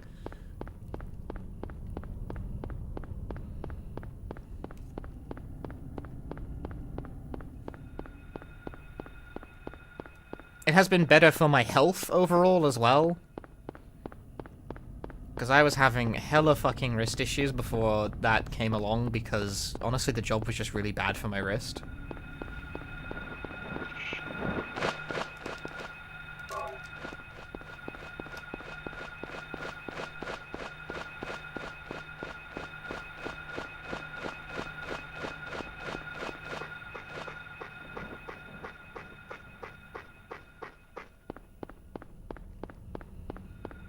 I'm not sure if it's manifested in me being able to stream more. It's definitely manifested in more time spent working on videos, I can say that much. Like, I've definitely found it easy to sit down and do, like, a day's worth of editing, whereas previously that would come at the cost of stream and I just wouldn't do it very often. So that has been nice, that it has enabled me to sort of, like, juggle the production of those and more while streaming at the same time. But I think I've honestly kept my stream length pretty much the same. I still basically stream, like, approximately 3 and a bit hours on weekdays when I've got work and, like, something with, like, in the 4 to 6 range on weekdays where I'm not. I still don't do, like, big 8-hour, 10-hour, 12-hour streams. I just don't have the stamina for that. I mean, I could. Like, if I want to make a day of it, I suppose I can. Like, I have that option, I just haven't been doing so.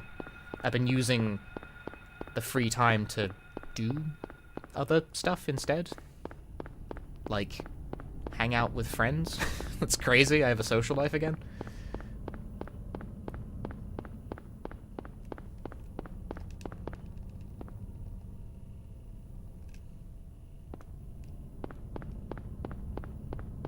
Hang out with friends, who does that? Me, now that I have time. It's fantastic.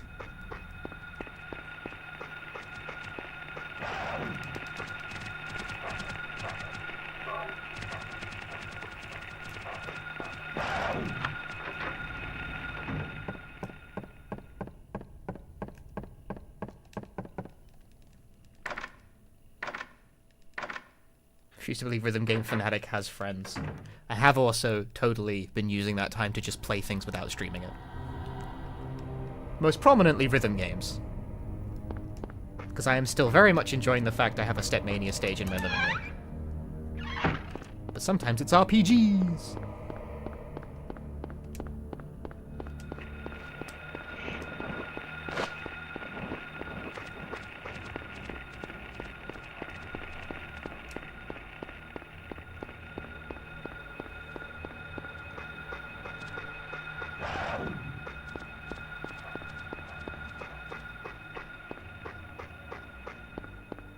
I just have more time on my hands, which is nice. But I'm not necessarily funneling 100% of it back into content. Which sort of feel like... I feel like I should, because that's sort of my job now, more so than ever. But at the same time, it's nice to have time for me now. Rather than having to vigorously shove all of the content into whatever free time I had. Because if I didn't do that, there would be no content at all. Is technically content? Yeah, it is. This is content. I have made the time to stream today.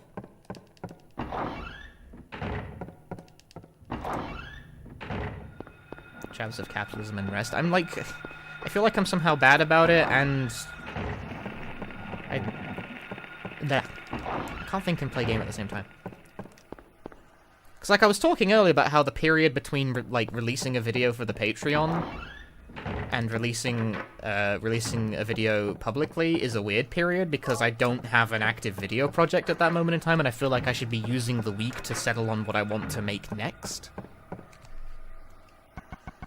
Like, if I get started now, I could get a head start and maybe actually complete more than one video in a month. Ooh, exciting.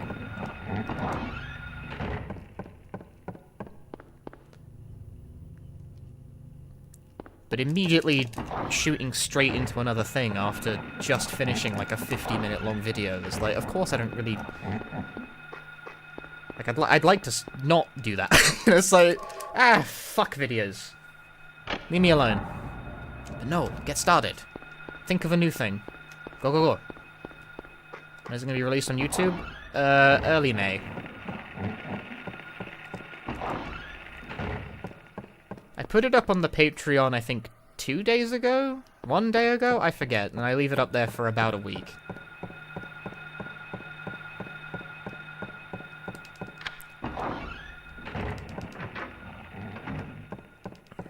Oop. That fucking shit piano.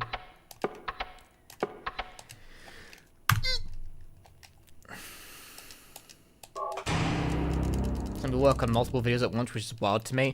I actually also do that, but like I don't have two videos in the editing bay at the same time. But while one video is being edited, sometimes when I'm not able to work on the edit for whatever reason, I am usually like jotting down thoughts or possibly even writing the script of like the next one if I've already like picked a topic. Cheryl? Is that Cheryl? How much time does it take to actually make a video with the editing and everything? In terms of raw hours, I'm honestly not sure. In terms of days where it, like, I'm able to find the time, depends heavily on the length, for one thing. Because my videos don't have a particularly consistent length. If it's like in the 20 to 25 minute range, I can usually crash that out in like maybe 3 weeks. If I'm really like firing on all cylinders. For the one I just made that was about 50 minutes long, it took like 2 months. 50-minute videos take you gotta edit all 50 fucking minutes of a video. It's long. It takes ages.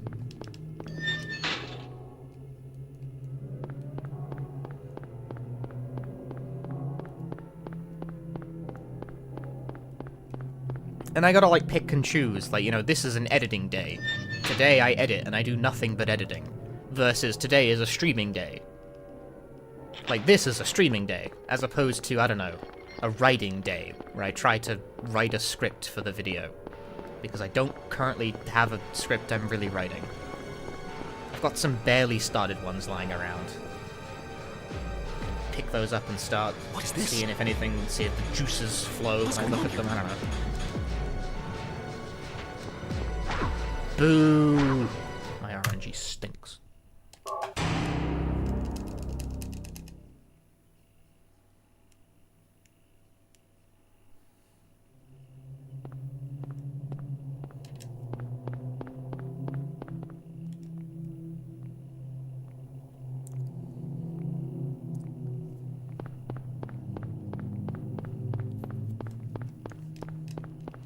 If I did nothing but YouTube, like nothing, like I never streamed at all, I could probably get quite a few videos done, like maybe 2 or 3 in 1 month.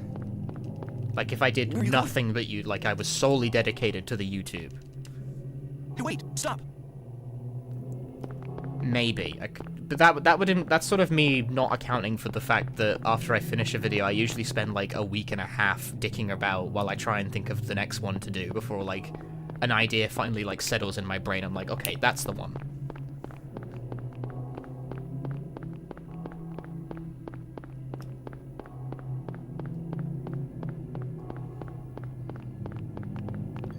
Especially for certain kinds of video as well. You can start with a concept that turns out to be a dud. Like, so the next video that is going to be released is one where I'm covering an untranslated PS1 game. The thing about covering untranslated PS1 games is that in order to know if they're worth making a video about, you have to play them first. And sometimes you investigate a game for a little bit and it's just not very interesting. And you're like, nah. And you sack that shit off. There is a potential for that to happen. What is this? You gotta play video games? I know, right? Especially when they're long. That's like, shooting is a thing. That, like, takes time. My RNG sucks. Again, for the video that is about to come out, it's a full RPG. It took me about... My footage is like... I've got about 15 hours of footage. It's not an incredibly long RPG, but you do need to finish a 15-hour game, you know? That's 15 hours I spent doing that and not streaming. Not a massive amount, but it's something. You gotta account for that. Shooting takes... especially if you need specific shots of stuff. Every video I've ever made has required pickup shots. As in, I needed to go back and re-record something in order to, like, get a clearer example of what I'm talking Where are you about. going? Hey, wait, stop. So usually I shoot the bulk of the footage, like I record a playthrough, like that's the bulk of the footage. And then I write the script, and then I go back and do pickup shots.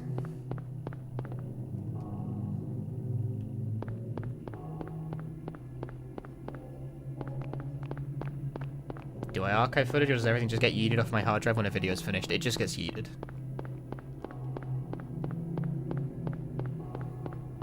It's gone.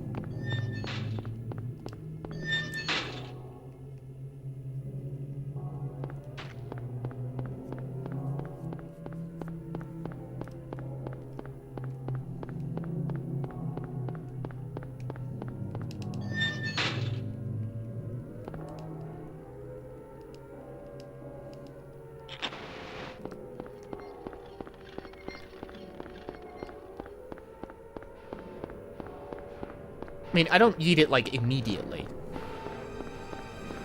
I yeet it when I need the space. What is this? So I think I probably still actually have, like, 4 videos worth of footage on this hard drive, because I've got a pretty big hard drive.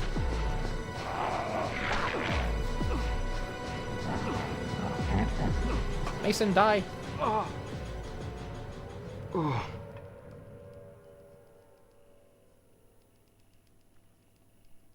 Why are the voice lines sped up? PS2? Yes. Using the fast disk speed function of the PS2 for faster loads also makes the voice lines all sped up. No, the health drink. A tragedy in slow motion.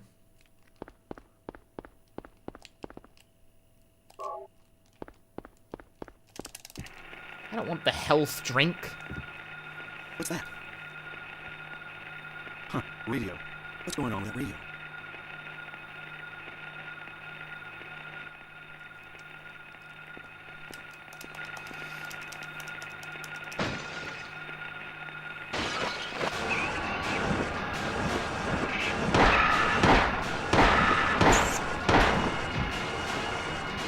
This is not a dream. What's happening to this place? This is not a dream. What's happening to this place?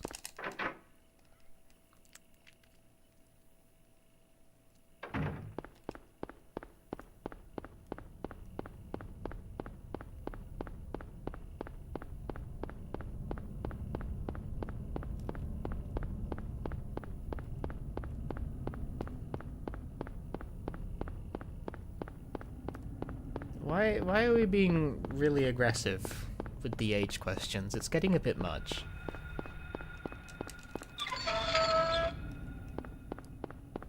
Like, I think this has crossed the line from playful ribbing into it's coming off like just sort of a bit harassing now.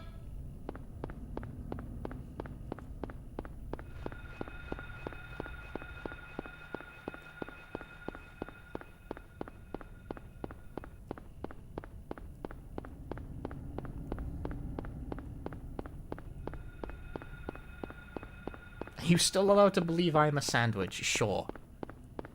If that pleases you. Punch sandwich.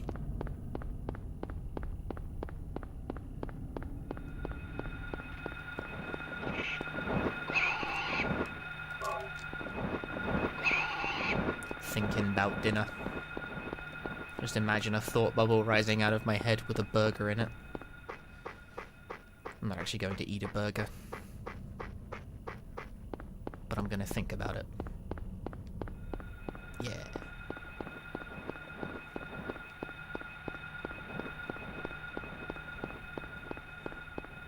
Yo, what are you hoping for in Silent Hill 2 Remake? I guess this makes sense, but I sure do get asked about Silent Hill 2 Remake a lot when I stream Silent Hill. So what am I hoping for in Silent Hill 2 Remake? Honestly, I don't know.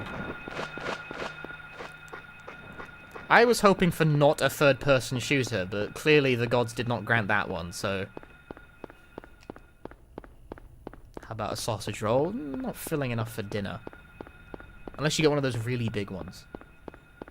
I don't know what I want from Silent Hill 2 Remake, I'm not gonna lie, I have no idea.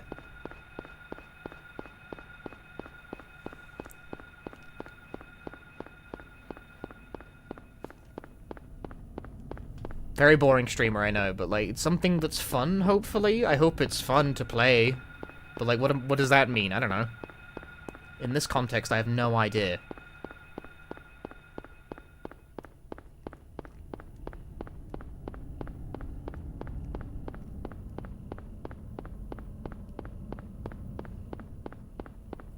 Yeah, I hope it feels good to play, and it's fun, and the environments are nice to look at and what have you. I don't know, I hope they do a good job making a third-person horror game, I suppose. I have no idea.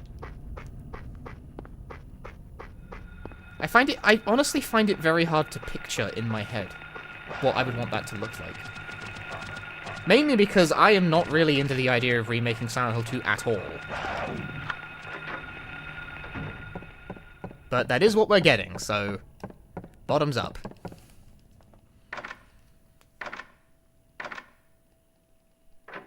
Other speedrunners milk the content on both old and remake. It's tempting. It's like when Silent Hill 2 Remake comes out, it's very tempting to be like, should I make a video on it immediately? To be like, it's my thoughts on Silent Hill 2 Remake. It's very tempting. Would that do, like, have I established myself as the kind of person who does that sort of thing? I don't know.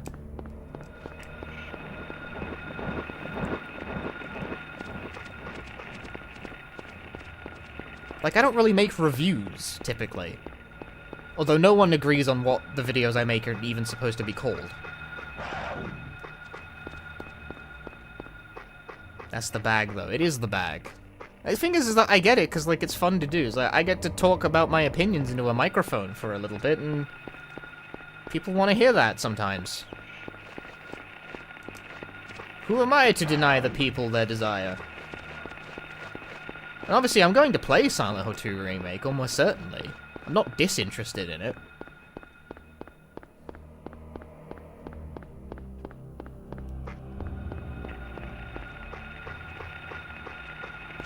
The guy that did a review of a recent game was Lupe. Yeah. That... See, I didn't really structure it like a review. I kind of structured it like a... I would like to ramble about a game that sucks very much. You know, like the premise, the conclusion was clear from the outset. Like I was very down on it, like out the gate, because I already knew that I thought it was a train wreck.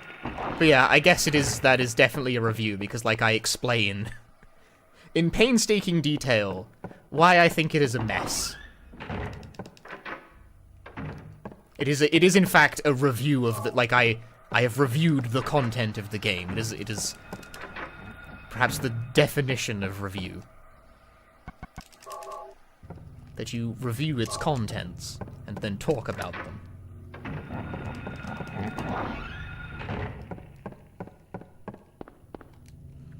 Very fun.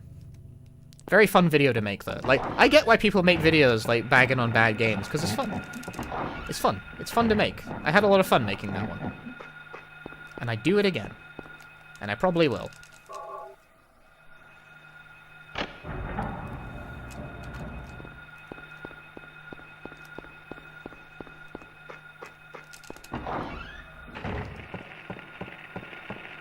People ask me the same for Short Message.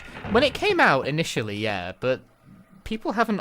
Honestly, I forgot Short Message even existed until you mentioned it just now.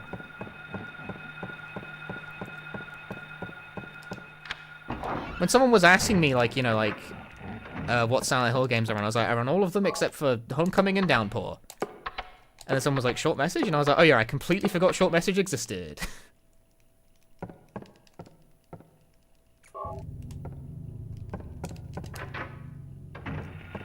Yeah, Short Message just doesn't feel like it has a good reason to exist. That's like possibly the meanest thing I can say about a game, is that Short Message doesn't feel like it needs to be here. It's not like offensively bad, but I think it is slightly offensive that they put the Silent Hill name on it. Like, it's just not related in any meaningful capacity.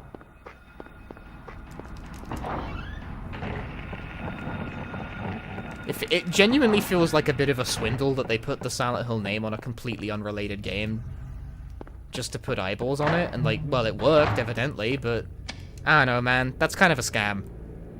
I'm displeased.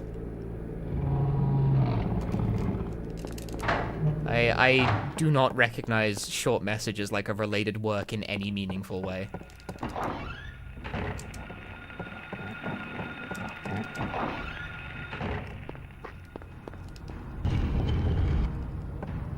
So I guess as long as Silent Hill 2 Remake isn't like that, I guess it can't do much worse. Gold? Always believe in your soul? You've got the power to know.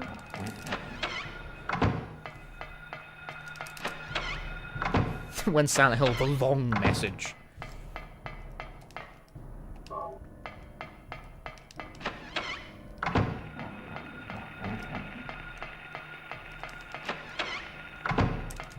How old is that song?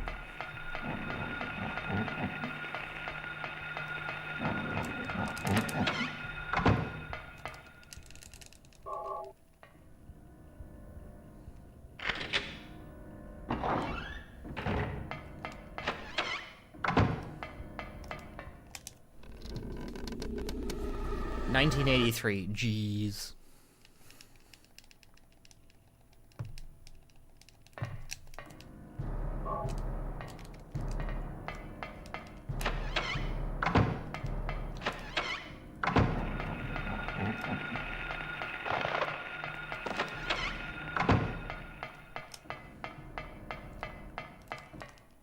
The only reason I even know what that song is like, gold, always believe in your soul. Like that song.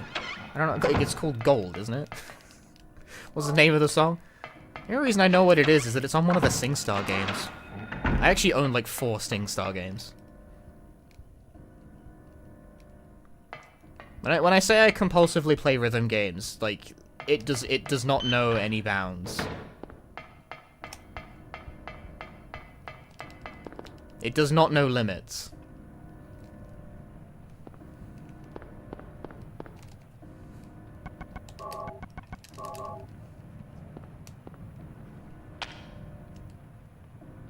As far as I'm concerned, that is a kind of rhythm game. Like, when I played Rock Band, I tried to get, like, the instrument icons, which you get for completing the World Tour mode thingy on every instrument, and that does include vocals.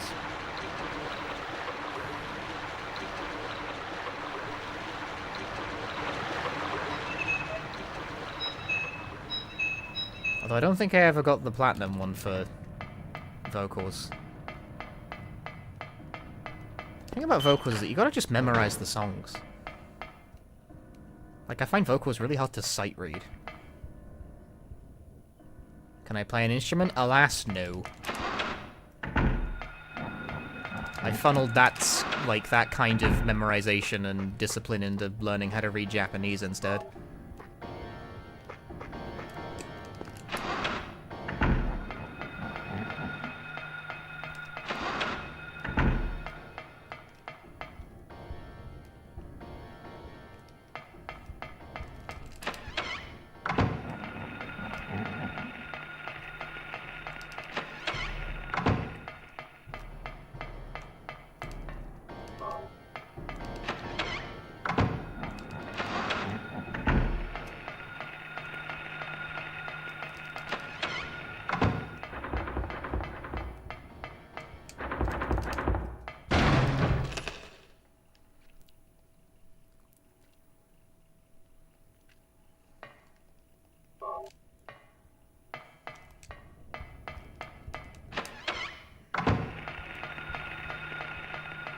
So, you know, if I spent all the time I spent on rhythm games learning to play an instrument, I'm sure I could learn to play an instrument in a somewhat, like, okay way, but also then what would I do?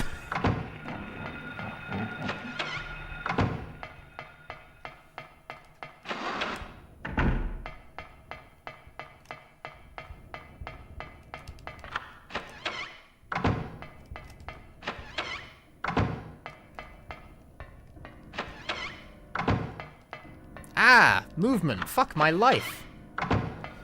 It's like, great, now I can play, I don't know, keyboard. So fucking what?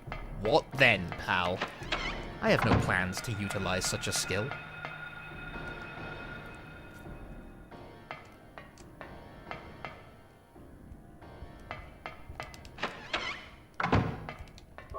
Whereas I mainly play rhythm games, like, to chill out. I know that probably seems nuts if you've ever actually seen me play rhythm games and I play, like, all the super hard stuff and people are like, how the fuck is this relaxing to you? And I was like, I don't know, because the brain doesn't really get involved in the process. Dropped my input. That's depressing.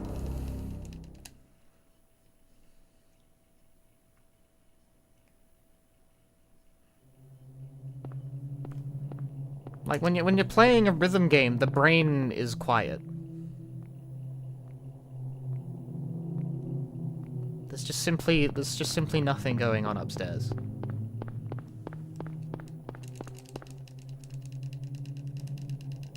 Cheryl? Is that Cheryl?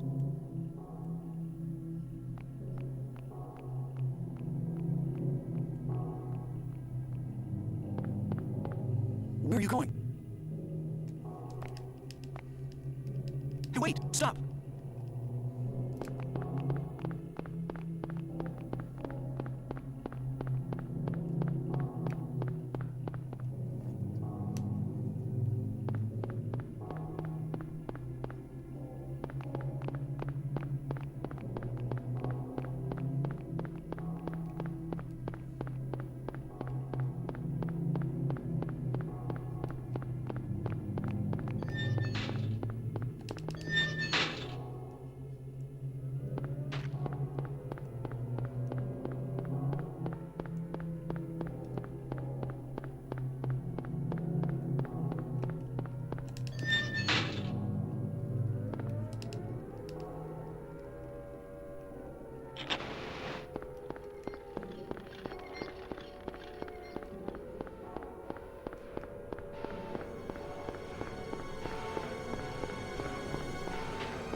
This?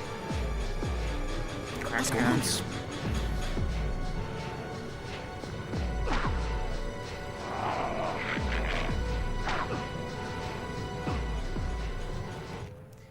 Mason. I'm honestly half tempted to take a day where I would normally spend working on YouTube, since I currently have no active video project, and just, like, reading the books I've meant to be reading. I've meant to be reading for, like, the past however long. The stack has come apart. Oh no. I got, like, a couple books there, and I'm not reading them. Cheryl? Is that Cheryl? Reading day. No streaming, no video, nothing to edit. Just read. What an idea. What a big plan. Where are you going? It's tempting. Hey, wait! Stop!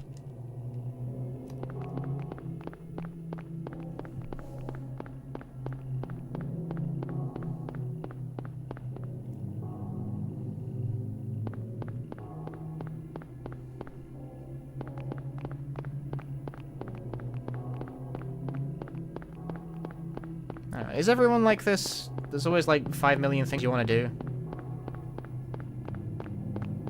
It's like, oh, I could read these books. So yeah, you could also watch that series. You could also play that game. La-di-da-di-da, etc, etc, etc. Only I have the additional wrinkle that I have streaming on top of this, and sometimes these things collide in really useful ways.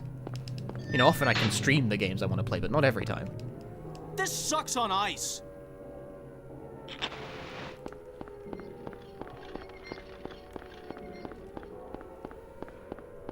You do not bring up the backlog. See, I don't have, like, the concept of a game backlog. Game backlogs are fake.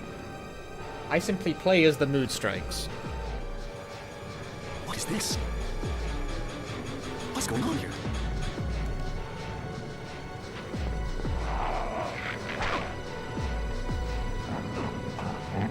Wow. But, like, books are different because I'm bad at reading consistently. It's a world record!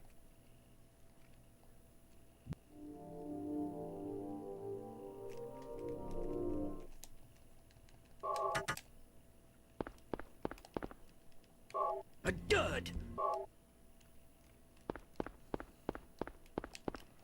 If I just disappeared from the internet for, like, 2 weeks, I'm sure I'd come back with all the books read and all the shows watched. But alas, here I am, Silent Hill 1 speedrunning. Radio. What's going on with that radio?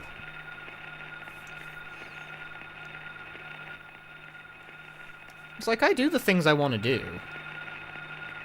Just can't do them all. Can never do them all. Too many things.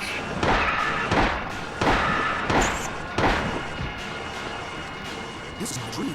What's happening to this place?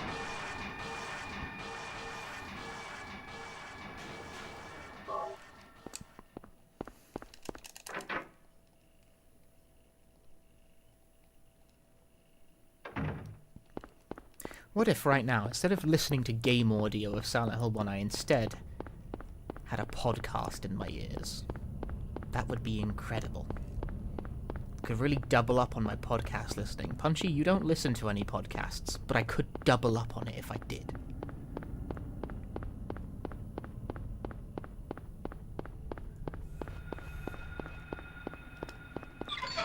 Yeah, that makes sense. Makes a lot of sense. What if I had some kind of audiobook going right now, though? I could listen to the books that I want to read. I don't really like audiobooks. I like read book. I like word book. What if I became an audiobook guy?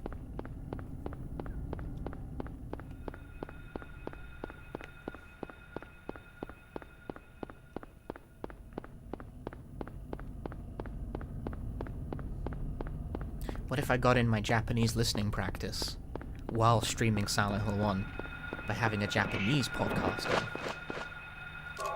Then I could become stronger, more proficient in language. Just like that. That wouldn't be distracting at all. I'm sure chat would really like it if they knew the streamer was fucking listening to a book right now. That's the thing. I rather feel like attempting to do 5 things at once is going to result in neither thing going very well.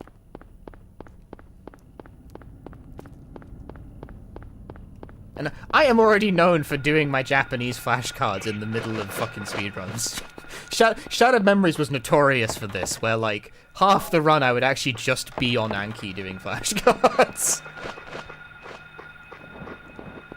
Like, I already do that double up bullshit.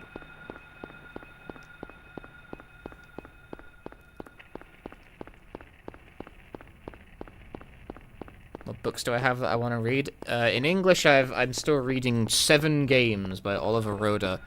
In Japanese, I have the Japanese print of Konbini Ningen, Convenience Store Woman. I've got a couple of manga. The thing about reading Japanese, though, is that I read Japanese like 4 times slower than I do English.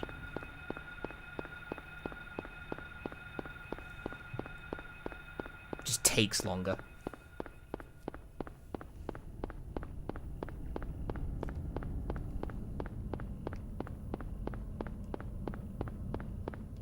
Because if I ever get, like, for one thing, it just takes me physically longer to look at the thing and understand what I'm looking at. But if I ever get waylaid by a word I don't know, I gotta go fucking Google it. And if I ever get confused by a sentence structure I don't understand, sometimes I just sit there and I gotta turn it around in my head a few times before I'm like, oh. And sometimes I just never get it and I go, fuck it, it's probably not that important.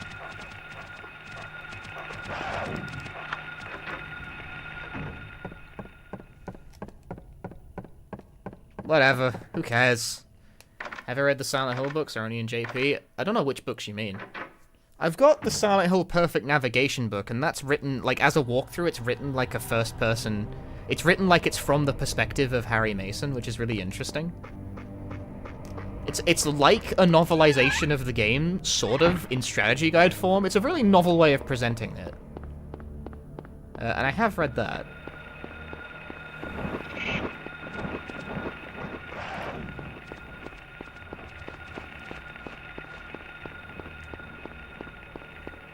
Because, you know how in this game, the saving menu is, like, you find a notepad and Harry Mason records his thoughts on the notepad, and that's, like, the way they contextualize saving? The Silent Hill 1 Perfect Navigation book is, like, you're reading the notes that he made. Which is funny, because Silent Hill 3 then actually did that. You know, that was, like, part of the game in Silent Hill 3, is that you actually do find the notes that Harry Mason was leaving.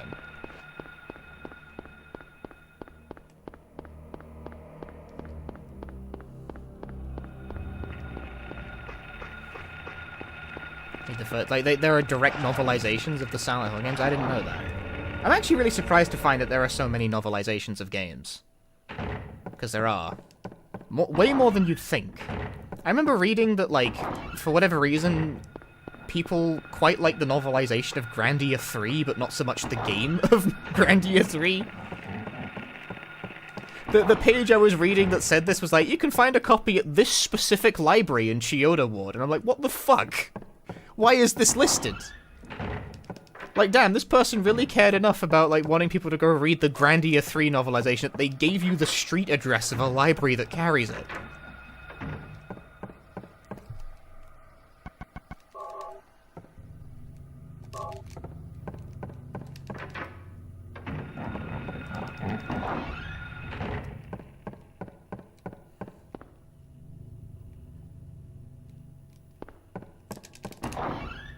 You gotta respect that.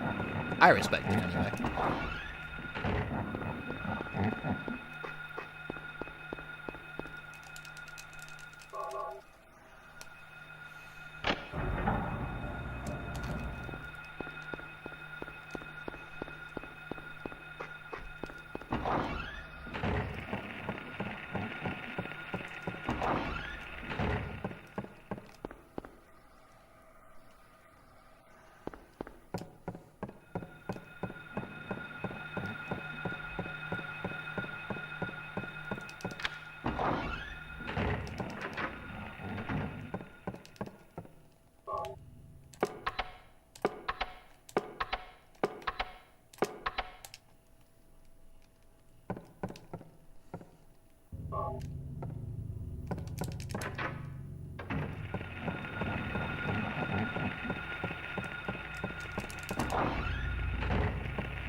a million and one, like, classic PS1 games I could stream at any given moment. I think if I just dedicated this stream to, like, casual playthroughs of PS1 games that are kind of popular, with the sort of crowd that the stream attracts, I honestly don't think I'd run out of, like, easy content for months, if not years. Because I have not played every survival horror game, even on the PS1, and then we could expand a bit from there and do, like... I never even got through, like, my Tomb Raider 2 playthrough.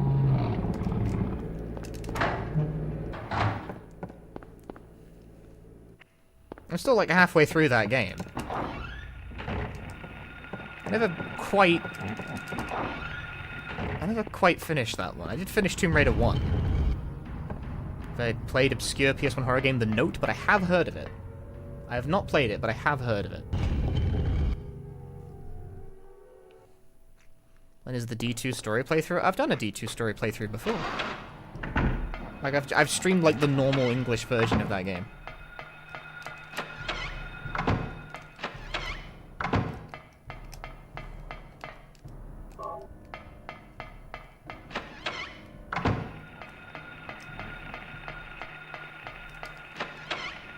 I tell you, one thing I gotta stream casually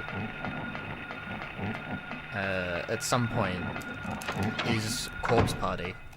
Like, I've played Corpse Party before, it wouldn't be new to me, but I've never streamed it, because I played, like, the PSP version way back when, because they're releasing a new one, and I think it's out this year. Like, they finally finished making Corpse Party 2. Kind of. Maybe. Sort of. Who fucking knows? It's not Dead Patient, I can tell you that much. But they made a game, and it does have the name Corpse Party 2. Is it the same Corpse Party 2 as the one that they were making? No. But... It's a game that's called Corpse Party 2, but this is distinct from Corpse Party 2, which is a different game that they started making and then forgot to finish. Woo!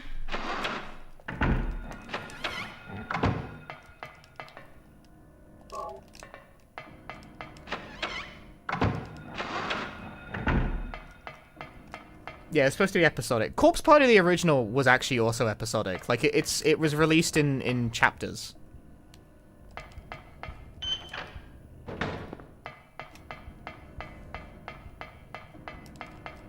Is Corpse Party the one where someone butters up their pooper? Yes. That is a game where a character says the line, "I'm going to go butter up my pooper." Despite how stupid that sounds, I promise you it's more anodyne than that.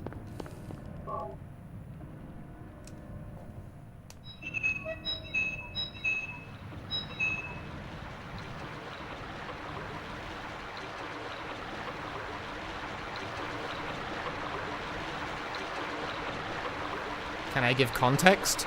It doesn't really make any more sense in context. But at a certain point, a character just asks the other girl that she's with, "Hey, do you have that lotion on you?" It's like, "Do you have that lotion on you? My butt is super dry." And, like, this comes out of fucking nowhere in both. Like, I actually checked the Japanese because this also baffled the shit out of me, but it's really just like that, even in Japanese. But I guess you could infer that, like, this character has, like, a skin problem or something.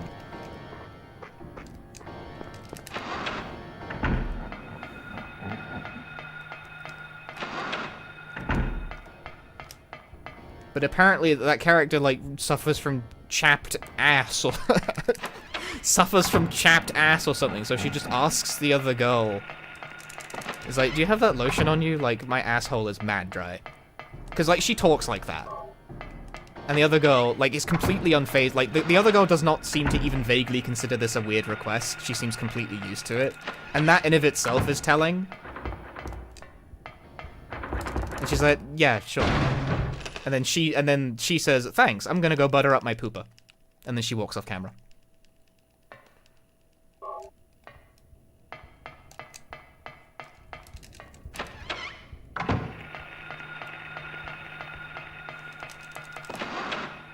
I don't know, it's just, a character has, like, ass skin problem, and that it really does just come out of nowhere.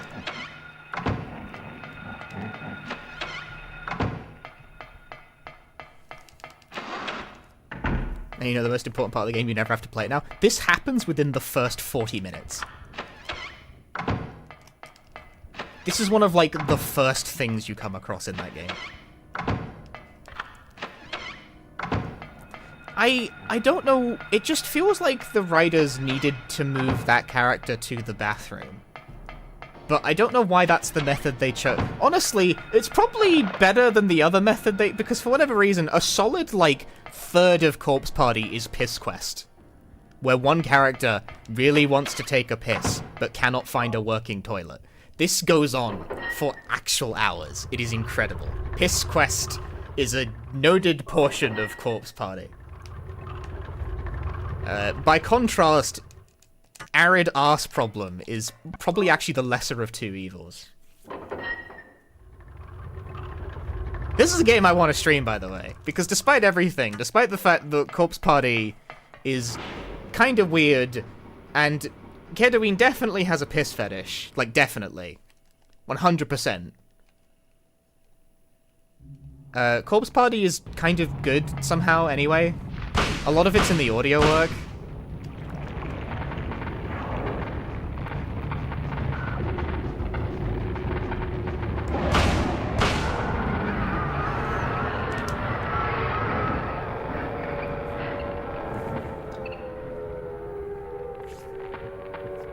But every single other Corpse Party game past the first one is, like, not good or interesting at all, frankly. Blood Drive is interesting because it's really, really shit. But it's not good.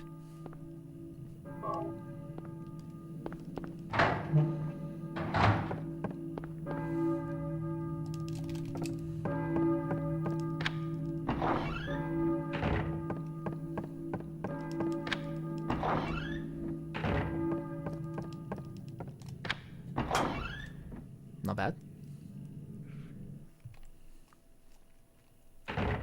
Have I seen the live-action movie? I have not. I have, however, seen the anime.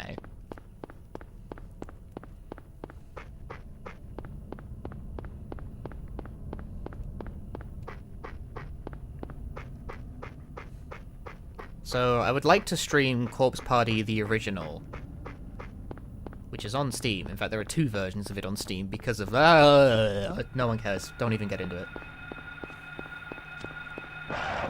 Just to get everyone caught up on the Corpse Party lore that is essential before we rock on to whatever the fuck Corpse Party 2 is. Anything that needs to be filled in from having played Book of Shadows, I guess, or Blood Drive, I can just fill in with words because I'm not subjecting people to that. I hope you don't need to know what's going on in Blood Drive to make sense of Corpse Party 2 because Blood Drive fucking sucks.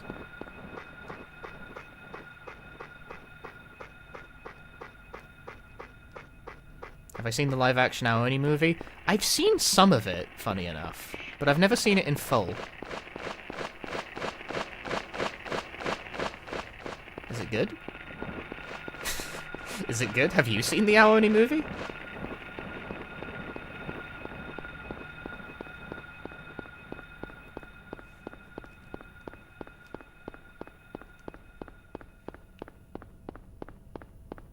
Oh, actually, you know what?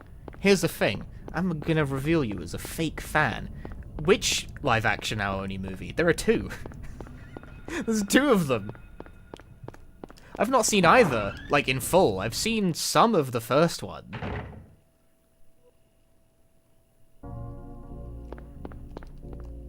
What? Why? I don't fucking know. There's, like, a lot of Aoni, like, material. Fuck! Too far. That was too far. There's two movies, several novels, a manga adaptation. I think there's several manga adaptations, actually. Like, Aoni has more nonsense than video games. Is there a play? I don't think it's gotten that far. Man, every time I think about play adaptations of video games, I always think about the fact that there was a Persona 4 stage adaptation, and it's actually got really good fucking music, but they never released it separately. There's no soundtrack CD for that. the Persona 4 stage play has separate, unique fucking music, and you can't get it anywhere.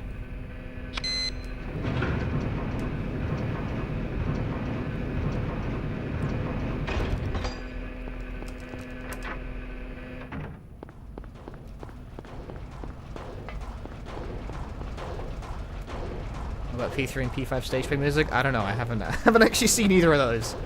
I have actually seen as much of the P4 stage musical as I possibly could. I only found it through clips. Am I the unofficial fan musical? No, like it's a real stage production that existed in Japan. There are some recordings of it, but nothing complete. But from the recordings, it has unique music. Stage adaptations of video games are not uncommon in Japan. Final Fantasy X has a kabuki adaptation, which honestly is pretty fitting.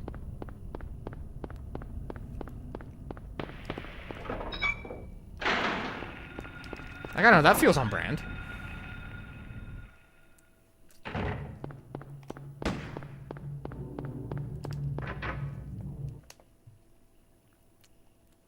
I would watch the FFX Kabuki play if I could.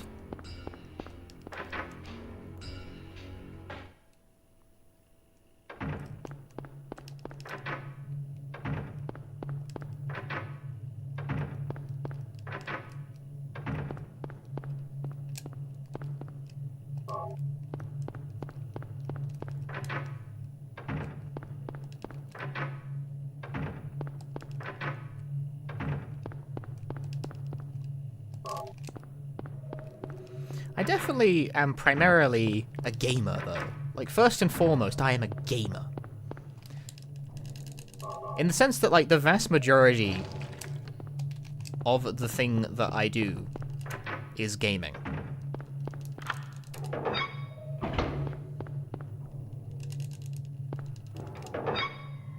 Like, I definitely watch much less movie, TV, and read book. Far, far less of that than I do play game. Far less. Like, today alone, I have played, like, 8 hours of video games, and that's, like, pretty normal for me. Bruh.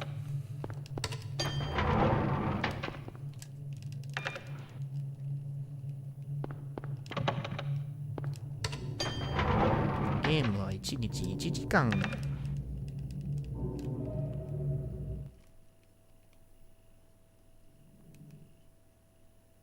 Eight hours? Yeah, the stream's been going for 5 hours, and I played DDR for like something like 2 hours, 3 before I started streaming, so do the math.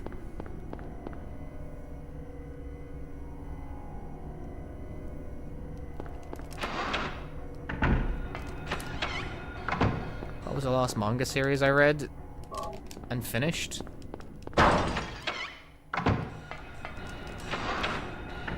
Published and like serialized, it's still Orinari JK. It is the last thing I finished. I am currently reading the same author's next series, Starlight Galaxy. What is it? Starlight Delivery. What are the order of the words? Starlight Delivery Galaxy Express, I think, is the order of the words. I'm reading that. It's 2 volumes. It can't take that long.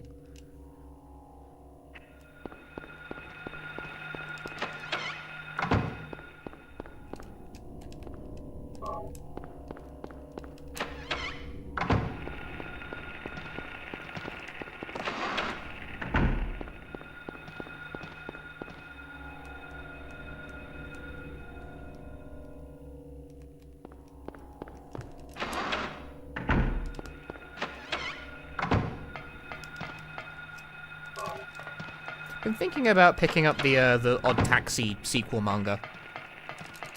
I honestly didn't even realize it had a sequel, but it does. I really liked Odd Taxi, and there is a semi-sequel / spin-off thing in the form of a manga. And also a live-action adaptation, which might be the strangest possible fit for an Odd Taxi-related piece of media, but there you go.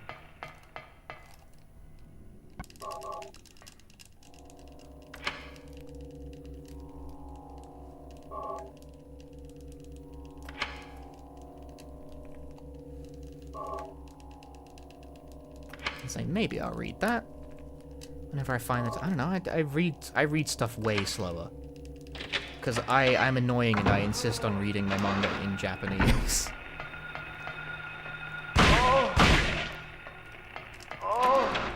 I didn't learn this language to read my stuff in English.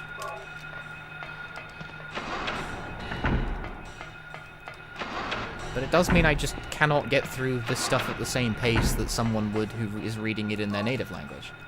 Hello? What are you doing?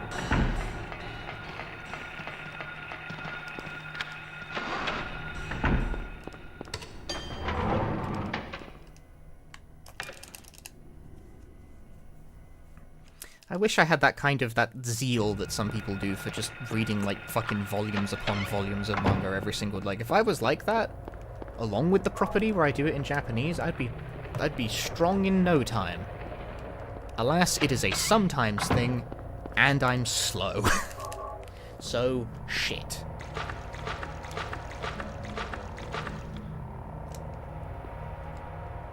I gotta find more time for that shit, man. This pace is too slow.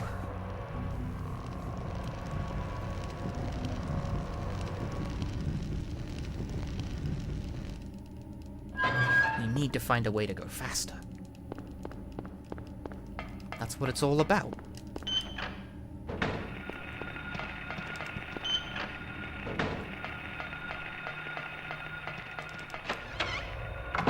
What's this?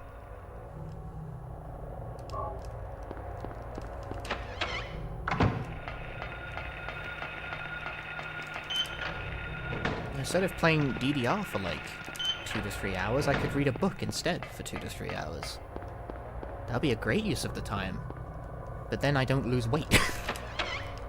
You know, everything has costs and trade-offs and drawbacks. Like, it's fun to play the rhythm game, sure, but also, that is my exercise. I kind of do benefit from that. Like, physically. It's good for me. And I am trying to get into better shape. Like, the fact I found a very game way to do it is very on brand and silly for me, but it is good for me. It's not like a frivolity. Read while I DDR. How?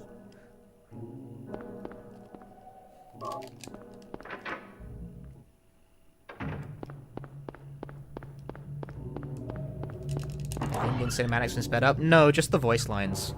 It's a quirk of playing the game using the fast disk speed function of the PS2. Blah. Stuck on the corner.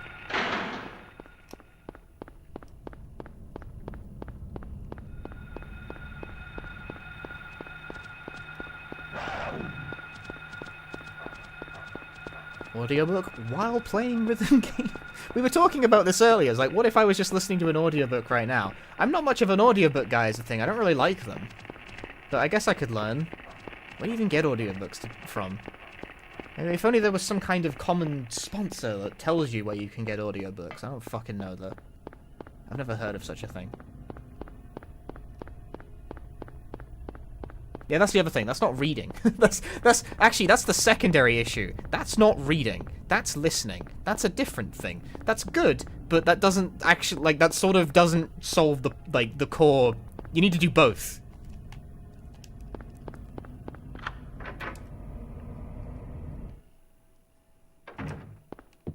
If I'm gonna do listening, I'd rather just fucking watch anime or something.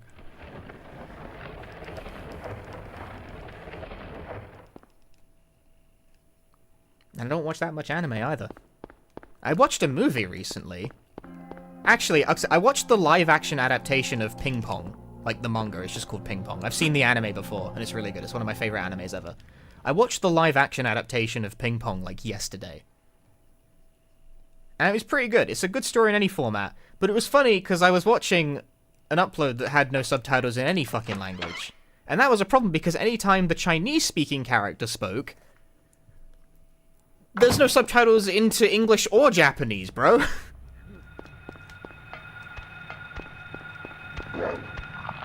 Nice, first try. It's like, is that an intentional stylistic choice that there's no subtitles for this for the Chinese dialogue? It's like it's a Japanese movie. I was like, huh?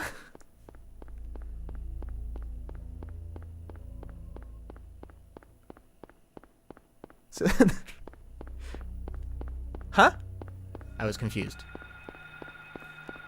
No, not King Kong, you fuckers. Ping Pong. It's a manga called Ping Pong. It was adapted into an anime by Science Saru, and also into a movie, but I don't remember the order that it was adapted into either as. And it's a good anime. So then I watched the movie. And it's a good story in any format.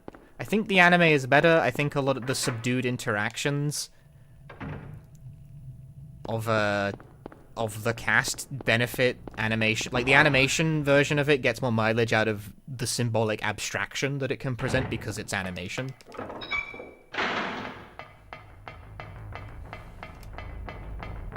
What's ping pong about? It's about ping pong. What do you think?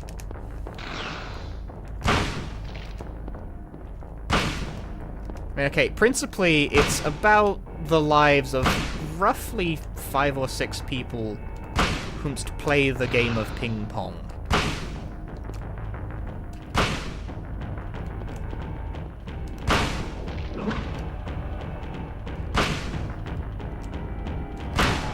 He's not dead. Why are you not dead? I'm gonna have to just eat that hit. Fuck. Slow! I don't really have a pitch that will make ping pong sound good, because it will sound like any other sports anime, because it is a sports anime, fundamentally. It's about the lives of a handful of high schoolers from various rival schools as they attempt to become professional ping pongers. Ping pongers? Ping pong players? They played the game competitively and seriously, and it's about their inner lives and their relationships to each other, and how that manifests in the game of ping pong. I don't really have a way of making this sound good, unfortunately, but it is one of my favorite animes ever made. There is such incredible life in its style.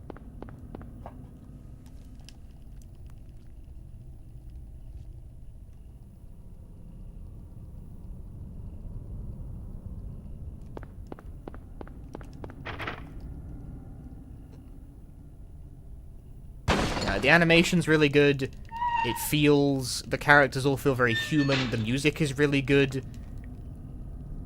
Every frame is a painting. It's just good. Like, it's just really good. It's just a very solidly executed version of its concept. It was moving in the end.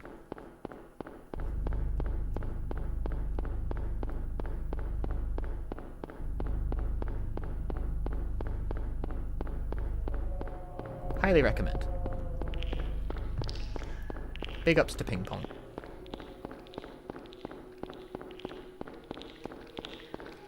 Good read.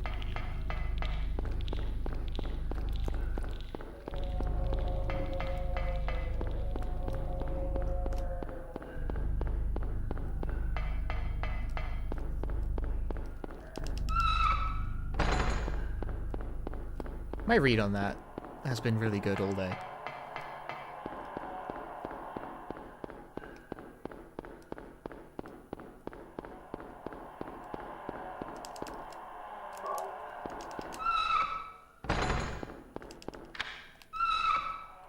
I've keyed into something.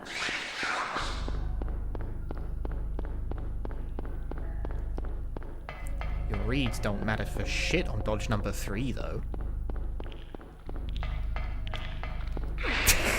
Bastard. No amount of good reads can get you out of that situation.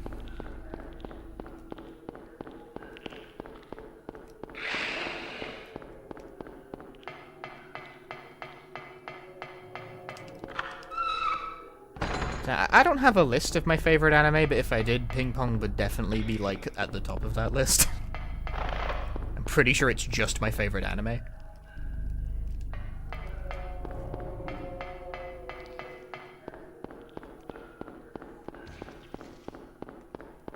But I'm not a very good person to ask for, like, what is your favorite anime? I haven't seen that many.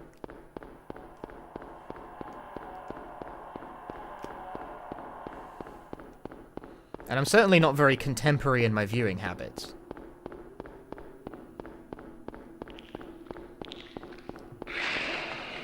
Despite it not having ninja robots. Ninjas, robots, or I think you meant to say ninjas, robots, and robot ninjas. I mean, I've seen some of Samurai Pizza Cats, if that means anything. But I've not seen it in English, where it's quite different.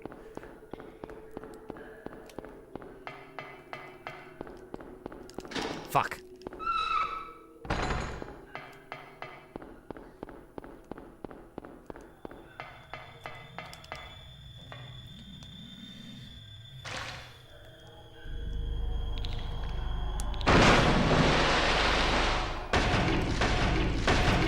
So while you guys are watching fucking Freerun or whatever the fuck, I am watching like 130 episodes of a 90s comedy anime. Actually, I think it's older than that. I think it's from the 80s.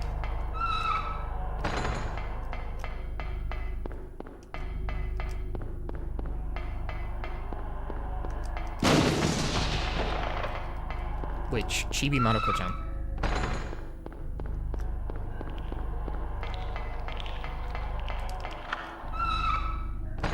It's like fucking... it's like 60 gigabytes of anime for that series alone.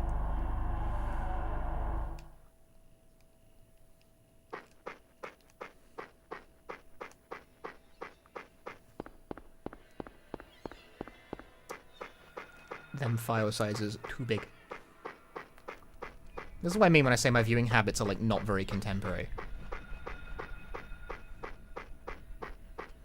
Because I don't have like a subscription to any stream. As is noted, the streamer hates subscription services, which is very funny.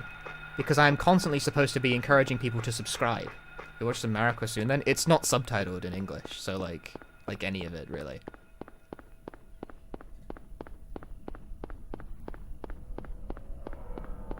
What was I saying?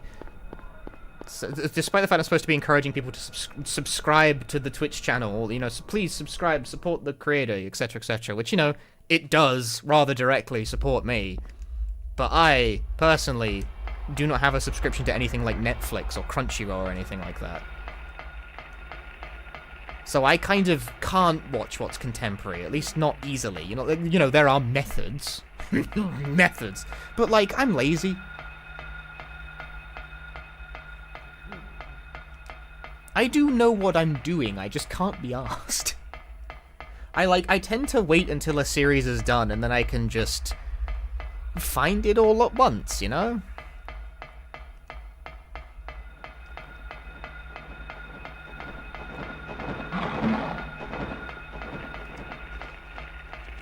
Tracking stuff down episode by episode is like a huge pain in the ass. Nice, there we go. I like waiting for weekly episodes. I don't think there's anything wrong with the weekly episode format. It's just I don't have a subscription to anything that carries the episodes of what I want to watch, so I just don't end up watching anything.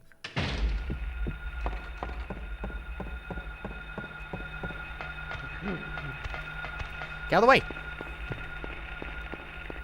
Although I am slowly being tempted into a Netflix subscription on the basis that if you watch anime on Netflix, you can actually just turn JP subtitles on.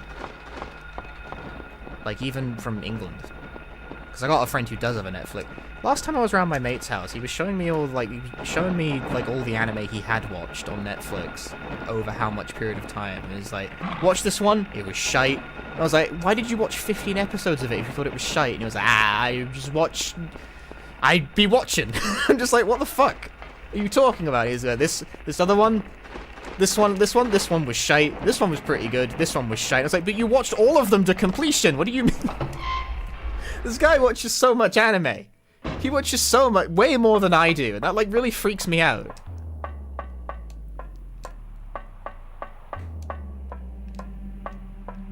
I'm honestly a bit jealous of how much he watches, but that being, he does it with English subtitles. He ain't learning. I'd be learning. But I made him like show me. I was like, can you open this real quick? He was like, yeah, why? I was like, I want to see something. Show me the subtitles. I was like, oh, you can set Japanese subtitles. Exquisite. That's a cap in its feather.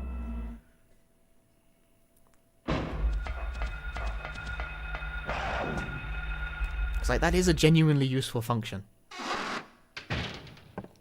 Can give a truly informed opinion on what's bad. He is also free of discourse, right? Like, he doesn't post on Twitter. I don't even know if he has a Twitter account. Like, this is just a friend I have in real life. He's an IRL guy, a real individual. He is free, like, he is not listening to the talk about what is happening in anime. He is not posting on the MAL forums. He is just watching shit and then telling me.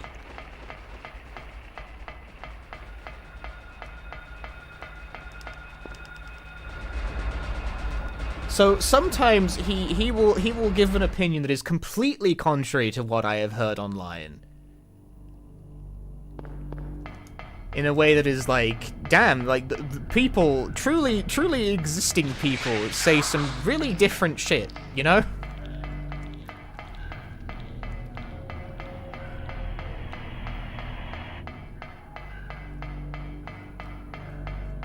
I think I'm like that with movies, but like, I don't watch a lot of movies is the thing, but when I do, I've never heard anything. I just watch movies arbitrarily sometimes. Free of discourse. Whereas when it comes to games, I am distinctly not free of discourse. I hear about stuff.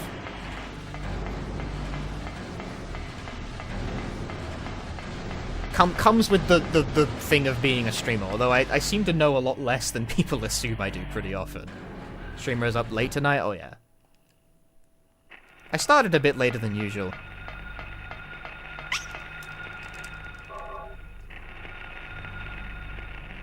Is he right? I mean, thing is that he really likes shonen anime, right? So he watches all of, he's very enthusiastic about it, like unapologetically so. It's very dudes rock.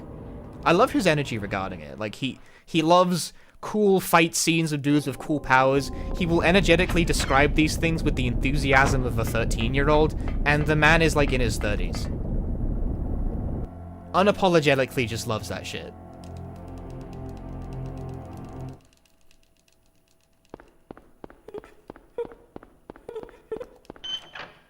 I don't share that enthusiasm, unfortunately. I am not much for shonen. But I do love his enthusiasm for the topic.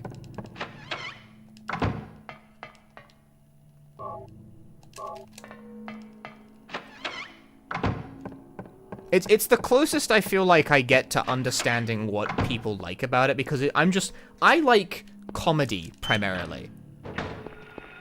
He makes fun of me for this, because I tried to recommend him something because it popped up, like, on his page. I tried to recommend him Skullface Bookseller, because it popped up on the page, like, underneath what he was describing. I was like, have you seen that? Because I quite like that one.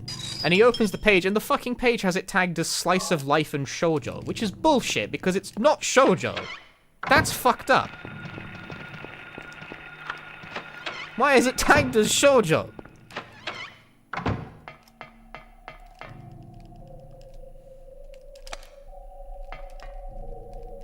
It's a comedy. I mean, the thing is, though, is that it is a slice of life comedy. It's more surreal than that, though. I don't know. And you make fun of me for it. It's like, it's comedy. It's a comedy slice of life. And it's like, I swear to God, like, look at it, though. This isn't, like, nonsense high schooler bullshit. Like, it's from a fucking skull-faced bookseller. It is definitely a slice of life comedy, though. He's like, we watch very different things, don't we? And I was like, well, you watch way more than me as a default, but yes. Yeah, he's a skeleton who sells books. I don't know, it's funny. I like that show.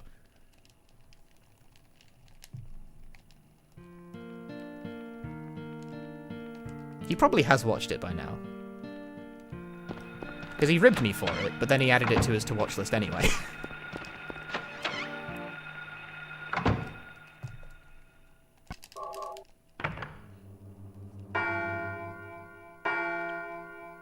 And given that he seems to sit through all sorts of bullshit.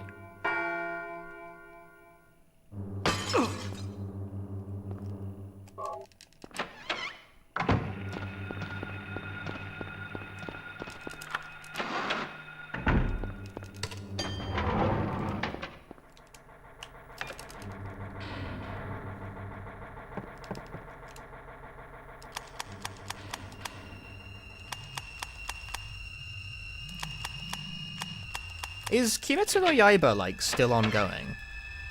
Like, anime right now? I don't know. Yes, because he's really into that. I remember that much.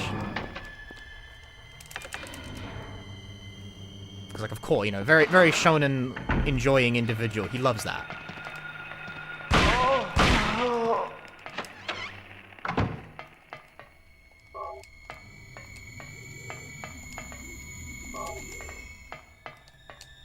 I watched an episode because he was trying to get me into it.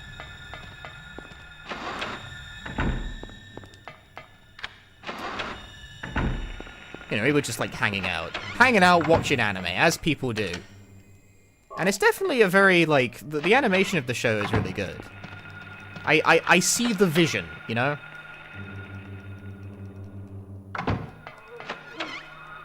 Like, I can't deny it's very well produced.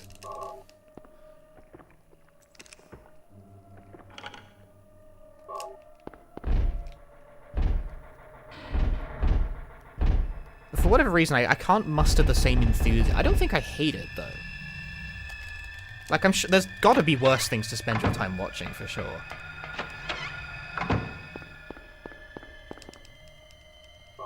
I guess this is a difference between a straight man and a non-straight man, you know? He likes a shonen. I just like comedy. I don't know what it is, but I prefer comedy.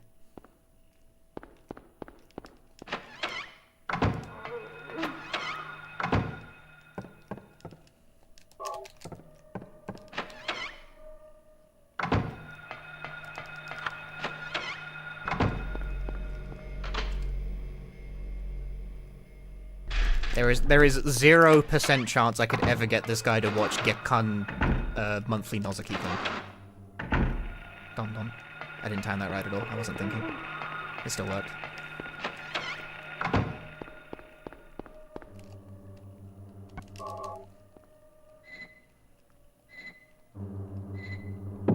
That's it. Nozaki-kun is good though. It is. I really like it. There's no way I could get him to watch it though. It's not his speed.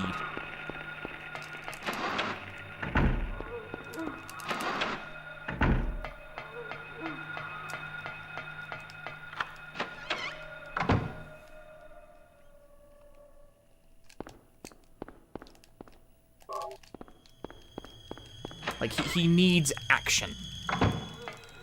He craves action scenes. He loves that kind of thing. There's nothing wrong with that. And, like, he's very well served in anime for that, you know? There's a lot of things that fall under the umbrella as having action.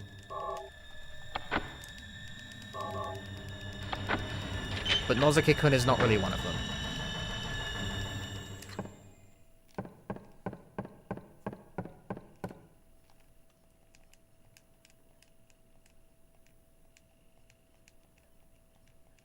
Also, man, I really finished this run. Like, I didn't really plan on that, but I did.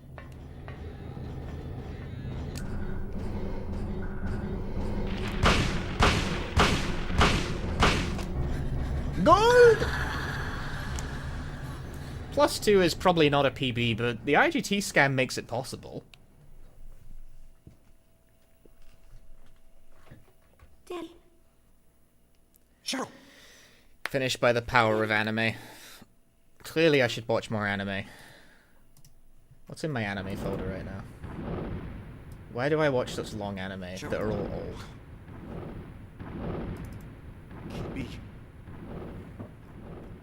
Can't leave like this. There isn't a single anime in this folder This can't be happening. that is newer than 1989. What the fuck? Bro, you need something more contemporary.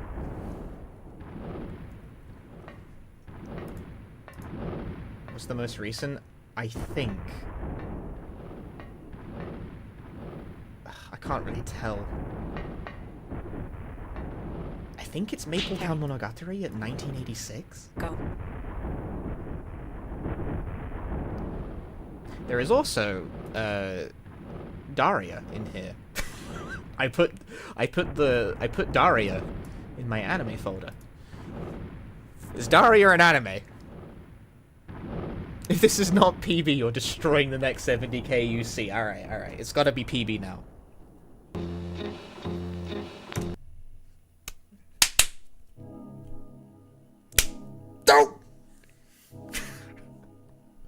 What do you mean I tied my previous PB?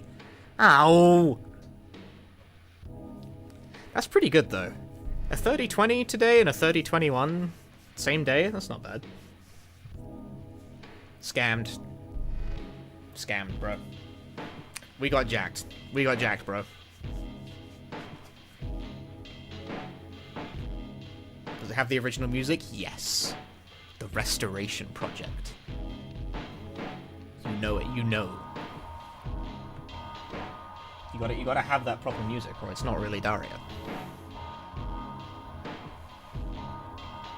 Well, this was a good session. I only PB'd by 1 second, but I'm feeling pretty alright about that. For a session with such little, like, objective, absolute movement, I feel pretty okay about that.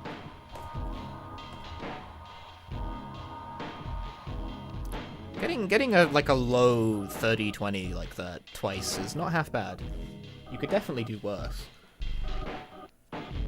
Daria is kind of a slice of life? God, it totally is.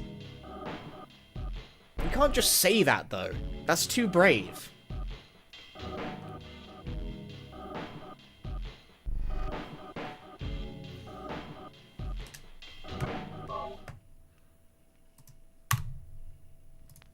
That's too bold.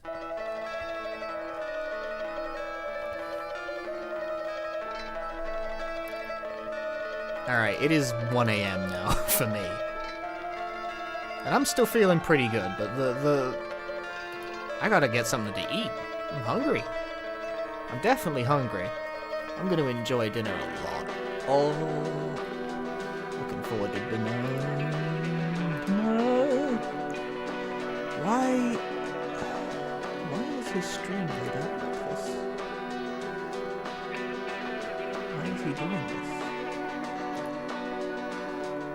Sorry, I'm gonna send you guys over to Pessimism.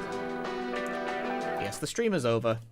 Thank you very much for watching. If you enjoyed the stream, drop me a follow here on the twitch.tv. There will be more Silent Hill shenanigans coming soon. Do a stream near you, almost certainly. And also, join the community Discord and subscribe to my YouTube so you can catch the next video I upload. I make videos of a completely different type than what I stream. The next thing is like a video essay kind of deal on an untranslated PS1 game. I'm a man of many talents. But yes, I'm going to send you guys over to Pessimism. He is speedrunning remake. He's speedrunning the first Resident Evil remake. Are they done, like, converting the leaderboard over to their loadless timer or whatever the fuck? Have they finished doing? Oh, they have. Oh. Oh. I'm 17th place now? That is so cringe. Oh.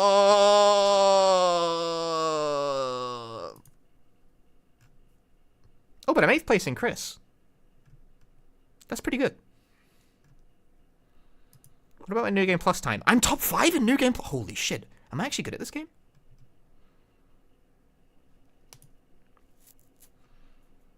No way. Right, well, anyway, I guess they finished refactoring that leaderboard, so there's an excuse to relearn our remake. Okay, go say hi to Pessimism. I'm gonna go now. Ta-ta. Thank you for watching. Bye!